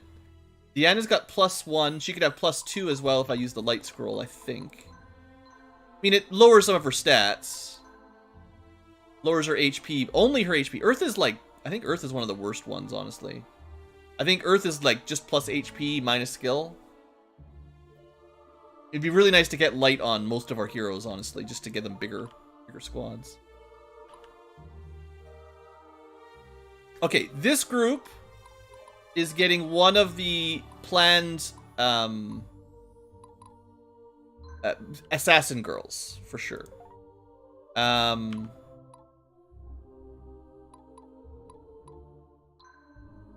was definitely thinking about adding some mages, but we'll see how I feel here in a bit.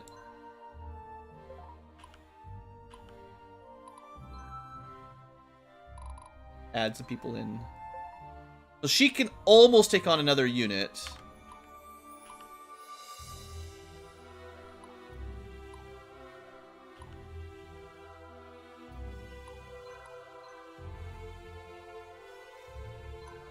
Just gonna do this for now, and then we'll downgrade that one later. I want her to be an assassin, not an archer. Just gotta remember, this archer is a girl and can be a sword master.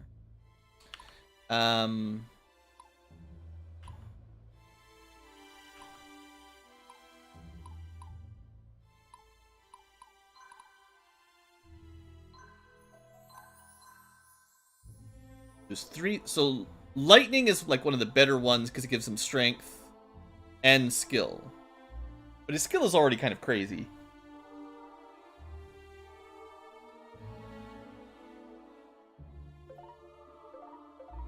This is tough. I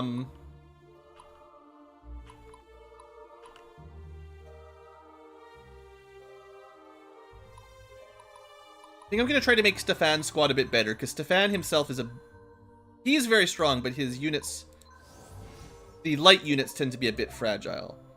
So, like, these rogues are not my favorite.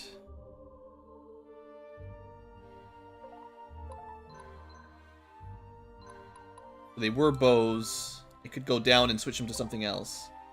Like, if I wanted these guys to be skirmishers or something, we could switch over, probably, but...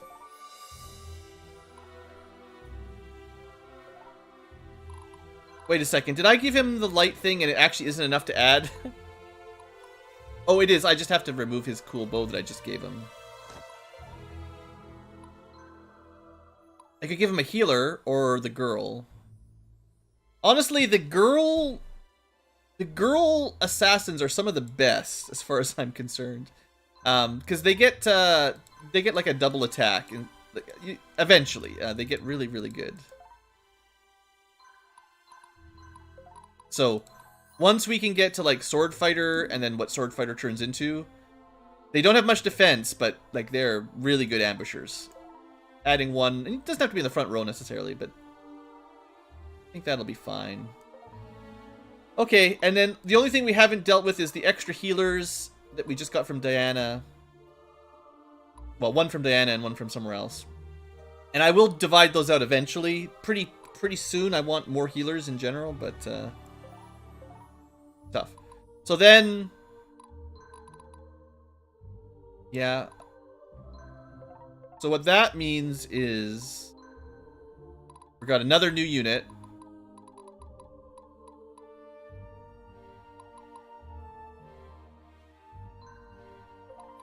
Form new squad.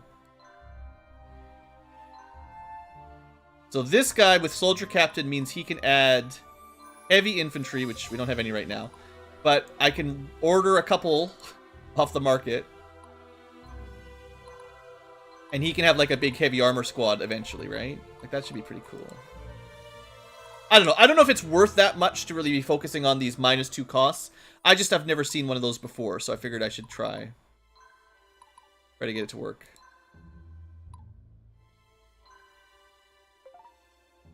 Yeah, he actually could have... So he's getting the -2 already. These guys are considered heavy fighters even at rank 1. So it actually makes it really easy to fill his squad up early on. He wants to put a healer in there? To be a very small... I could give him a healer, or I could give him another one. You know what? I don't have enough money to buy a healer right now, so let's just give him... Like, I don't have the money to buy one, but... Give him the lower level one. Alright, and at least that way he's got like a balanced squad. It's not going to be very strong. This is pretty weak right now. But he can add another heavy infantry for 8 points, which isn't very much. And that should work. Alright, and then Diana's close to another one, but not quite there. So we can give her some kind of artifact at least. She's definitely like a crusader. So we'll give her some strength for her whole unit. Got 1 point. We'll be able to get that bow on eventually.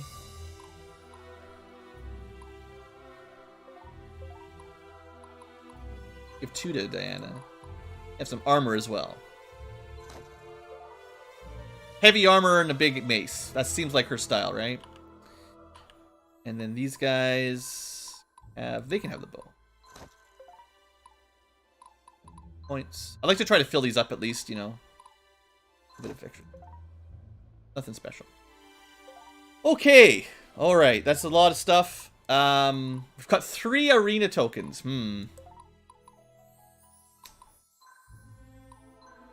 If I do the arena, I'll have more money. Generally, doing the arena as soon as you get it is a good idea. Well, I might not do 3 arena fights, but I'll do at least 1 once we start the episode here, and then we'll get into the next mission. We don't have a huge army anyway, but I guess what you could do is, like... You could figure out who was at, like... You can only take 5 squads into the arena, I guess is what I'm thinking. So units that are, like, lower level, you could try to level them up a little bit, get some money. Maybe I'll do that.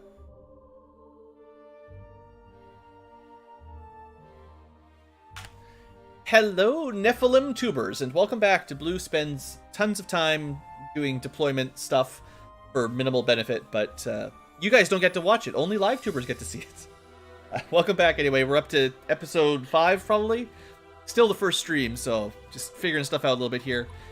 First off, I need to go over the tech tree, what I've been spending my scrolls on. I most recently unlocked tier 2 by putting 7 level 1 tiers in, and if you have 3 in 1, you can go to level 2 in that branch. So the only one I picked up early for 2 points, 2 scrolls, was 50% faster class mastery. It's not a huge bonus, but the earlier we get it, the quicker our classes will rank up, and that will have, you know, compounding effects later on. There's lots of other ones that we could spend a lot of time going over. We don't really have a lot of dragons yet, so faster dragon mastery and higher chance to have them show up. Sure, we'll get to this eventually. We don't really have a lot of horses right now, so 50 HP. There's kind of a combo for more magic resistance based on armor for holy fighters. We don't have a lot of paladins or anything yet, but this is pretty cool eventually. Also, support healers take less damage when paladins and valkyries are in the squad. So these all kind of combo together to make a very magic-resistant, tanky group with healers that keep your paladins alive and stuff. It's actually really, really nice that there's a cool combo like that. This is going to be a while. I did pick up apprentice training, so I picked this up last time. This is how we buy apprentices. I haven't actually done it because they're kind of expensive, but I want to buy some mages and throw them in my group. It's much better than version 1.0 of Symphony, where we couldn't even buy mages at all. So this is nice. We don't have any cavalry, so we're not worried about stables yet. I picked up target leader, more morale damage killing leaders, and that was one of the first ones we picked up to get faster conscripts. We just picked up a second artifact slot to equip slightly better stuff, and I haven't put much else. So that's all we've got for now. There's a ton of cool techs, and we'll get them all eventually, but I want to at least show them off. And then as far as our squad orientation, we've got an extra unit in the Ankylas' squad. I haven't named them yet, I don't think. But added an archer. Oh, this is one of the archers from Zelos' unit, so inheritor. And I don't think... I should double check here if we can... We can't go to soldiery. I still want to be a soldier, but he needs like 25 base strength. And although he's got that as a spearman, you can't cross-class over, so it's kind of annoying. This guy... his basic strength stat on David is not high enough, and it's probably because of water gives him like a strength negative or something. So that's the Ankylas squad.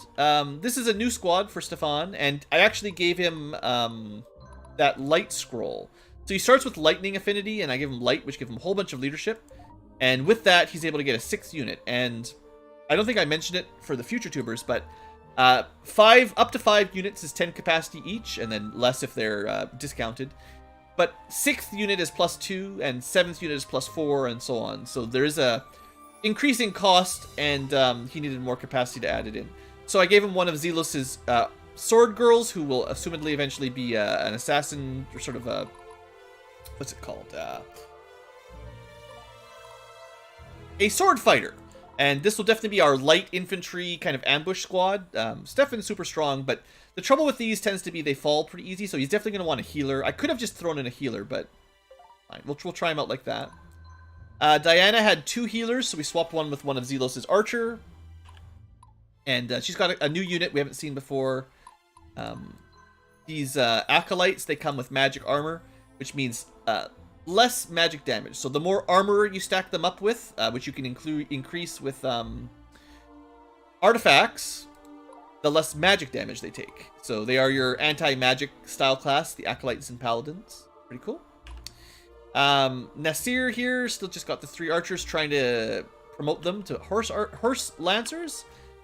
Salem here added an archer from Zelos' squad and a true shot bow for skill. And then I made a new squad. This is a new 1,000 gold mercenary. And if this is the first time I've ever managed to recruit one with soldier captain, so I figured I had to try. Heavy infantry costs 2 less, which means we can get 6 cost swordsmen and heavy swordsmen, and this will be... I don't know if he'll stay as an archer necessarily, but having a really heavy infantry unit that's cheap, I kind of like the idea of that, because that's a fairly rare trait, and I figured I better buy it while I could. I have not assigned the dragon, although I've renamed him. I have a plan for Schminchkin, but we need to wait a little bit longer. Dragons are large units, so they cost 15 capacity to add to a squad. So we gotta wait a little bit before we got some space. That is all for now. I'd like to buy some more stuff. I could buy this sapphire ring. You know, I'll buy a sapphire ring. That's a magic bonus for a magic class. I'd like to buy another true shot bow, maybe this sword, maybe more gems. I'd like to start buying some more.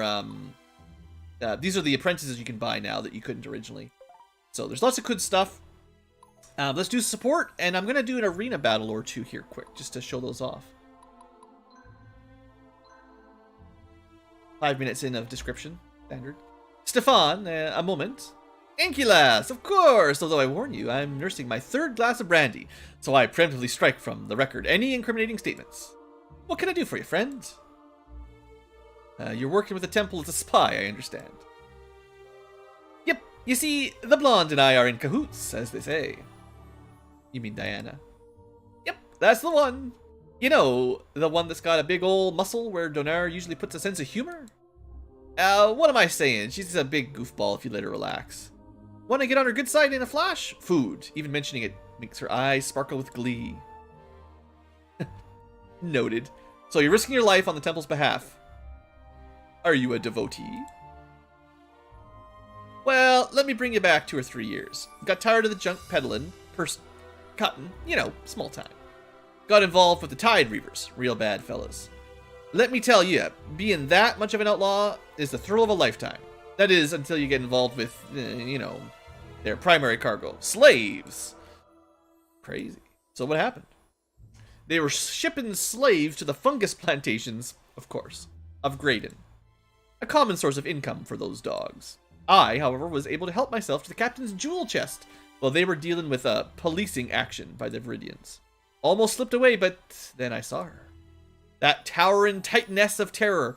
She came out of the Imperial ships barreling around, smashing those pirates like they were gnats. I tell ya, you would not believe it if you didn't see it. So how'd you end up crossing paths? Well, you see, she caught me. But no worries, this slippery toad avoided jail as usual. Snuck away, huh? Yeah. Well, no. You see, Diana and I made an agreement. She needed masters of espionage to investigate cultists, so I do some dirty work and she keeps me nice and legal. Turns out we're a hell of a team. Plus, I found my new family in the temple folk. Real bleeding nice, I tell you. It's quite the story. And now you're here chasing prophecies. Gonna be a hell of a ride, friend. Hey, I think you're alright. I mean that. You got my back, I got yours. Especially if you can secure me another spot of brandy, eh? Eh? Alright, Stefan, he's in my top 3. I like him. I like a lot of people. Alright, so if you manage to gather some arena coins, and I'd say if you see them in shops, you should probably buy them, because it's worth it. You can do a little arena battle. These are not that complicated, they're just for grinding mostly. They're always basically the same. You can deploy 5 people, you fight a bunch of enemies. They're the same level as you, basically, or slightly higher, although they can have some interesting units. And if you win, get some gold and some treasure and stuff. And if you lose, it's fine. Nobody dies on these. You don't actually have permadeath during these. So, 5 squads. Enkilas, Diana, Stefan. And then I got these 3 weaklings. I'd really like Nasser to get up to horse lancing. And that's mostly archer, mostly archer. I'll try Gunter. Just got Gunter. Alright, let's do this. So there's not, no, you know, these arena maps, they're just arenas. The enemies, some of them charge towards you, some of them don't. The way we'll do this is... yeah, so 2 safe spaces there. So I want someone who will... ooh, that's 5 attacks. That's pretty strong. Someone who won't die. To lure them over, basically.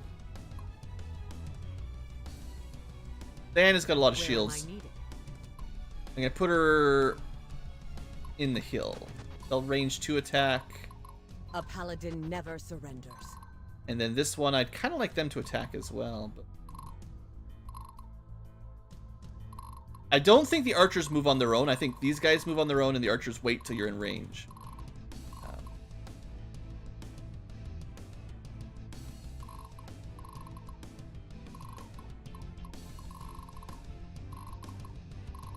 The time to act is now. Alright. Do something like this, This one coming. and we'll see what happens. Technically, you can go inside your castle and heal up or something, I think. Well, no, there's a tech that lets you heal near your castle. We just don't have it yet. There's a lot of powerful units coming real fast. Maybe we should have pulled back and waited.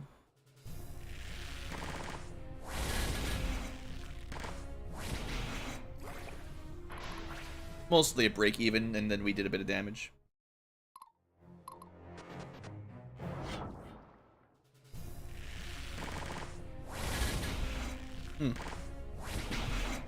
Similar kind of effect. We take a little bit of damage, they take a bit of damage.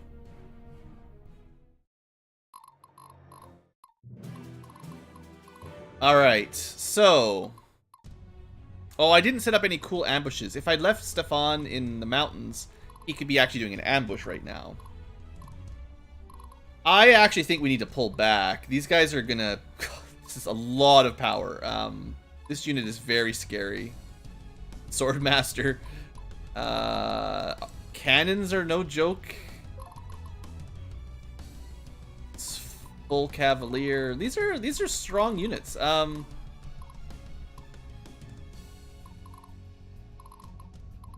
don't think we can fight them in the middle. I think we're gonna have to try to choke point here. Not great. Ready.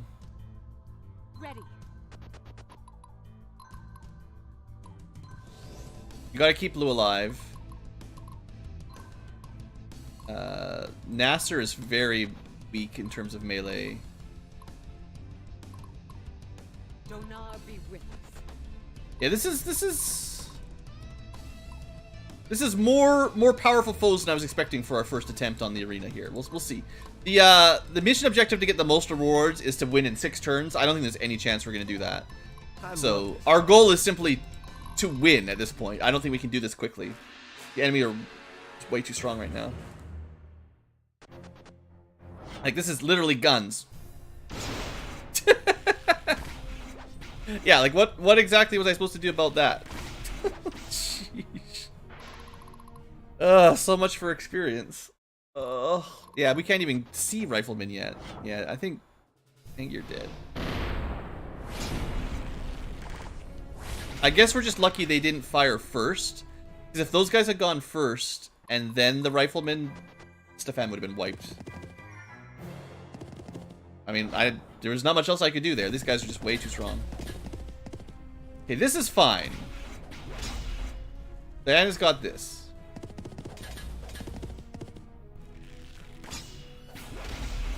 And no problem. Nice double skill. And the archers are gonna... Okay, this is fine. Sheesh. Very close. What else we got? More on Diana. This should... Alright, well this next turn is the one that counts. If we can push out of our bottleneck here, we'll be okay, but... yeah, we got to deal with the guns. And honestly, we're kind of lucky that this unit didn't get an attack. Alright, and we can't even move, so we have to attack from where we stand.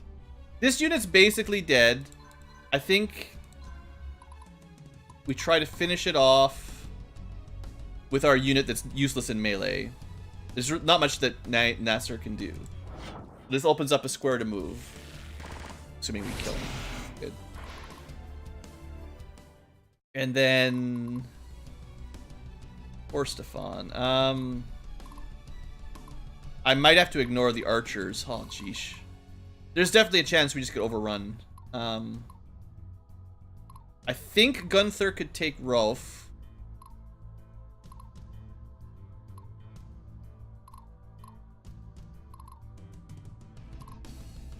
For Alright. my people. Alright, Blue For Ink my left. homeland.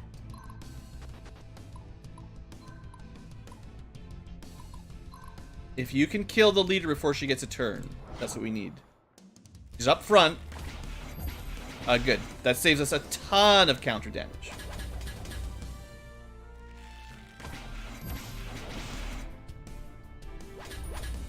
Alright, that's fine. That worked out pretty well.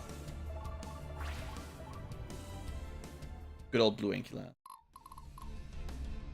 Now, that's still got to deal with those.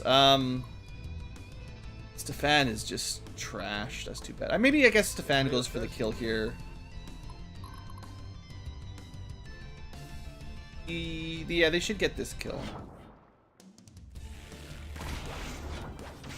Maybe. Yeah, guns, as you'd expect, ignore defense entirely, so they're real good.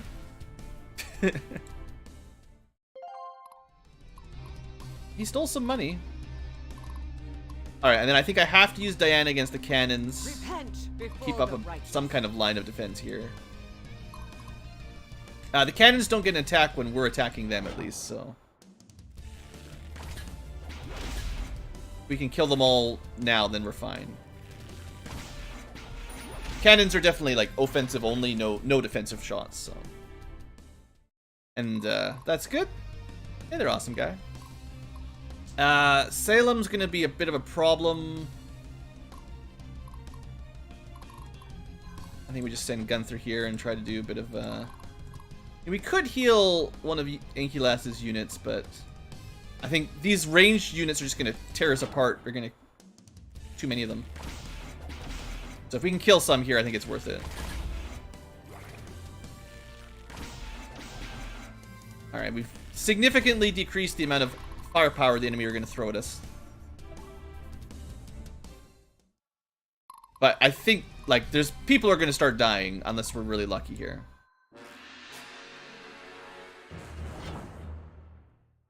This is actually good. It gives us a chance to heal. We take a little bit of damage, but we get a full heal on the middle. Actually pretty good.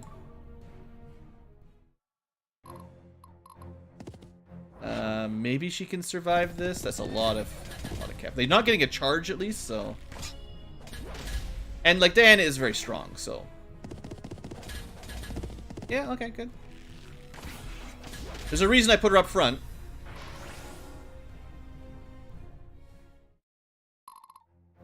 And then 2 archers. Alright, this... Wow, this guy's... lucky. I really need these guys to get class mastery and promoted. They're supposed to be not archers. Not again. Well, they're dead this time.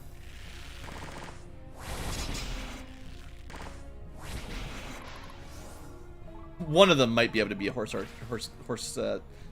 lancer soon. All right. Let's have Gunter continue to beat up the archers. He's doing a good job at it. This is not a bad group. It's a small, weak group, but it's got like a front line and a healer, right? So it's got some sustain that some of my other groups just don't have. All right, and then as far as like experience goes, blues are level 7 already, which is 1 higher than enemy units are level 6. So I want to prioritize the slightly lower one. Yeah, these guys are such a low level. That's part of the thing too. I don't think we can. I'm not sure.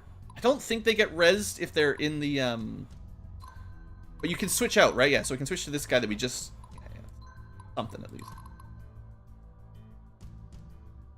Probably get a surrender here, actually.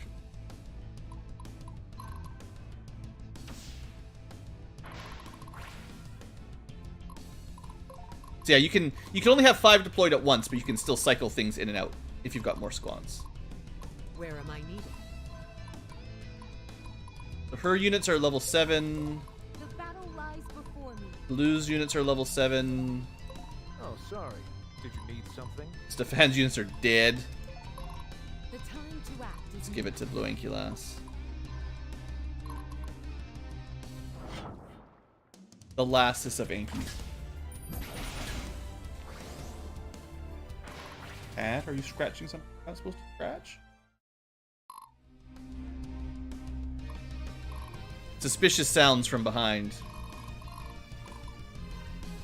Well, if we can kill the boss in 2 turns, we still might get that never surrenders. the bonus. Bet you didn't see this one coming. I could have used them to shuffle people forward, I guess. Still can, technically. Let me see here. Yeah, no, unfortunately, retreating dead units doesn't let you, doesn't heal them up, which is what I was hoping it would happen. I couldn't remember. They're not... You can change, so, you know, you can change them if you... Uh-oh. I crashed the game. I did something you're really not supposed to do. I've never had that happen in this before. So you retreat someone with a dead unit, and if you try to do something to their empty tile, you can crash it. Good. I should make a bug report. Ah, shucks. Uh-oh, no. Did I save? That has literally never crashed this game before. I think autosave saves me. Yeah, because I didn't make a manual save before the arena. Is there no battle save, I guess? I could have saved in battle.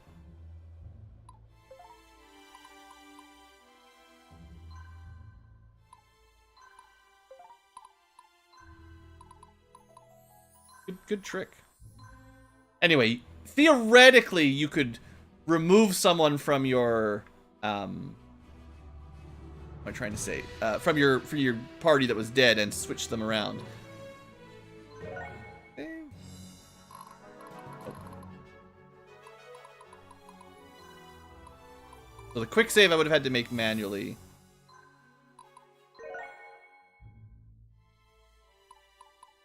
But this was after I did all my. Let's try this whole episode. Just 20 minutes in, we've done nothing. Ah. Well, we found a crash. Same. Well, this group's even worse. There's 2 cannons. All right, we're gonna try this again. I must show off one of these fights. We must win. I don't think I'm gonna bring the archers in this time. I'm just gonna let them stay back. I think the only way to win this quickly in the turn limit is to draw them over on turn 1. But then everything attacks you at the same time if you're not strong enough. So seeing as they hold still, I'm pretty sure we're just going to let them come to us. Because this is still a really, really powerful attack. At least at our level with our current stats. The time to act is Bet you now. didn't see this one coming. Ready. I think Linvi will actually get an attack on Diana.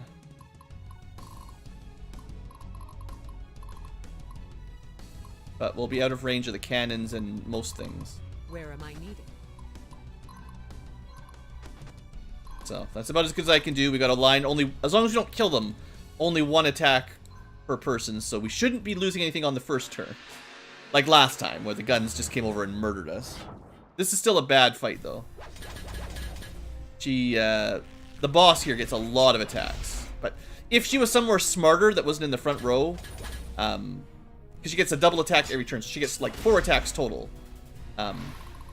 If that was a clever enemy, they wouldn't have designed the group like this. Or they try to get like an ambush. Honestly, this helps me out more. We take a tiny amount of damage and we get a heal. So, this is only making me stronger. Thank you.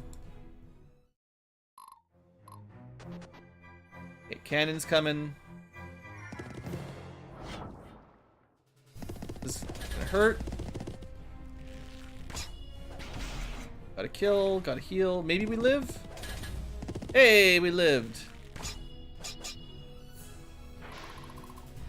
The guy with the halberd there is like the promoted light cav. Hey, look at that cloud. That's really nice. Okay, so we want to kill all 5 of those guys if possible. I love this part. No. I was hoping I could get all the way over there. I'm not sure if we could get an ambush. I think starting in your base might count as... Can we turn that on? Maybe that's not... And ambush tiles, you have to... I haven't shown one off yet. You have to start in an ambush tile and end your turn and then attack someone from an ambush tile to get an ambush. It's actually one of the harder parts to set up.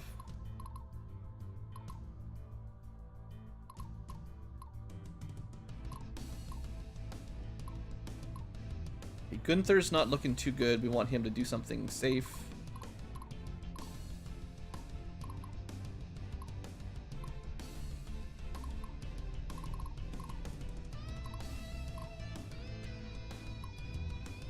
For my people, for my homeland. Alright, Blue should be able to finish these guys off. The Inky Lass herself.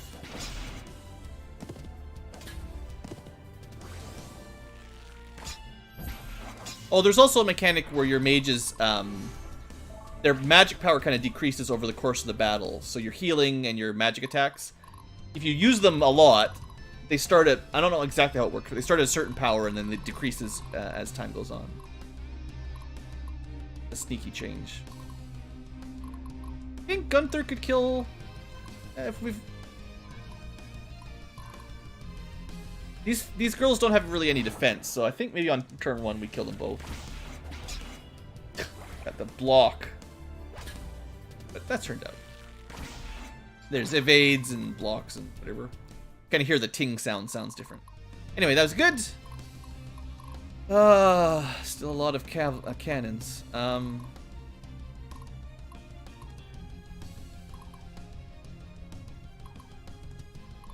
We're not going to be able to take out both the cannons. Well, I'm real thirsty here. Oh, sorry. Did you need something? let's see.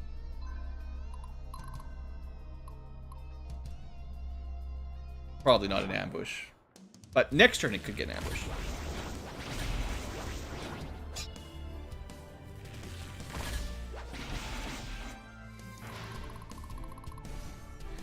One thing of doing this is, assuming we live, we'll lure the archer over so we can start moving forward there. We also can't let them walk to the base, because they will just go capture the base and win the map if we aren't careful.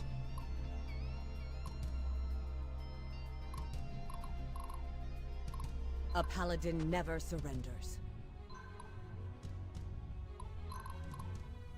Try to kill the leader at least.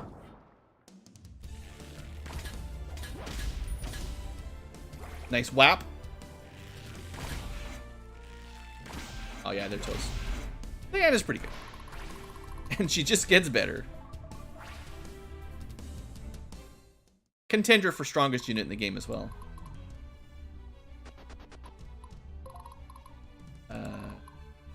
Yeah.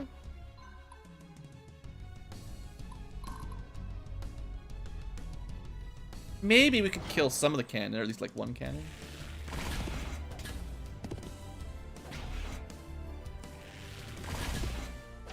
Hey, that's pretty good.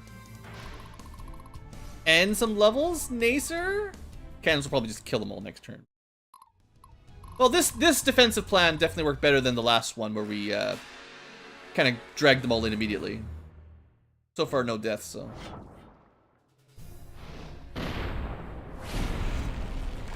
So far, no deaths. Look at these guys actually getting some levels and some masteries. Maybe we'll have a horse unit after all.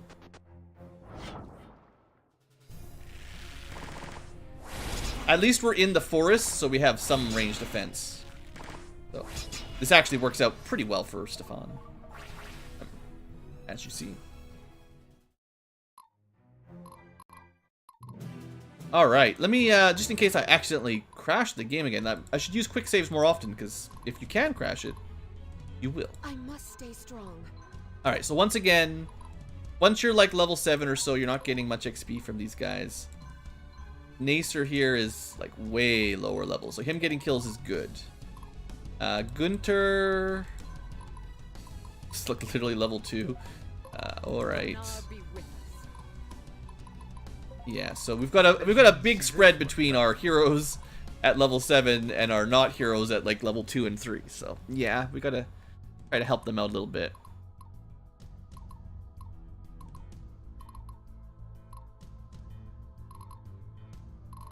I love this part.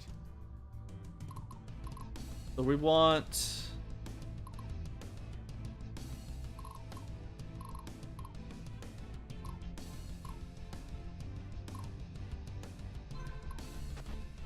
I think I'm gonna... Because Gunter's almost dead.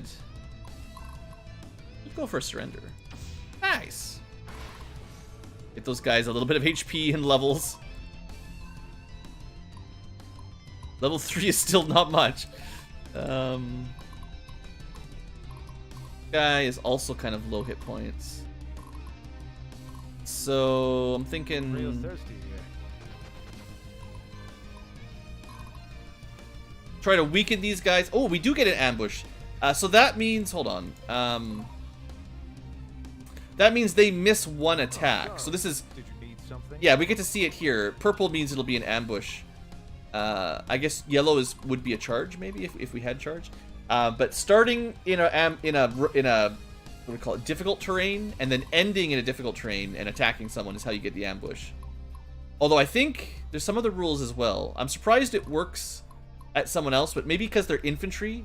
Like, maybe if they were light infantry in rough terrain, then it wouldn't work. Because you have to be, like, not hiding or something.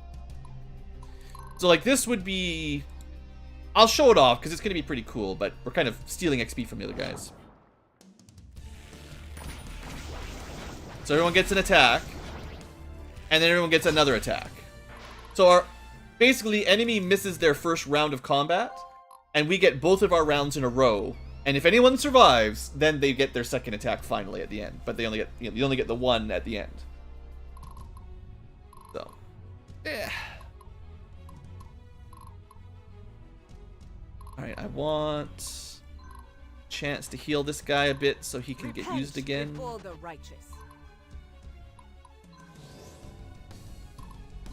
The The arena is definitely the best chance we're gonna get these like level 2 and 3 characters some kind of XP. Because it's just gonna be harder when we're in a real battle. Interesting you went for Diana. I guess she can't fire back. No, she does. She's got an archer and a healer. I feel like you should have attacked Stefan, because this was even worse. Putting one archer in your units doesn't do too much, but... Alright, so we want Gunter and Nasser. Try to kill this guy. So we're gonna need... do some healing. How are we doing on turns? We're running pretty low on turns. We gotta start moving if we want to get that.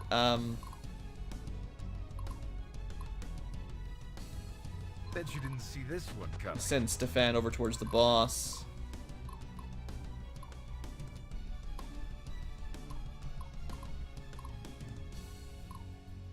The time to act is now.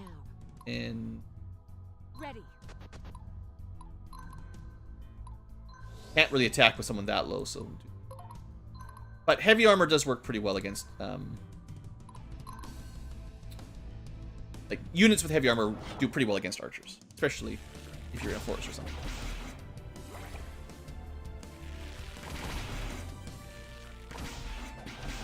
Yeah, I mean, this is a pretty good counter for that unit. Even though we don't have shields yet. One day. Keep getting those level ups. And that's what I wanted to see. Very good. And finish them off with my other unit that needs some practice. I guess we could have surrendered them, but...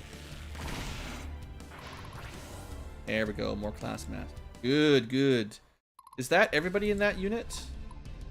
Yes, so we might... Well, they're only level 3, but we might actually be able to turn them into horses. Where am I needed? That's not needed. Alright, if we can win this turn, which I doubt it, we would be able to get the S rank, but...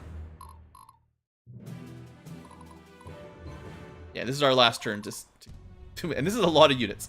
And they got mages and stuff. Oh, geesh. No. There's no way we can just charge into that. 2 healers.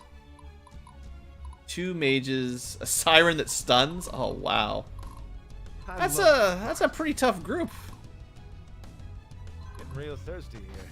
Now, you know, we haven't really talked about this before, but if the boss doesn't have any ranged option, you can keep doing this for free XP if you really want. I'm not sure I'd recommend it. A paladin never surrenders. But we're not going to kill him this round no matter what, so...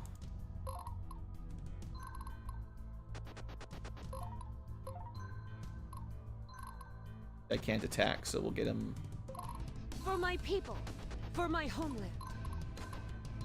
Hey. This is probably where having Jules around would be quite nice. Because Jules would have enough archers that this actually might work. But, I mean, this is a way to get like level 4 or 5. The thing is, I can pretty much guarantee that the free XP is not as good as getting an S rank and getting free items. Because in an arena fight, the better your rank, the better the stuff you get as a reward. And you can't just do these infinitely. There's a limit to how many arena fights you can do. So, the XP is nice and all, but it's just a temporary bonus. Whereas you could get some really good rare items that will last you to the end of the game. I must stay strong. This guy's got 3 archers, so I can put them on the mountain and do extra damage. But I mean, we're not really making any progress here.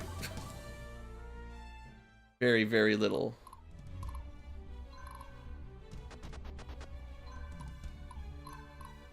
I think the thing is, even if we only shoot them with 1 arrow, they still get 2 heals. The only thing is that their healers might eventually sort of wear out of their, like I said, their magic power might go down. But I don't know if that works on enemies. Like, our mages and healers would get worse and worse over time. I don't know if enemies actually have that mechanic. I mean, their morale might start going down if they keep taking, like, 5 attacks per turn. Battle lies before me. I should have moved, Ankylas over first. Repent before the righteous. Get those, morale bonuses. Yeah, I'm not sure this is really breaking the game. Like, this is not necessarily helping us out very much. But I'll do this for a couple turns. Actually, if we're gonna do it for a couple turns, go.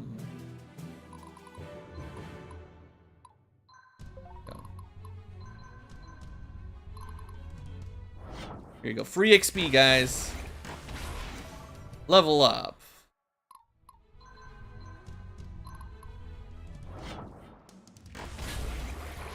So bad. Bet you didn't see this one coming. I actually don't know if we're making any progress at all. The time to act. A paladin never surrenders.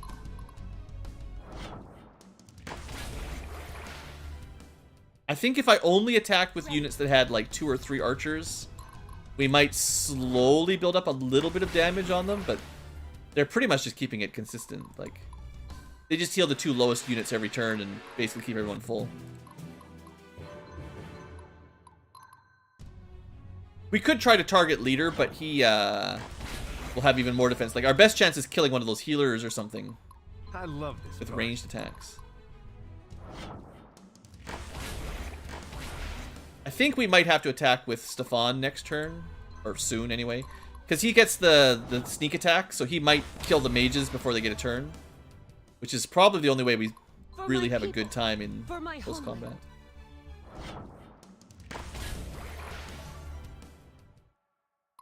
Donar be with us. I guess we did a bit of damage.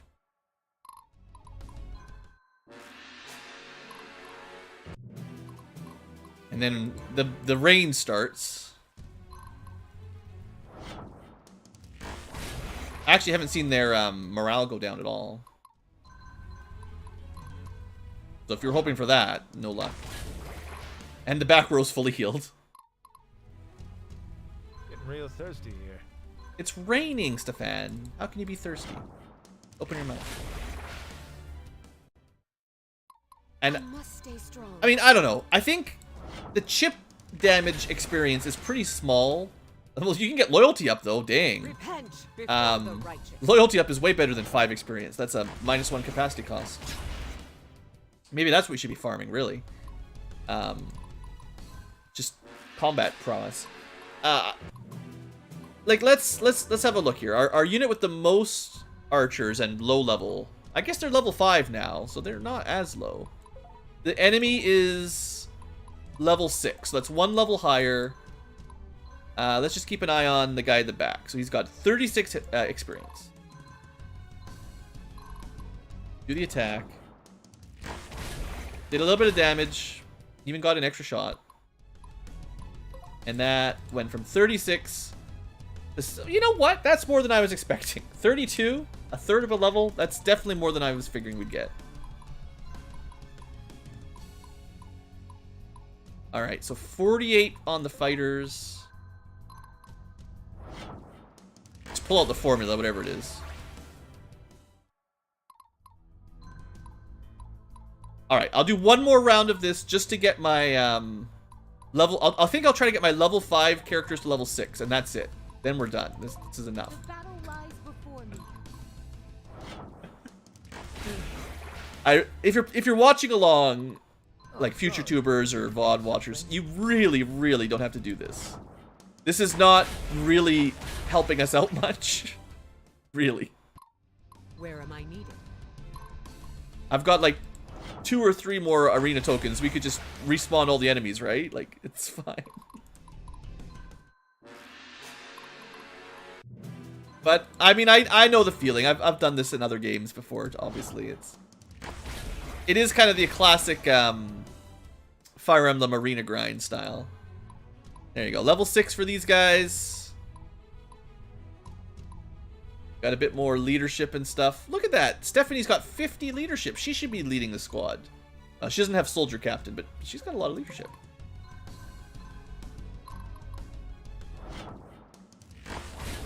We almost killed the sorceress. Almost.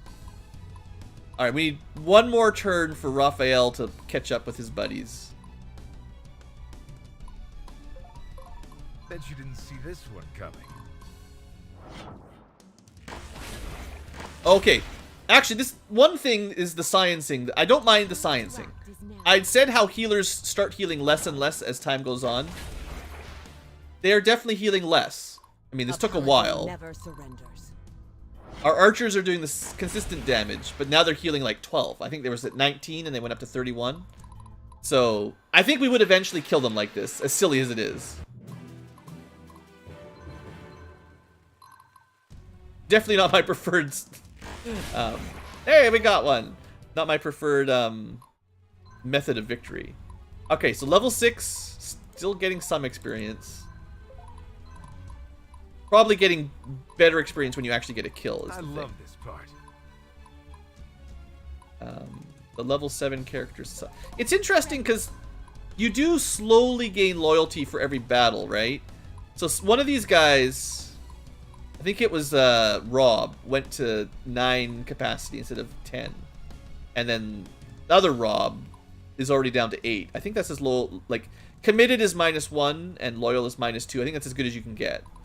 So, interesting how those kind of... I think it's quite random, but you're never going to get to level 10, right?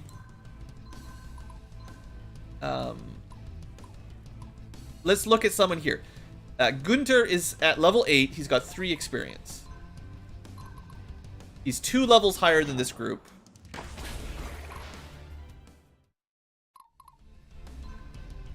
Now he has 5 experience. 2 XP per turn is not... No, I'm not doing that. Getting real thirsty here. As long as we're getting like 30 or so, I don't love it, but it's okay.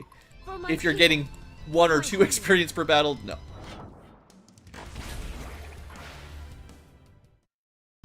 Donar be with us. So next turn we're gonna try to kill this guy. Nobody's really like this. You know, we've done a lot of rounds of combat with this group. Diana's not getting any experience, literally 0, and her level 8 group is getting almost nothing. So I think 2 levels higher is definitely as good as you're gonna get, and even that probably is fairly slow. Like 1 level higher than enemy, sure. 2 levels higher, slow. 3 levels higher, no.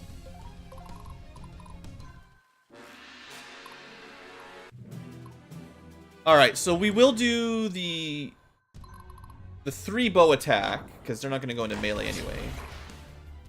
And then I think we send in Stefan? I mean, these guys are getting some XP. Actually, I'm curious what the exact formula is. 37 XP and then same level.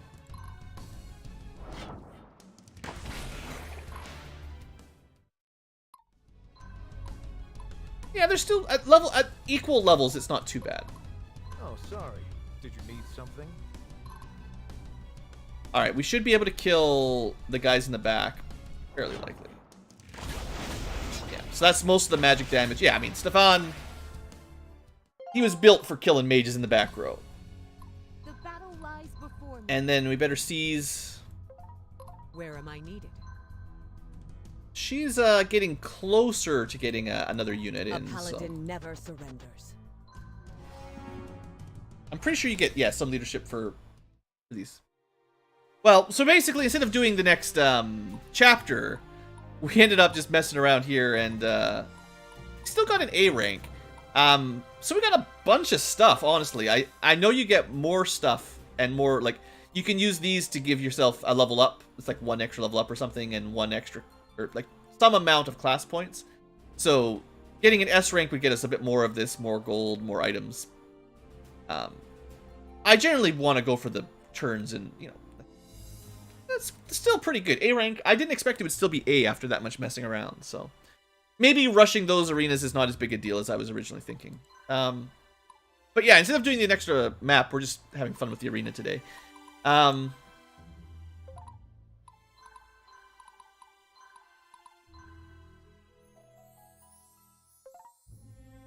Can we turn her into... Still can't be, she's not getting any skill here. Dang it. Earth is minus skill, so that's just... So that's one thing, like, once you're a pro at the game, which, you know, I'm not claiming I am, but I know enough about it that I know what I'm not doing. You could spend the time to, where are affinities? So... I guess you can see them here. Earth gives you double, a big bonus to health, but a penalty to skill. So if you want characters that are going to be assassins or you know, the light units, you probably want, you know, lightning, optimally lightning, but definitely not water or earth affinities. If you want leaders, light is great. If you just want to do a lot of damage but not lead, then dark is great. Fire is good for not mages, but like fire for frontline fighters is real strong. You get hit points and strength. So if you're just like a sword guy, fire is probably the best. If you're a bow guy or a sneaky fighter, then lightning. So there's kind of water would be like a mage as well. So health plus magic. So like there's kind of of the, what is that, 6 affinities. They each kind of have their own class archetype priority. Earth is one of the, I would say, the worst ones. All you get out of it is hit points. You have no attribute effectively that's good. So you're just a tank, but I'd rather be a strong tank, right? Like still good, some hit points, maybe, or no. No, that's, hold on. The hearts are a different color. Leadership, it's loyalty. So this is, I think this is fire plus loyalty. That's kind of silly. It's not super obvious. But yeah, I guess if you want the hit points, sure. But oh, there was one other thing I was going to point out while I was looking at that screen, just because it's there. Each affinity, as well as the stat differences, gives you benefits in certain terrain. So the light affinity is, I don't know how much, but technically units with light affinity are stronger at the day, weaker at the night. Dark is the inverse. Fire affinity are good in hot places and cold places. No, hot and clear. And then bad in the snow. Lightning is good in storms and rain, but bad in fog or something. Something. Ice is good in snow and cold and water and lightning. Those are all positives. So water as an affinity in one way is good in weather. And then earth is good in whatever that was. Also good. Oh, dusk and morning. So, or dawn and dusk. Dawn and dusk. And then whatever these are. So it's kind of neat. I like I said, there's a lot of things like this that you definitely don't need to keep track of that much. It's a little bit too much for me. Especially when I'm trying to let's play.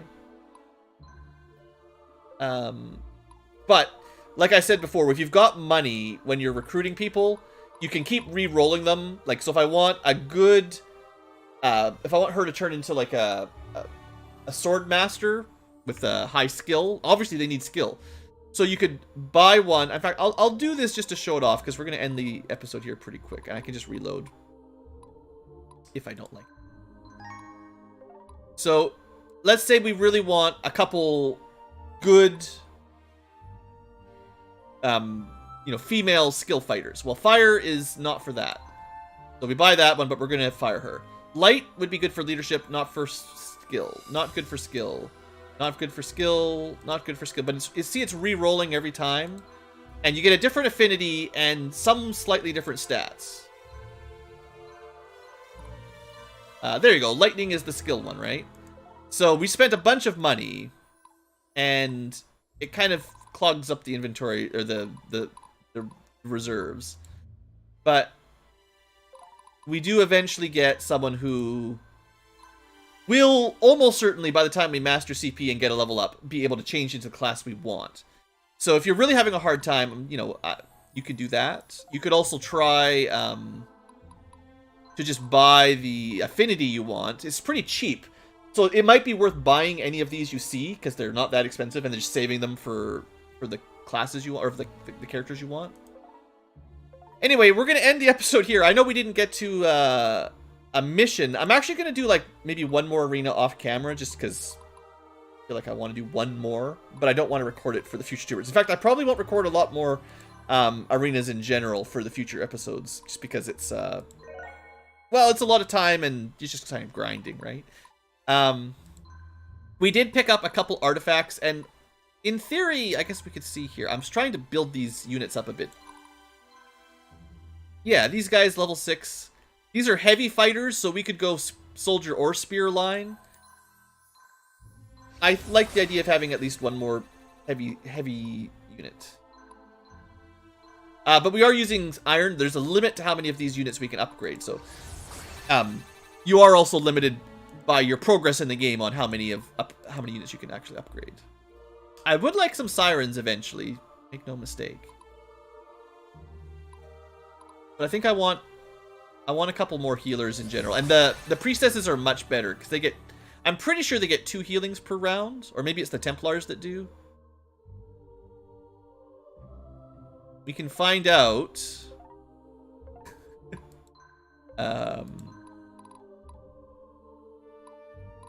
In the class list. So medics specifically heal, like this is nice, right? They tell you they heal the weakest ally in the group, and they promote into one of these. So we want to see now a priestess.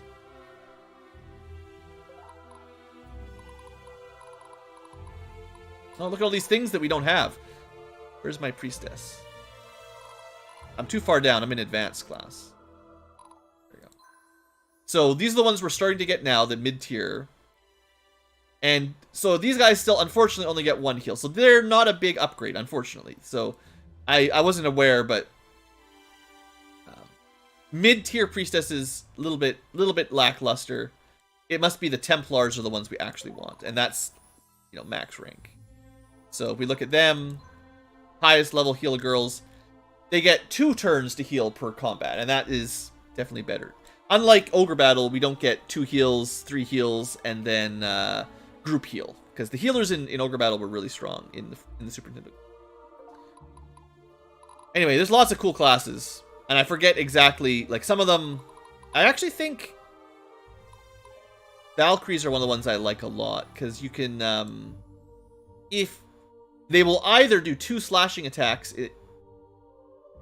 if you're in the back row, or 1 strike and 1 heal if someone is like, this is one of the more complicated ones, right? Like they'll heal, but only if someone's on low hit points. So pretty cool. And they can also do the charges and stuff. And yeah, like Valkyries are very cool. Like, of course they are. Paladins also have the heal. So. Yeah, not a lot of multi attacks. So like Ogre Battle, the classic stance was you want upgraded units that get 3 attacks per round. There's not a lot of that. The best for just straight damage would be these, I think it's champions, actually. Yeah. So 2 slashing double attacks. They hit the same target, but effectively they get 4 attacks per round. That's pretty good. There's also these guys. This is how Zelos worked. It's a splash attack.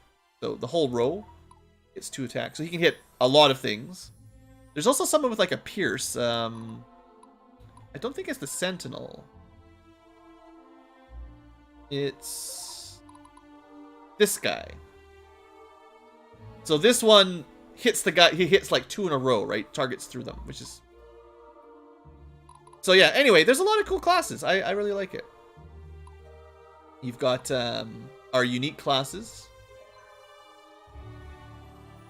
2 slashing attacks or 1 at range. I wonder if that means I am only getting 1. I think in the mid line I'm getting 2 attacks. I should pay attention to blue because I might want to put her in the front row, maybe. If she's missing out on attack. It would be really nice, just because this is the way Ogre Battle did it, if on this screen you could see the number of attacks, or like on the second row or something, that they get, because that would be very convenient. So you can see positionally, or even like when you're moving them around, some kind of, I don't know how you do it, but like if you had like a little box or something here, that's like, in this, when you hovered over this, it said 2 attacks, or 1 attack, 2 attack, 3 attack, or if they're different, like healing and attack or something. Because that would make designing these a little bit easier. Anyway, I'm rambling. It's been a long episode. The arena's got me. I got the optimization glitch. Can we make those horsemen I wanted? I can make a horse bow. No skill. This guy can do it.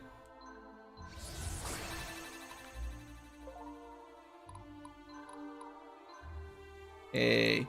So this unit will actually be a cavalry, a light cavalry now. And I guess we can turn this guy into a horse bow for now. It doesn't count as, I think it counts as light cavalry. It doesn't give him the CP discount. So remember, the whole goal here is Knight Captain. So we want to be melee mostly.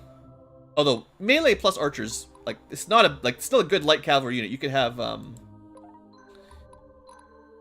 how you'd want to form it, but like you could definitely have like 2 archers in the back and 3 lance in the front or something like that. But you only get the discount for the lance guys. So I might want like a couple more of them. I think once this one properly shifts into a lance style, that will bring us to 34. It'll be pretty easy to get 5 lancers, but I might want to throw in a healer, like a hospitaler. So that way we'd be able to do a bunch of spear damage, maybe an ambush or something, and then we still have a healer to do a bit of in-between healing. Maybe we'll just do no healing, I don't know. So that group is starting to turn around, that's good. And then this group, they're not actually... Oh, I didn't deploy them. For the grinders, I could have swapped somebody out, brought these guys in, and had them level up. Maybe that'll happen in between episodes. Maybe. There's that hospitaler. I guess I don't know what the point... Like, the difference between a medic and a priestess is more magic, so better healing, I guess. And a tiny bit of armor. Not great. Oh, that's why she's got so much leadership. She's the light...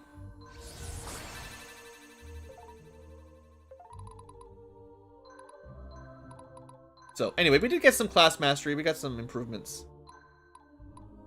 Yeah, archers tend to make terrible mages. I'm sure that's why they added the ability to recruit mages now, because the basic archers... The way to get mages in the base game, the original, like the launch version, was not easy. And we do have some new... Like, I didn't show these off either, technically. Show stuff off, Blue. We got a flame saber, right? That's a lot of strength and some resistance to water and ice. That might have been all we got. No, we got some use items, right? We picked up lightning affinity. Oh, I was just saying how Earth was never... Funny how they just literally... I spent all that time, if you remember, just a little while ago, recruiting new girls to show you that you could recruit one with lightning. And then I also said, or you could try to buy a scroll that lets you do it.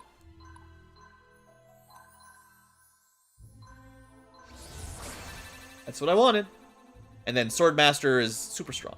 Now, they have very high requirements for skills, so lightning is almost mandatory to get them at a low level or not super high level. And then they need resources we don't even have. So like there's no amount of grinding that can get us a Swordmaster with 0 obsidian. But anyway, that's that. I'm gonna do a couple arenas off camera, and then the next episode for sure, we're gonna go to the next map. But might as well do arenas when you get them, and I can get Salem caught up. We'll see. I don't really want to do a lot of grinding. I might just do one more. Anyway, blah blah blah. Thanks for watching, Future Tuber. See you next episode. All right, live tubers. We went way off script there. We didn't really do the mission I wanted to do. Instead, I just played around the arena.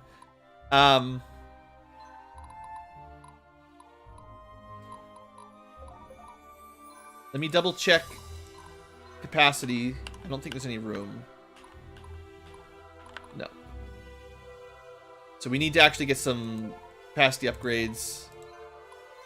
Now that we've got a little bit of money from that last one, I think it's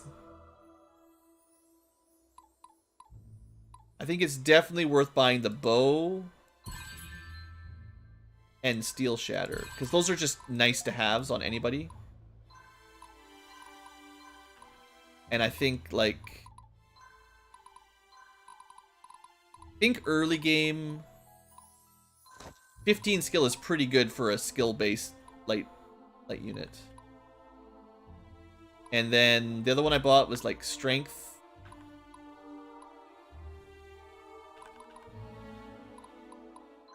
This unit doesn't have a lot of damage, so adding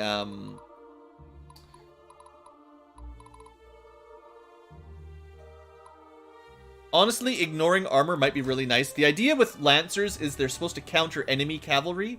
Heavy cavalry tend to have a lot of armor. So having an armor ignoring on an ambush, because these guys can do ambushes in rough terrain. They've got a bonus versus cav, and then they ignore armor. I think that would actually be a decent way to stack that up. They do extra damage against cavalry units. Increase attack. And if they also ignore their armored, I mean, that just, yeah, that'd be really good. I've got that cool fire sword. Of course blue gets the fire sword. I've got a ring for a mage squad. I don't have a mage squad yet. Another one I'd like to start making. But, like, one thing I'm thinking here is I don't really want to recruit new units, because they're level 2, I noticed. The recruit level, I'm pretty sure, will go up as we play. It's just that our heroes are such a high level that it feels like this is really low. This is probably fine for the next map. It's just, we might as well wait a little bit before we recruit them and they start a little bit higher. I think. Unless they've changed that, because I know in the base game, the militia type, they definitely leveled up. So as the game went on, they kind of hit your average party level or something as you got further along in the campaign, or some mechanic like that.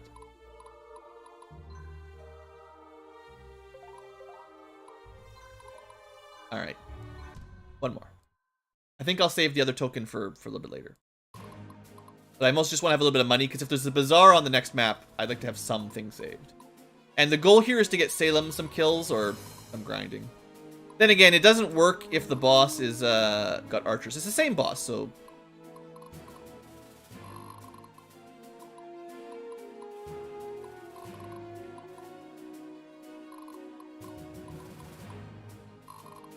There's a couple cavalry for him to play against. All right. So we're not recording this one, so I'm just gonna play kind of quick and loose, fast and free. All right, so you're gonna just charge over. This is a horse bow.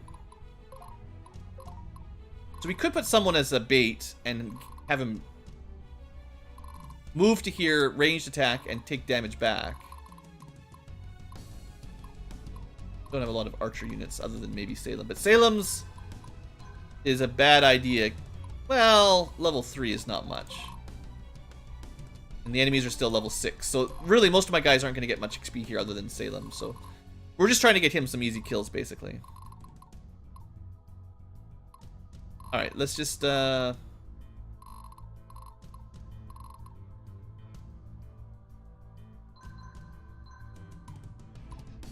And we get class points and stuff, I suppose, but...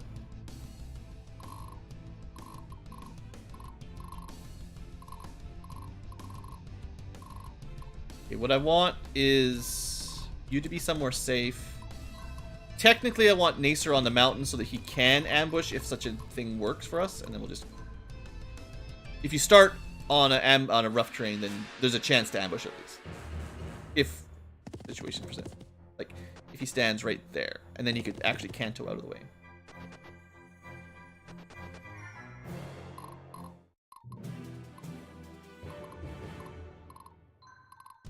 Yeah, pretty sure this works. Yeah. Should work. Yeah. That's how ambushes are supposed to work. We're not going to get another one, though. Well, unless I wanted to end here. The archer could attack, but... Yeah, you know, it's probably worth it. It's only in range of the archer and the cav. What? Cav probably won't attack him anyway. The time to act is now. But I get something for Salem, but this first crush of enemy units is difficult for weaklings. Oh, this guy's got arrows too. Yeah, that's a selling feature for keeping a bow unit in this squad. I did not expect... You know, I thought they would do a little better. Jeez. Well, that was pathetic. I thought between the mountain defense or something that... Gee. Alright. That was pretty rough. This Percy guy here is going to ambush us if we don't kill him as well, so we have to try to kill him if we can. And he'll kill my back row on the offense for sure. Already bad enough not killing all 5. Yeah, we might just lose. Definitely possible.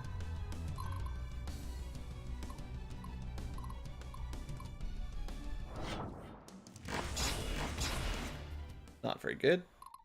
I have to block these 2 tiles, or else they'll just seize the base and we'll lose. So playing fast and loose sometimes works out, sometimes doesn't.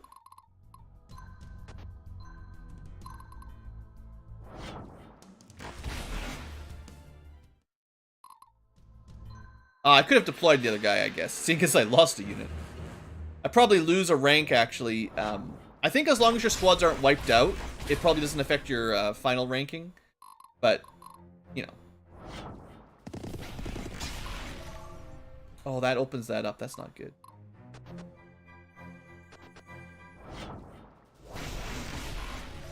You're very lucky. Dodge. Well, so much for grinding those archers up. Well, at least that one. The one that needed it. No, actually, he's got 20 strength. He'll be able to promote to a regular archer. At least he'll have that. Yeah, this fight has not been good. Bet you didn't see this one coming.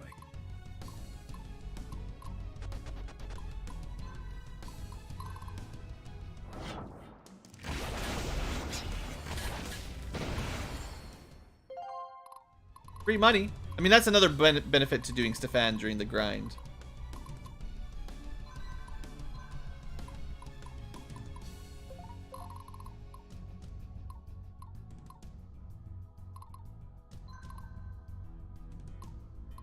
Repent before the righteous.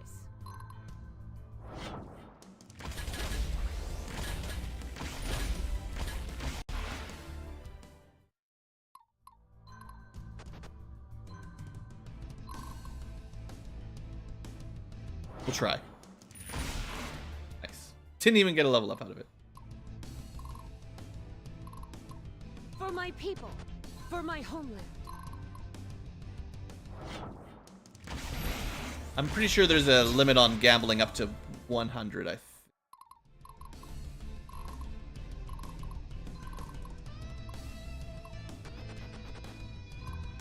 Just for those of you having fun with the chat games.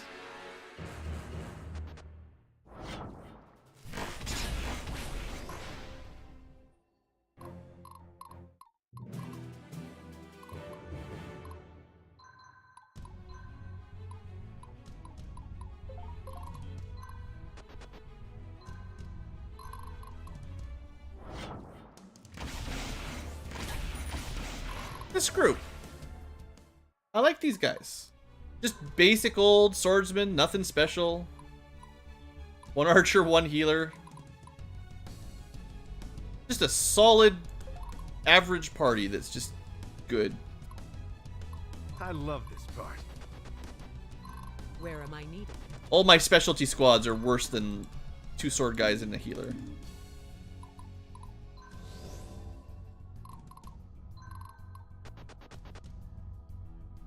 I must stay strong. But I mean, the arena is definitely designed for, like, it's probably not very good for light units because you get surrounded by enemies so fast. You need, like, heavy tanking units definitely have a much better time just by design.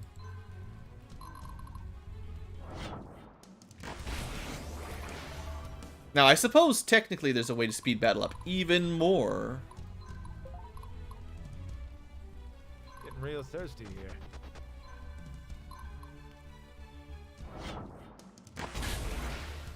Do it. Did I not? Hold on.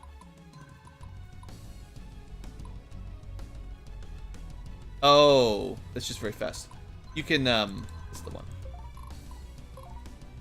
A paladin never surrenders. Yeah, it just does it from the menu. So yeah, it's just like, I suppose it's pretty standard for Fire Emblem stuff. If you really want to go fast, you don't even have to watch the animations. I think the animations are good, but I suppose when you're grinding, there's not really a point to watching them. And 1 turn over. Oh, sorry. Did you need something? Bet you I don't know, didn't we'll see spend a this couple one rounds. Nothing too special.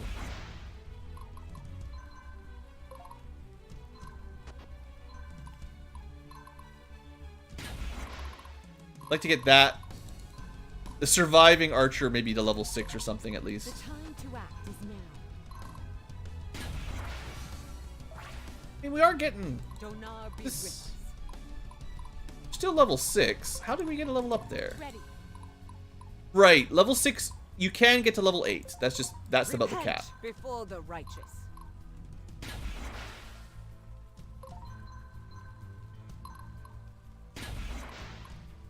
I really feel like the grind here is definitely not going to make the next map any easier. Like, this is just sort of time that we're never getting back, but it's I fine. It's love fine. this part.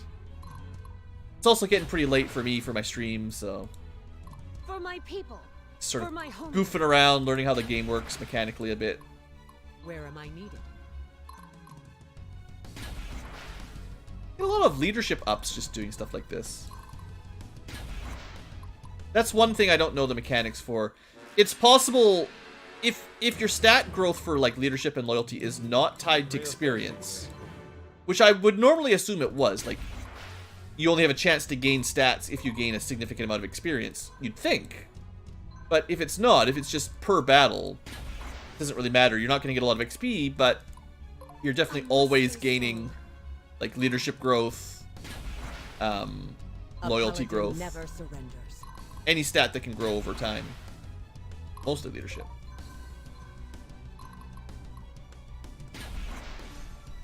So what this would mean is, like, in Donar theory, be with us. we could be building up some backup squad leaders, like this Khatun guy, girl, whatever. 46 is pretty decent, and with light affinity, you could split her off from Diana, replace her with somebody else, and have a new squad with a pretty good front leader, right?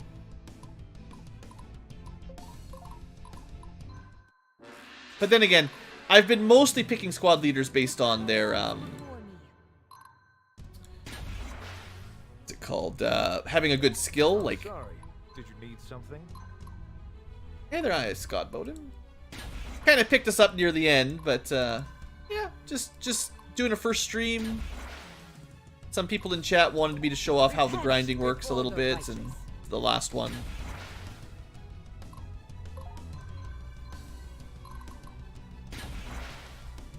Interesting how much leadership you get. I don't usually pay that much attention to leadership growth, but Bet you didn't see this one coming. you definitely, like, consistently getting leadership for doing almost nothing. That may have been up from the last time I played it, to be honest. The time to act is now. A paladin never surrenders. Or it's just trying to get us to the 10 less than the leader thing, because there's a technology that gives you increased leadership, like mentorship, until you're within 10 of the leader. So until we get to 49 here, maybe everyone's just got pretty high speed growth.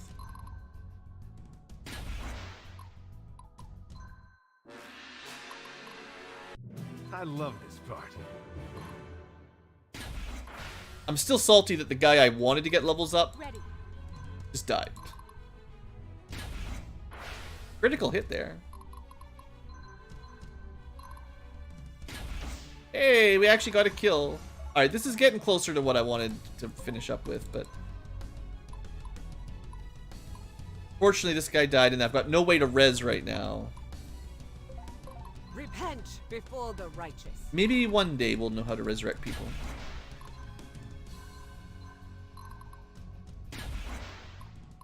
So I'm thinking there's not much gain. Like, we can't really go past level 8 anyway. Where am I needed? Pretty much everyone who's doing the attacking now is Thirsty here. up to 8. Other than those rare leadership and loyalty bonuses, which are certainly good. It's just, I'm not sure how those mechanics work. A paladin never surrenders. Yeah, so the only person really getting experience now is... Yeah, we'll get Freya to level 8, and then we'll call that a dunsie.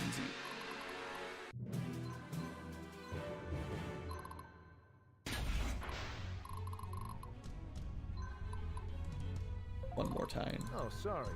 Did you need something? I must stay strong. Leaderships. Allah be with us. But like I was saying, leadership doesn't really matter at all unless you're the leader. So all these sub-units getting it up, like, Repent before the righteous.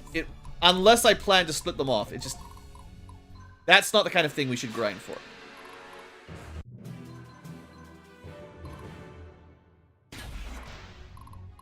Come on, what? 99. Bet you didn't All see right. this one coming. That was my line in the sand. We're going until we get that level up. Lies before me. Where am I needed? Class mastery. Oh yeah, that's something we could check. Yeah, let's look at Gunter, 2,461. Not really any experience, but still 150 class XP. So yeah, I mean, I suppose if you cared, you can also gain a lot of class experience, even though your level's capped, basically. And we're all like max morale because we're just beating on this poor guy.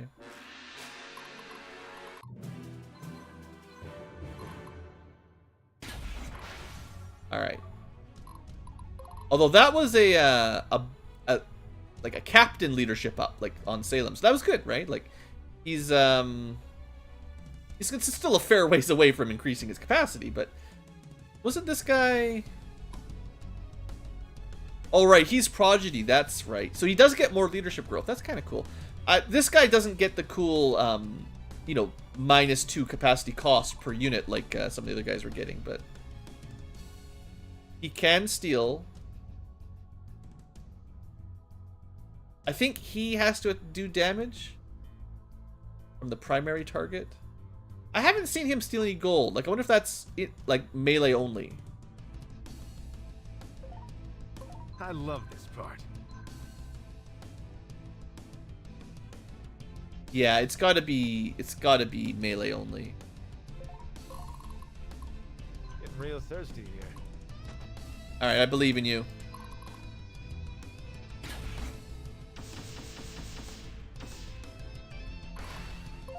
Fun's pretty good. And Gunter, because you're one of my like rookies, if you seize, you might get some leadership, so we'll let you do that. Okay, and I guess blue just gets the leadership when you win anyway. Hey, Altrigo. Alright, so we messed around, we still got an A rank. We still get some decent stuff. Like, that's a skill up, some armor, some magic armor, some trait books. I mean, that's not the worst. Like, this is why you should probably always do the arena. Even if you don't care about experience grind, getting all these free magic items, this is probably like, even if you just sold them, this is probably another, like, 1,800 gold plus another 1,800 gold and stuff to sell, right? So, I could see doing that. Because, you know, we just went from like 10 gold to 3,500. Also, thanks for the sub there, Scott Bolden. Let's see. So, money is like definitely what I was thinking of. So,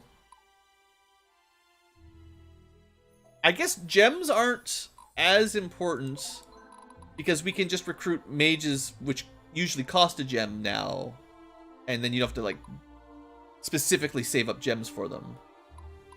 So that's good. Just for interest's sake, the things I picked up. Yeah, the Apple of Agility you can sell for 200. Yeah, the Codex is... Oh, man, you can make a ton of money selling these. Oh, I did not expect they were that worth that much money. DP Codexes? Yeah. You just get these from winning in the arena. I think you get more depending on the rank you get. But, yeah, you can sell these. Like, this is something I hadn't really thought of. But early game arena, just do a couple of them. And bam... 6,000 gold. I'll keep a couple. Actually, I don't even know. What I want is...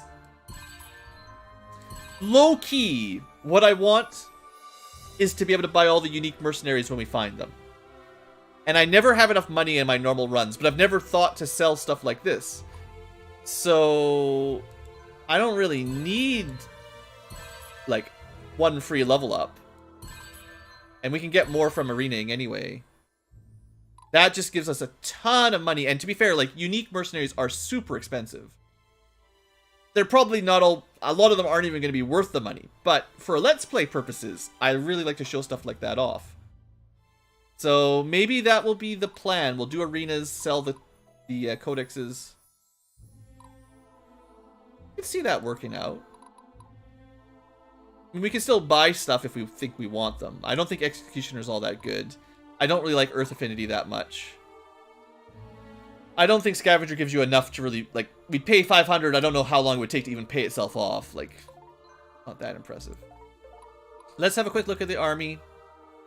The little baby army we got here. What was this guy? This is supposed to be... my secondary light unit. So we've got Stefan for light infantry ambushing. This is supposed to be my other one. So they started out as archers, but they're... yeah, they're probably going more skirmisher. Something like that. I don't normally use skirmishers, but having one unit that's all about... rough terrain, skill bonus. I don't know. I don't like this class very much, personally. I can understand rogues a little bit better, and then assassins. But... and rangers are pretty good too. But like the basic idea of a skirmisher, I'm not super sold on. Not enough skill. Light affinities just... might as well be an upgrade archer for now. And I think...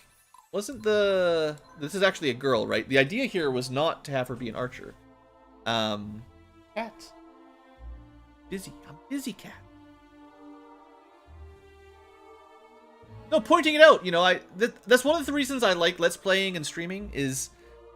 a lot of times when I'm playing games on my own, I just find, like, the first solution that seems to work. It's probably not optimal, but I find something that seems to work decently enough. I'll try out a few things until one works. And then I'm kind of stubborn. I'm like, well, I've solved the puzzle. I can just keep doing that. And sometimes there's better solutions or different strategies that... because of how I Let's Play, for one, sometimes chat tips me off and makes me think about stuff. But also, when I'm recording these, I'm trying explicitly to show more things off. I'm trying to break my bad habit of only doing one thing. And sometimes we find really cool tricks, like, not infinite money, but I think that's a good deal. Right, so Freya was considered I think 20 skill was what she needed. She needs to drop the water affinity or something. But, yeah, we wanted her to be a sword fighter. So that gives this unit... This is a really weird mix. I'm not a huge fan. But this gives us a 1-day super strong melee fighter, a weird light ambusher, a back row attacker, and an archer. This is not a great combo, I don't really think. But plus skill, it can do ambushes, right? So the idea is ambushes. And it couldn't do ambushes before we promoted stuff. Stefan can also do ambushes. I don't know what his build will be. He needs a healer probably soon. My main row, David was supposed to actually be like a swordman, not a spearman. But he doesn't have enough strength. He's too weak. Water is the magic affinities, though. Kind of annoying. You don't lose anything by doing that, so don't worry about that. And we've got Diana, who's definitely like anti-magic squad. She can almost take a... Actually, that's 4 SP. If we drop these, that puts her at 47. I think she needs... she could pick a new unit. So we can add a unit to hers. We just have to drop these for now. Yeah. I don't know what we want to give her. Probably maybe a sorceress or something would be nice. Give her a magic attack that stuns. That could be fun. Not a lot of damage, but she does all the damage herself. Stunning things is just gravy. This guy has a bit of capacity. We could give him...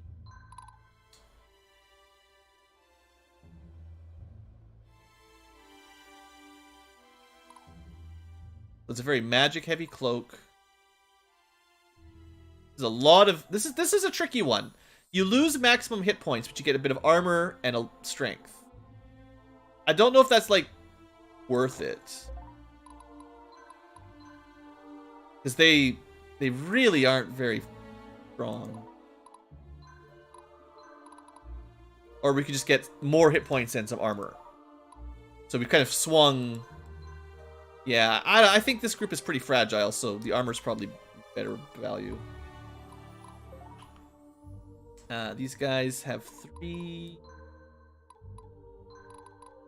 You can't have 2 of the same artifact equipped. So if you're trying to stack skill, you need different weapons or armor that add skill. So we need True Shot Bow plus something else.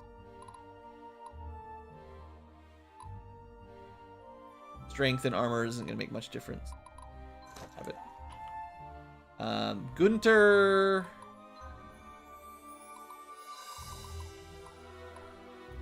I don't have a lot of armor and weapons yet, but I have the mace for now. Yeah, definitely a reason to stack up on lots of artifacts, because as your squads get bigger, everybody can equip 3 artifacts, assuming you've got the capacity points. So you might as well give them stuff, you know? It's just free stats or free... For the armor... So this doesn't let you ambush, but it removes movement penalties, which could be really good for like a heavy cav or something. Classic PC point. Like it's definitely Super Nintendo Sprite era. I feel anyway. Okay, let's get Diana a unit, and then I'm just gonna do one more episode today because it's getting pretty late, and I've been messing around for a while now in the arena. But I'll explain what happened to the future tubers. Let's just buy. These guys are really low level now. But I want to give her, unless I already have one, actually. I do have one. Okay, good. Let's go on operations. Diana, move. Let's put...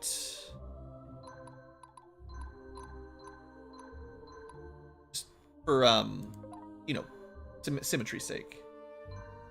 One of these days, we'll put Shminskin in a group as soon as we do another map. And Janina will be a Siren. She just needs a little bit more magic. No, she just needs class mastery. So, you know, if I hadn't sold all those things, I could have used a class mastery scroll on her. And then that would have let her promote right away. But it's fine. Class mastery will go quick enough. And then we'll just have 2 healers for a little while. That's fine. Okay.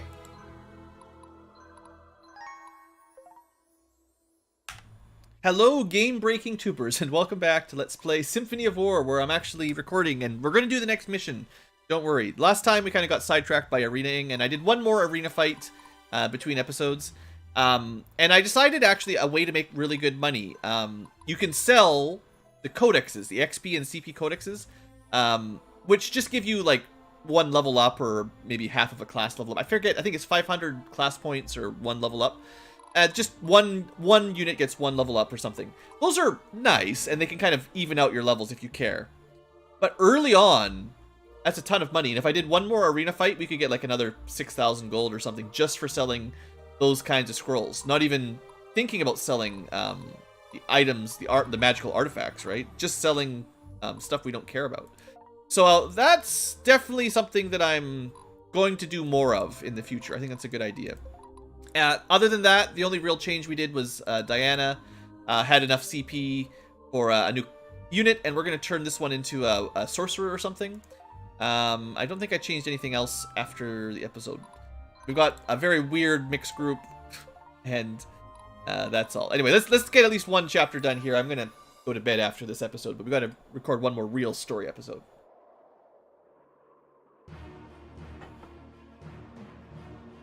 Tide Reavers, the Mark is hiding out at Granheim Abbey, and there's a mountain of gold waiting to reward her bounty. I don't care if you burn the place to ashes, I want Anky Lass's pretty little blue head. Alright, we can deploy up to 6 units. Oh look, we've got 7. That's fine. Finally got a cavalry, and they've got a lot of cavalry too. I think Gunter is just better all around. Salem's unit I'm not, like, super impressed with. So, we'll just go with that. Okay. We've made one too many extra units too early. Okay, first off, mission objectives. Rescue the Dragon Child. What?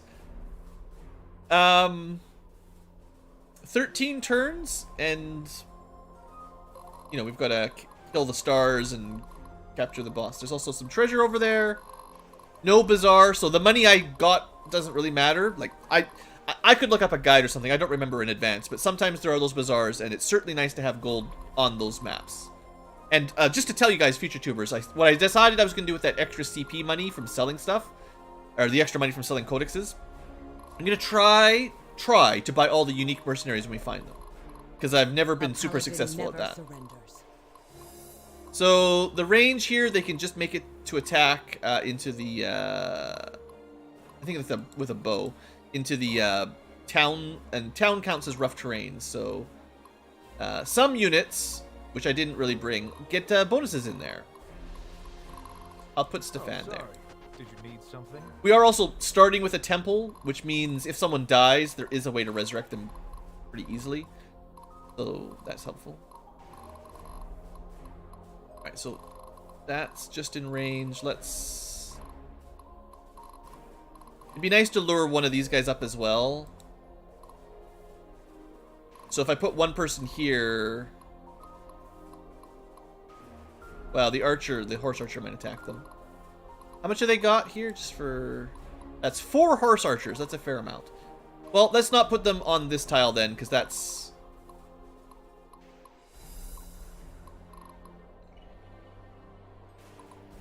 two crossbows. I mean, that's someone who probably survive. You know what? Diana's got 2 healers right now. The time to act is now. Technically ready for ambushes. I must not fail. Alright. Should be good. Wait, I Abigail? must be brave. Why do you have a sword fighter? Is that what she was supposed to be? She was an archer before, then I upgraded her. I don't remember if that was my plan. This doesn't feel like... Oh, no, Abigail's new. We haven't had a chance to change her group. Right. My friends are counting on me. That's it. She's just a new party. So, it's fine. Don't worry about it. We could send her back and change it up if we really cared. Which, actually, you could do some cool tricks there if you want. Maybe I will. Oh, right, I turned off animation. I'll turn these back on. If you're gonna do arena grinding, you don't need to watch the battles. Alright. I mean, they basically did nothing. Alright, we got lots of horses to kill. And I need to turn... back. Okay. Okay, so the goal here is to not let this guy back attack anybody and maybe like hold the choke points. Unfortunately, we don't get any good ambushes available because we can't... There's no rough terrain adjacent to anybody. Thinking... Want Diana, like, on this tile. What level are we dealing with today? Level 6. So most of my units aren't going to get a lot of XP. Our arena grinding got us to level 8, and that's 2 levels higher than most of the stuff we're fighting, which means not really getting XP anyway. So don't worry about that too much. I can do this. Abigail is level 6, so it's there. Alright, so I'm not really worried about experience specifically. For my homeland. Actually, if anything, we should be trying to get surrenders for faction points if you really wanted to maximize your gains. But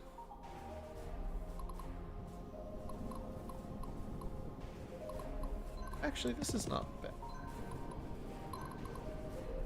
These are all archers, cavalry, and we'll do bonus damage against cavalry, so yeah. And then we can still canto out of the way.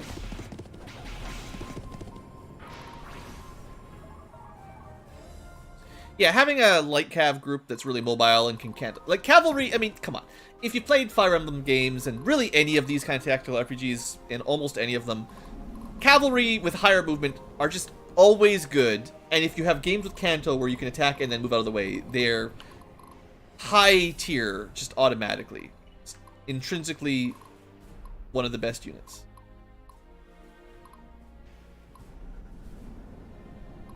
Bet you didn't see this one coming.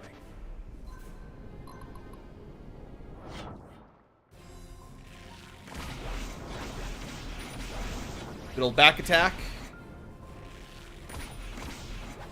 Now, he only gets that on his first round of combat, but... Ooh, loyalty up, too. Nice. I like the little ding sound effects for loyalty up. I love this part. That makes the capacity cost even cheaper. Alright, so... I must not fail.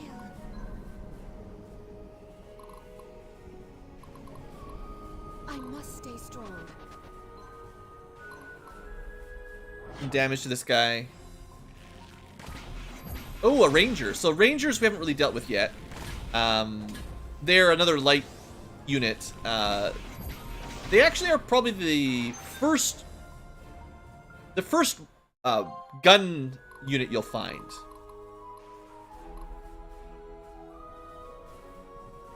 We're gonna probably get bottlenecked here ourselves. So we'll take the arrow shot at least. It's not much, but it's honest work.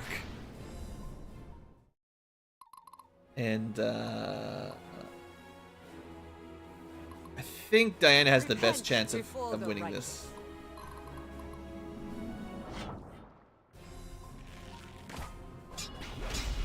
Yeah, it's a bit like Shining Force, a bit like Fire Emblem, a bit like Ogre Battle, because I don't control who attacks who, which is a very Ogre Battle thing. Well, she didn't get the full kill, but she did okay. Loyalty. No, this is... I said it at the beginning of my stream, but legitimately... Okay, let's talk about Abigail. Legitimately, my game of the year for 2022. Abigail. She's got this weird dragon affinity thing, you know? We'll give her a dragon. I can do this. She doesn't need a sword girl.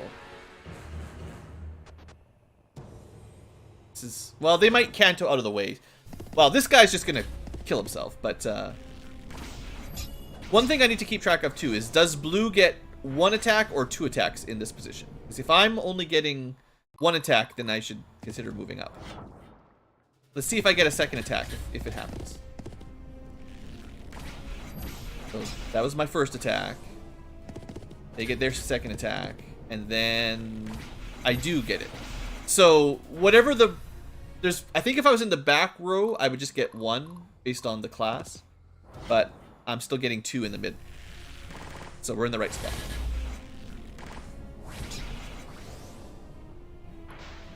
But yeah, hopefully some of these guys don't stay in the way and actually canto out of the way. But all right, let's switch this. Oh, I can't switch her over. All right, never mind.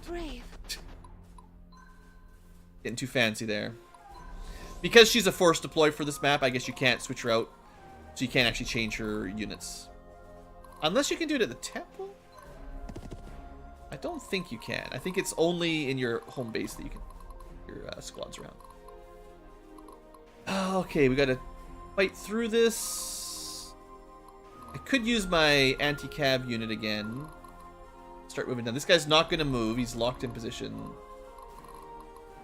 The battle lies before me. Although he's got a range 3, so The time to act is now. let's not give him a free shot.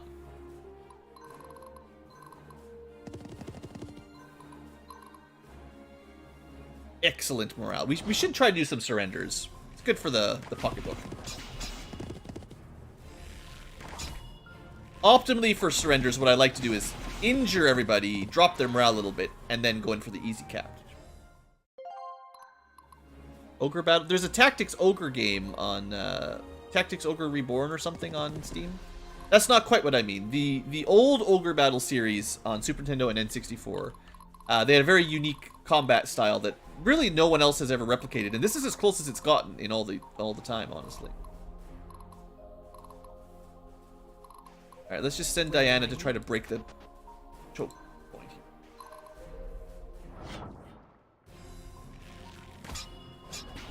I do technically have a Let's Play of Ogre Battles for the Super Nintendo, and one day I'll do the N64. I just haven't had the time.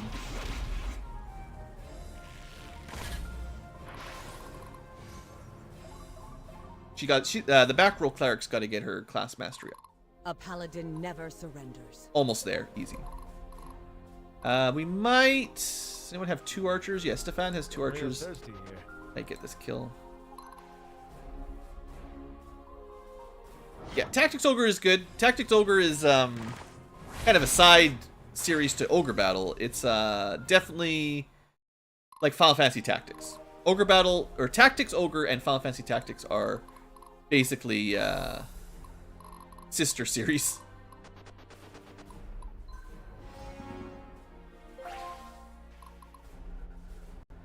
I also have Triangle Strategy installed. I haven't even played it yet, but maybe 2023 will be the year I really just pump out all these Let's Plays really quick and get stuff like that done. I don't know if I'm going to like Triangle Strategy, but maybe.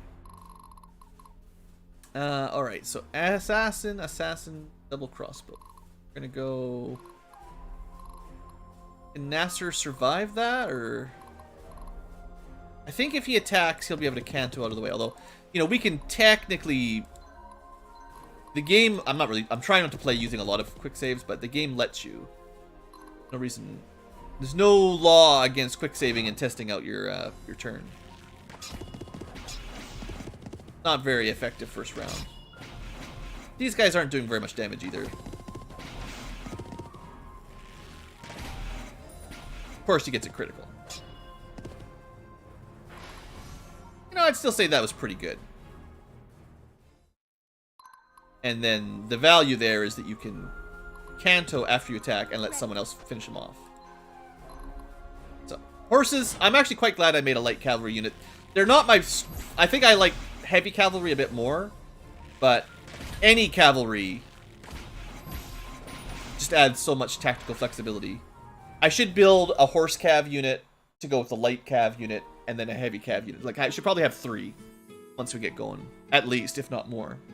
But I think my goal will be to have like a variety of different unit types without just sticking to the strongest ones. So I'll try not to overdo it. Oh, my stars, look, a baby dragon. It's so sweet. Sweet. Yes, it is scared. What are you doing, little dragon? The Tide Reavers are probably going to sell it. The grown-ups go for a king's ransom, you know. No surprise the devastation they can bring. Sister Diana, please let me take care of the dragon. Of course. It's lucky to have you. Oh, my stars. That's quite a love bite. It's just a giant cat. Maybe I shall call you Nibbler. Oh, they got reinforcements, and I can't block that. I'd rather sit in the fort. That'd be... Alright, these guys are going to attack us. We can get into a defensive formation here. Ooh, they might get an ambush. These are both... that might be deadly. Both of these guys are light infantry, so starting in the forest, attacking from rough terrain, that could be bad. Maybe if I stand here, they'll go after Diana, who's not ambushable. Oh, sorry. Did you need something?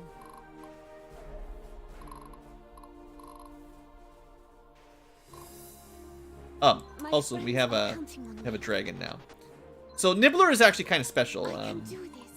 It's just a young drakeling that needs to promote up to get strong. But capacity cost of only 5.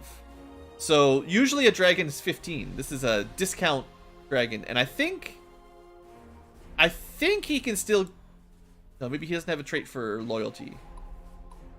I don't know. If he can get loyalty, he'll go down to 3. So, you know, pretty good. Bet you didn't see this one coming. But I'll give her 2 dragons once we get back to base. Or dragon thing. Is this an ambush? Okay, no.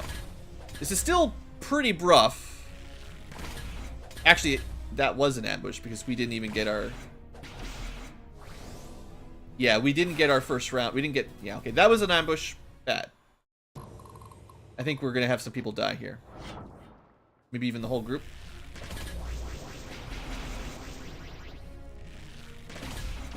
Man, just wrecked. We're very lucky that we didn't get entirely wiped out there.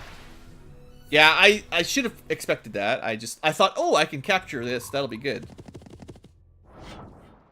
This is not great either. Jeez. I mean, these guys are like ambush spawns. They just showed up. We didn't get a say about that. Alright, not a great turn. Not a great turn. How much time do we have? We got 8 more turns. We got lots of time. We just got to keep moving. So Gunter survived. We're gonna try to escape and resurrect, I guess. We haven't done any resurrecting before, so we'll show that off.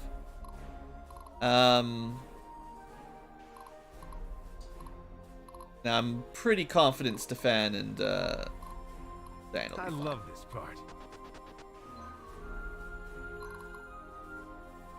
We're not going to get an ambush because we didn't start in the in rough terrain, but we don't need it.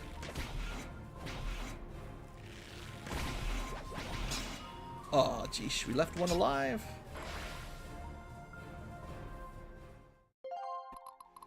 Repent before the righteous. And she's going to crush him. Diana crushes everything with her mighty hammer.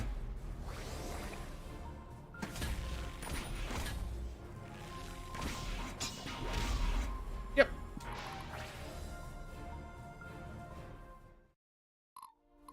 Now, we've got a whole bunch of cav and a choke point, and they're on the defensive terrain, unfortunately. So, the only way I can get in there is if, like, Blue kills it, and then Abigail holds on to it.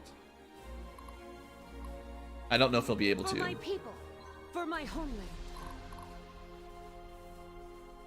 You know, maybe. Dodge. Yeah, this is looking pretty good. We got 2 kills on the first round. And then... a critical hit helps. More loyalty. So good. I love loyalty ups. I must stay strong. Look at that. We're almost getting enough space for another unit already. So we've got 9, 9, 9, 8 already, and 9. So everyone's lost at least one capacity point from Blue Squad already. I must not fail. Alright, let's see what happens if we put our dragon into battle. And we're in the defensive terrain, so we've got a bit of an advantage here.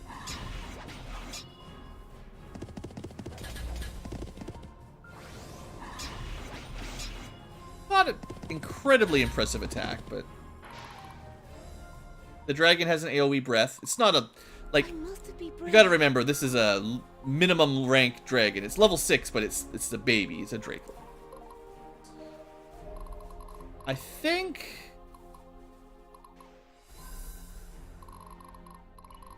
not much Nacer can do right now.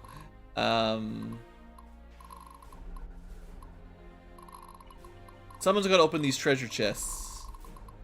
Maybe Diana and Stefan will, like, lure this guy out. Oh, well, he's going to stay there. But I might use Nacer to just grab those when we're done.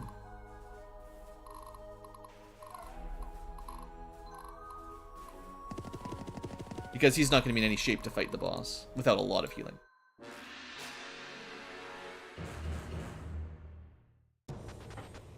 Oh, come on. Seriously? I mean, you can't win this fight. It's just he's running away from my group.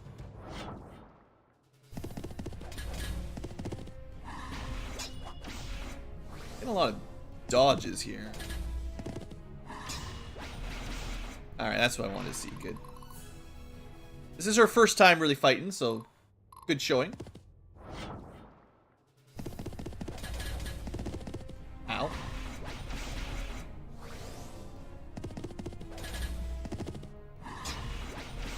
Gundam Tactical? I know I played some Gundam, I think, I don't know, maybe on the DS or something ages ago.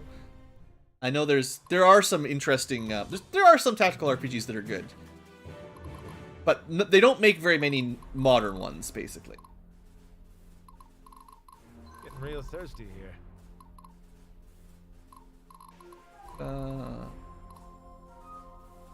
Where am I needed? Oh, I don't. So one of the few downsides of Cavalry is they can't shuffle.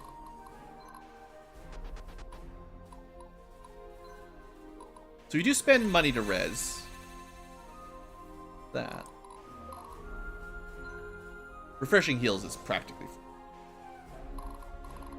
But yeah, I don't know much about that specific one. G Gundam SD Cross. Yeah, no idea. Could we... A paladin I don't know if never this will actually surrenders. help, but we're gonna try this. Oh, sorry. I still Need can't make something? it. Bet you didn't see Well, that this was a one mistake coming. then. Shouldn't have shuffled if he couldn't get into range. My friends are counting on me.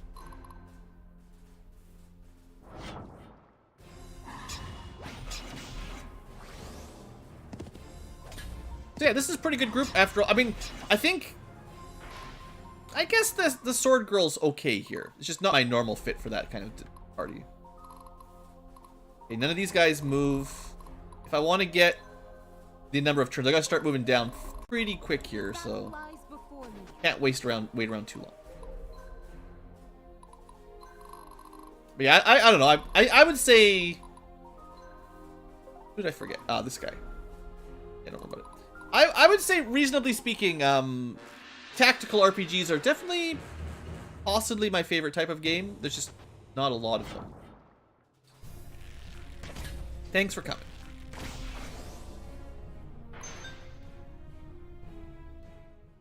So, usually resurrecting people back at a temple like this, unless you're playing on permadeath where you need to or they're gone forever, it's kind of a waste of gold. Because, like, unless you're going really slowly, by the time you go back, get resurrected, and get down to the fight, unless you stop moving, it's probably over by the time you get there. Donar be witness.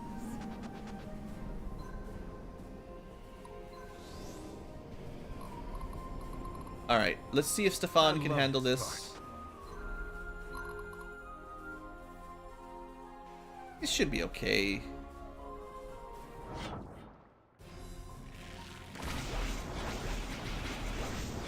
Not quite as good as I was hoping.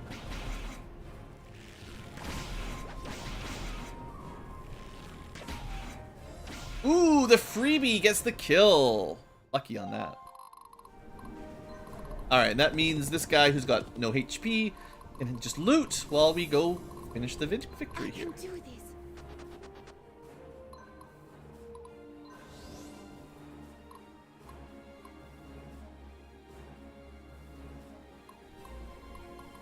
The time to act is If all, I mean, of all the problems to have, but I totally get you. I've got way more games either purchased or on my wish list or just my to-do list that, I don't know, installing and having the time to play is hard, man.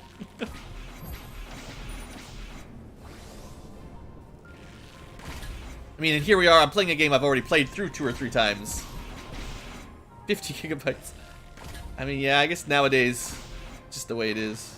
This used to mean a little bit, if you had a gigantic download, it tended to mean a big game or modern graphics. Nowadays, it might just mean they forgot to, what is it, encode the audio or something, and you just got, like, raw audio files that don't, like, well, there was a game that did that not that long ago that had, like, an 80 or 100 gigabyte download, but it wasn't even, it was nothing. It was just, like, instead of having MP3 files that were, you know, I don't know, 100 megs total, they just left them raw audio. It was like 100 gigs. I must not fail. Alright, boss. We've actually got lots of time. Not optimized. Well, yeah, not even, what was the word? Not encrypted, it's, encoded, I guess is probably the word. I must be brave. Just want to let Abigail, she's the only one that gets any real XP here. Let her clean this up before we kill the boss. We got lots of time. In fact, this fight's gone really quite smooth. All that hardcore grinding we did back in the arena is really paying off.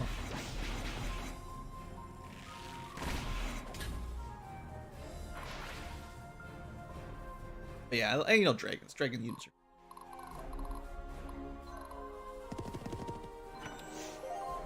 Proof of merit. That is something for way later. Real thirsty here. repent before the righteous. But yeah, like, Gunter's not going to get to the boss before it's dead unless we're having a really bad time. So I spent 200 gold to revive, but... Fortunately, gold's not a big problem right now.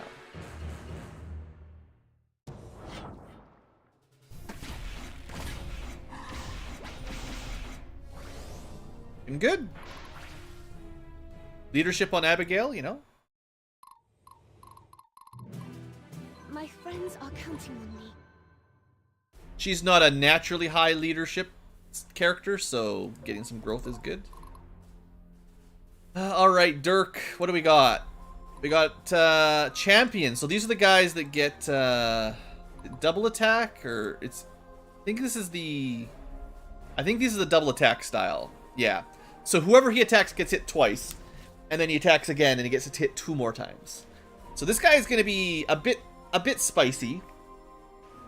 He's like an advanced class. Rangers have like a defense ignoring bullet, and then crossbows actually ignore a fair amount of defense as well. Where am I needed? So we might not want to force the fight until we get a couple more units down here. At least not the... Well, I guess the ranged is not good either, because they're going to do crossbow shots. Oh, sorry. Did you need something?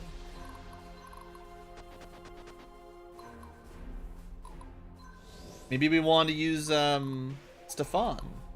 For my people. For my homeland. Because he can, first round, maybe kill the crossbows or something. I can do this. We'll just take a turn to heal, I guess, anyway. Get the last treasure. Medal of Valor. Those are good for leadership.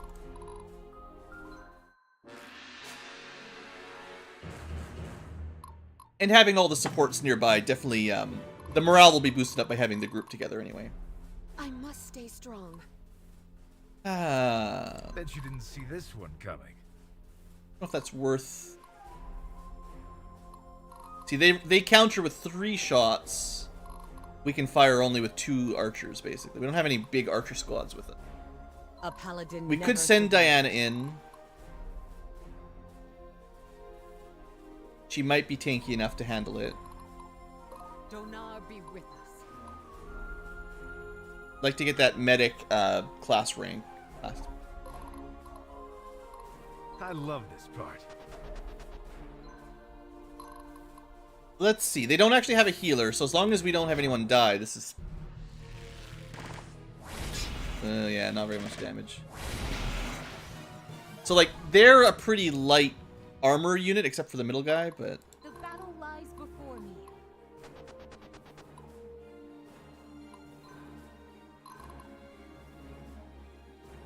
I'm not sure this is particularly beneficial, but...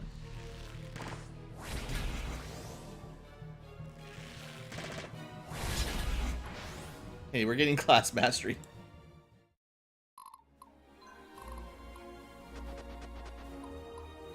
Repent before the righteous. Yeah. Pretty sure Diana and Abigail have a support, Where am I needed? so they should be getting a pretty good morale bonus. She's even excellent. Well, hopefully she takes out the front row at least. This guy's gonna do a lot of damage. Man, we got 1 at least. That's it. Yeah, double attack. Okay, the heal. The heal saved your life. If it wasn't for that heal, the extra, actually, you know, that's the difference. I think I was talking about this earlier. A paladin never What's the surrenders. difference between a priestess and a medic? The medic heals on the second round only. The priestess heals on the first round only. So having both of them gives you 2 heals at different times. It's actually not bad. I Funny. must not fail. Oh, you're out of heals. Alright, she cannot let them attack first. Diana will die. So must now we'll be do a brave. shuffle. I mean, I can't have Diana die. She's our hero.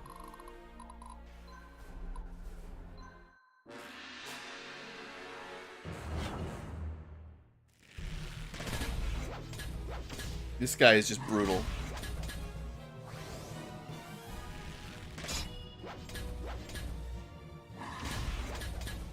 Dragon did a good job taking care of the guys out back row, but yeah, this boss, deadly. If you're playing with permadeath on, you probably need a strategy to deal with this guy without having anyone die, or just someone to sacrifice, because he's only level 6, but he gets 4 attacks, and Dark gives him a lot of extra strength as well, so pretty scary.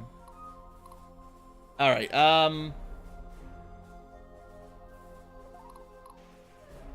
Getting real thirsty here. just see if we can do a little bit of chip damage. It's not a big deal, but helps out a little bit. Makes it more likely that we'll kill him. I think I'm gonna let Abigail seize if I can. She's actually, she has to move, so Donar be with us. maybe I let Gunter seize then. Pretty low. Okay, so we'll let Friends Abigail are go for the counting on me. kill. I know she's missing a unit, but I can do this. gotta level up that nibbler. That's what matters. I must not fail.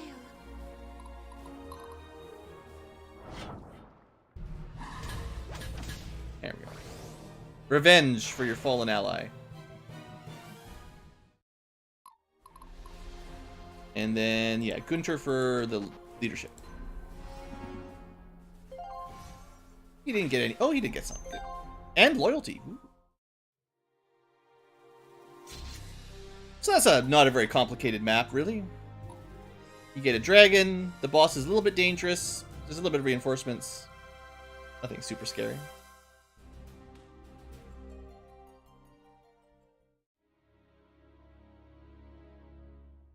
Meanwhile, hey look, remember this guy? We didn't manage to rescue him from prison, so unfortunately he's having a bad time too. Maybe even worse than us. Still alive, Hey, scumbag, I'm talking to you.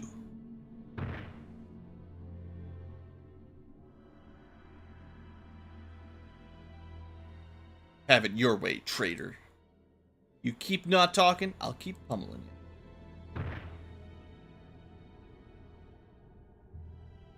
you. You know, I'm just doing my job. Mid-job.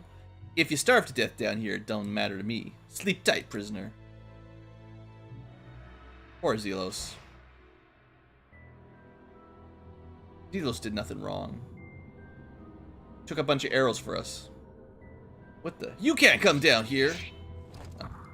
Well, maybe he's got his own rescue assassin to come save him.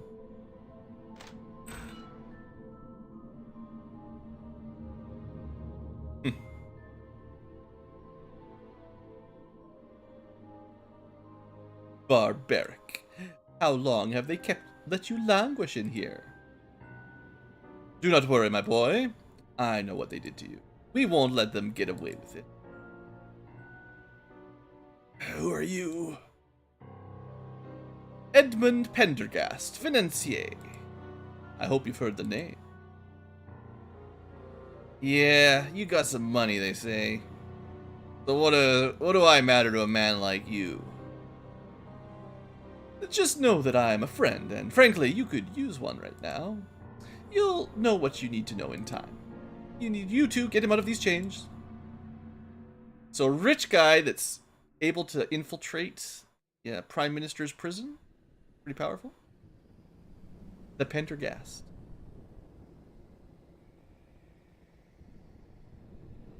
A bit dramatic with the whole end of the world speech, don't you think?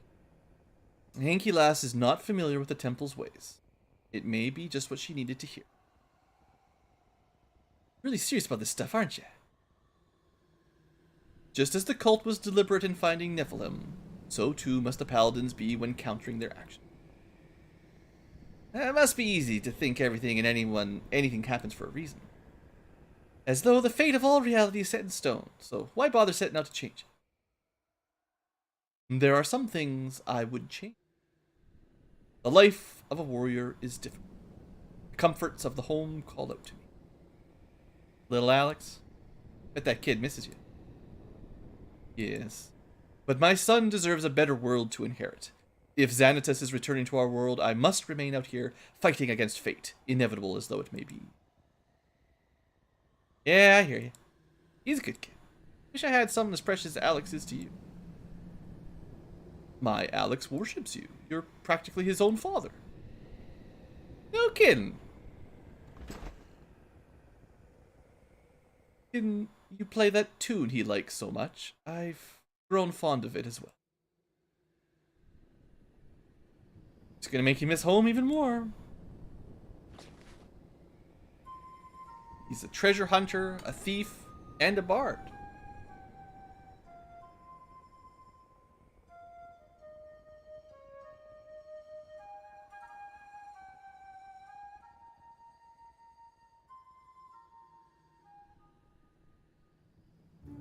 More character development in this game than Octopath Traveler. Just saying. More interactions between the party.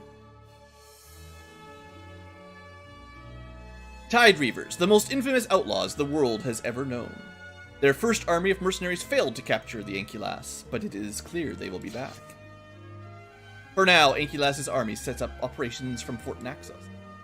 It is only a few days' trip to Port Genos from here, but Ankylas's army prepares for the wrath of Tide Reaver army, commanded by the master assassin Kuroda. Oh, he's way better than Edward, Dark Angel, don't worry. Alright, so Future Tubers, a little bit of a shorter episode, but hey, that was a good little map. Now, I think we're a couple points short. I want to add Schminchkin here. I was going to replace our sword girl, but she'll take us down to 35, and adding Schminchkin is plus 15. We'll have to wait a little bit for that. But I will switch them out. We'll have healer, 2 dragons, and 2 front row tanks. And that'll be good for now. But we'll get there. Schminchkin will see his day in the sun.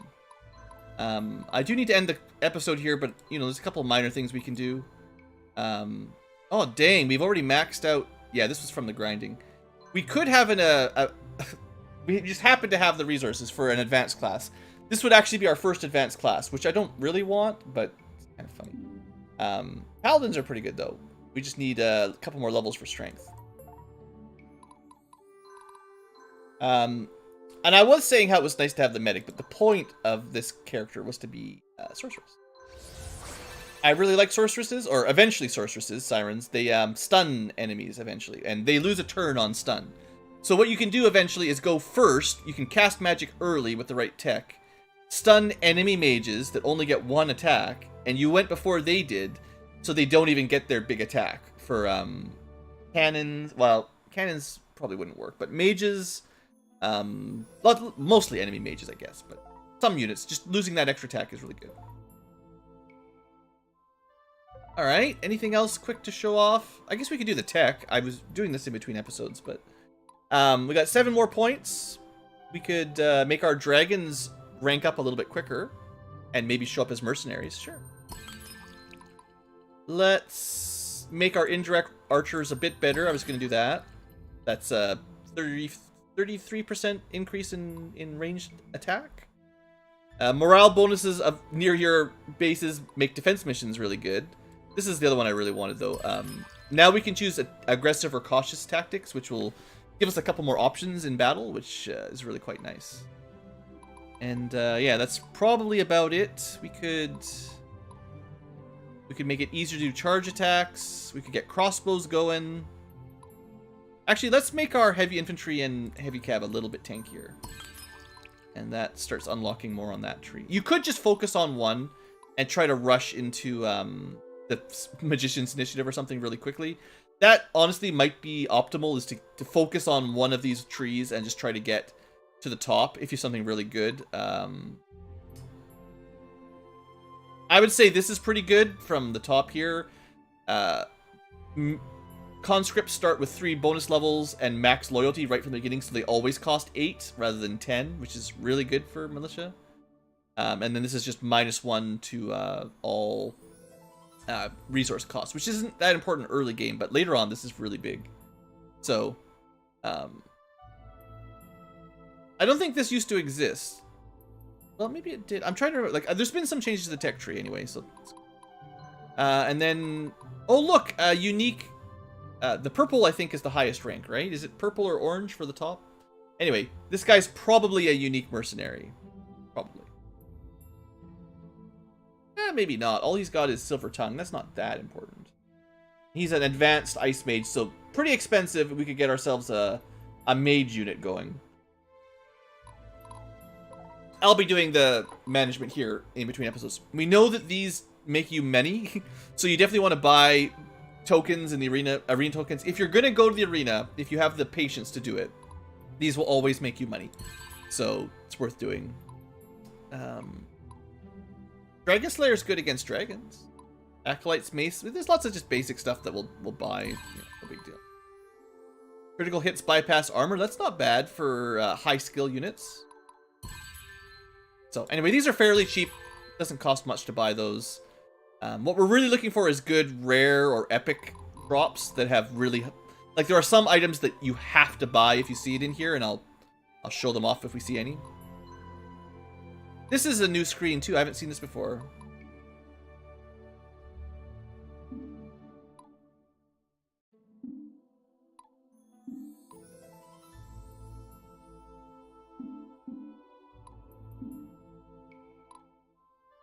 So you can change...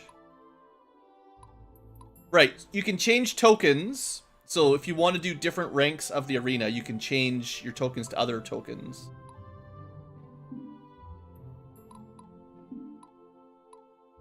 I guess it's 2 to 1, 2 to 1, 2 to 1, or 4 to 1, 8 to 1 kind of thing, I think. That's interesting. You can also change iron into horses or gems, or vice versa. Interesting. Yeah, this is something that wasn't in the game when I first looked at it, and then I forgot to click it. Anyway, that's all good. One thing I was going to check.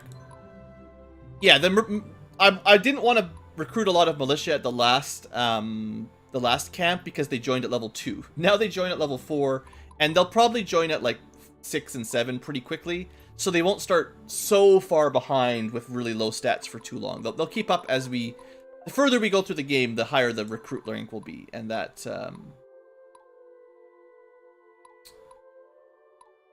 can work. But I might keep my eye open for good affinities, like if I want a dark one.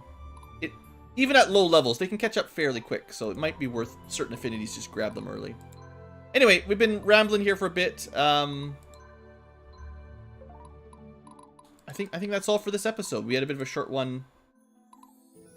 I have some more squad management to do, as always. Actually, it's not too bad. But this guy might be able to afford a new -3 capacity, 34, yeah. So we can add another unit to Gunther and drop some armor, drop some weapons.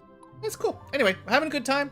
Future tubers, hope you're enjoying. I'm trying not to spend too much time in camp messing around on camera. You can spend a lot of time in the arena and playing with your squad. I really like the balance of the game.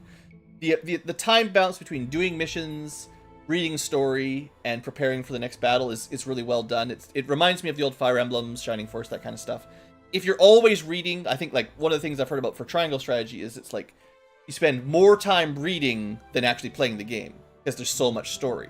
I really think this game does a really good job balancing it, so it kind of keeps you going. And I'll probably try to keep the episodes focused mostly on combat and story, but I'll keep you up to date on what we're doing for the base management. I think it's nice to show off, but it can suck up a lot of time.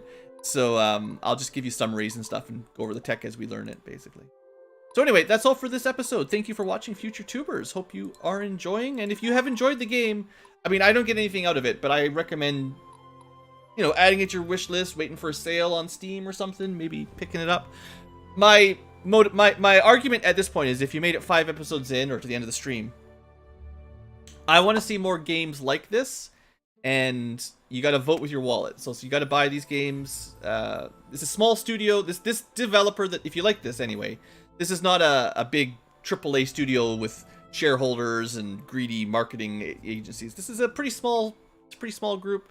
The guy making it, I'm pretty sure he's already sold way more than he ever expected from what I've heard. But definitely the message I would like the other gaming studios to hear is like, there's a market for these kinds of games. If I could make it happen, I would like to see more of this for sure. Anyway, that's all for me. That's my pitch. See you guys next time. Hope you enjoyed. And for the live tubers, it's already later than I really intended on streaming, but I do like this game, and I'm not sure how I'm gonna do it, but I'd like to get some episodes uploaded so that I can start getting some comments for new names, because I think what I'd like to do next stream is open by renaming from chat a few extra names. We've got some people in already, but I'd like to get some more next time. So I think I'm going to end the stream here and try to get a video uploaded for tomorrow or something. And maybe I'll stream again in a day or two. I want to get it going. I've got so much stuff to do for YouTube that I just have been putting off for way too long. But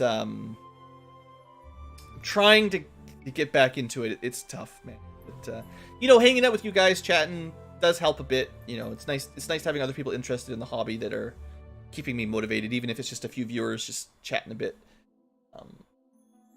It's easy to kind of forget about. If I stop looking at my comments and emails and stuff, I can forget I even have a YouTube channel if I don't get into it. So I gotta focus. Get that motivation going again. Anyway, sorry if you just joined, but yeah, I've been streaming for quite a while, so I think it's time to call a wrap. For me, I need to eat some food. It's like 10:40 Ankylo time, and I didn't even eat dinner, so Blue Ankylo's getting hungry. So yeah, I've got lots of projects on the burner. Hopefully I can stick with it. I do really enjoy this game, so it should help out, at least for now. Anyway, thanks for watching, live tubers. I'll see you next time. Have a great day.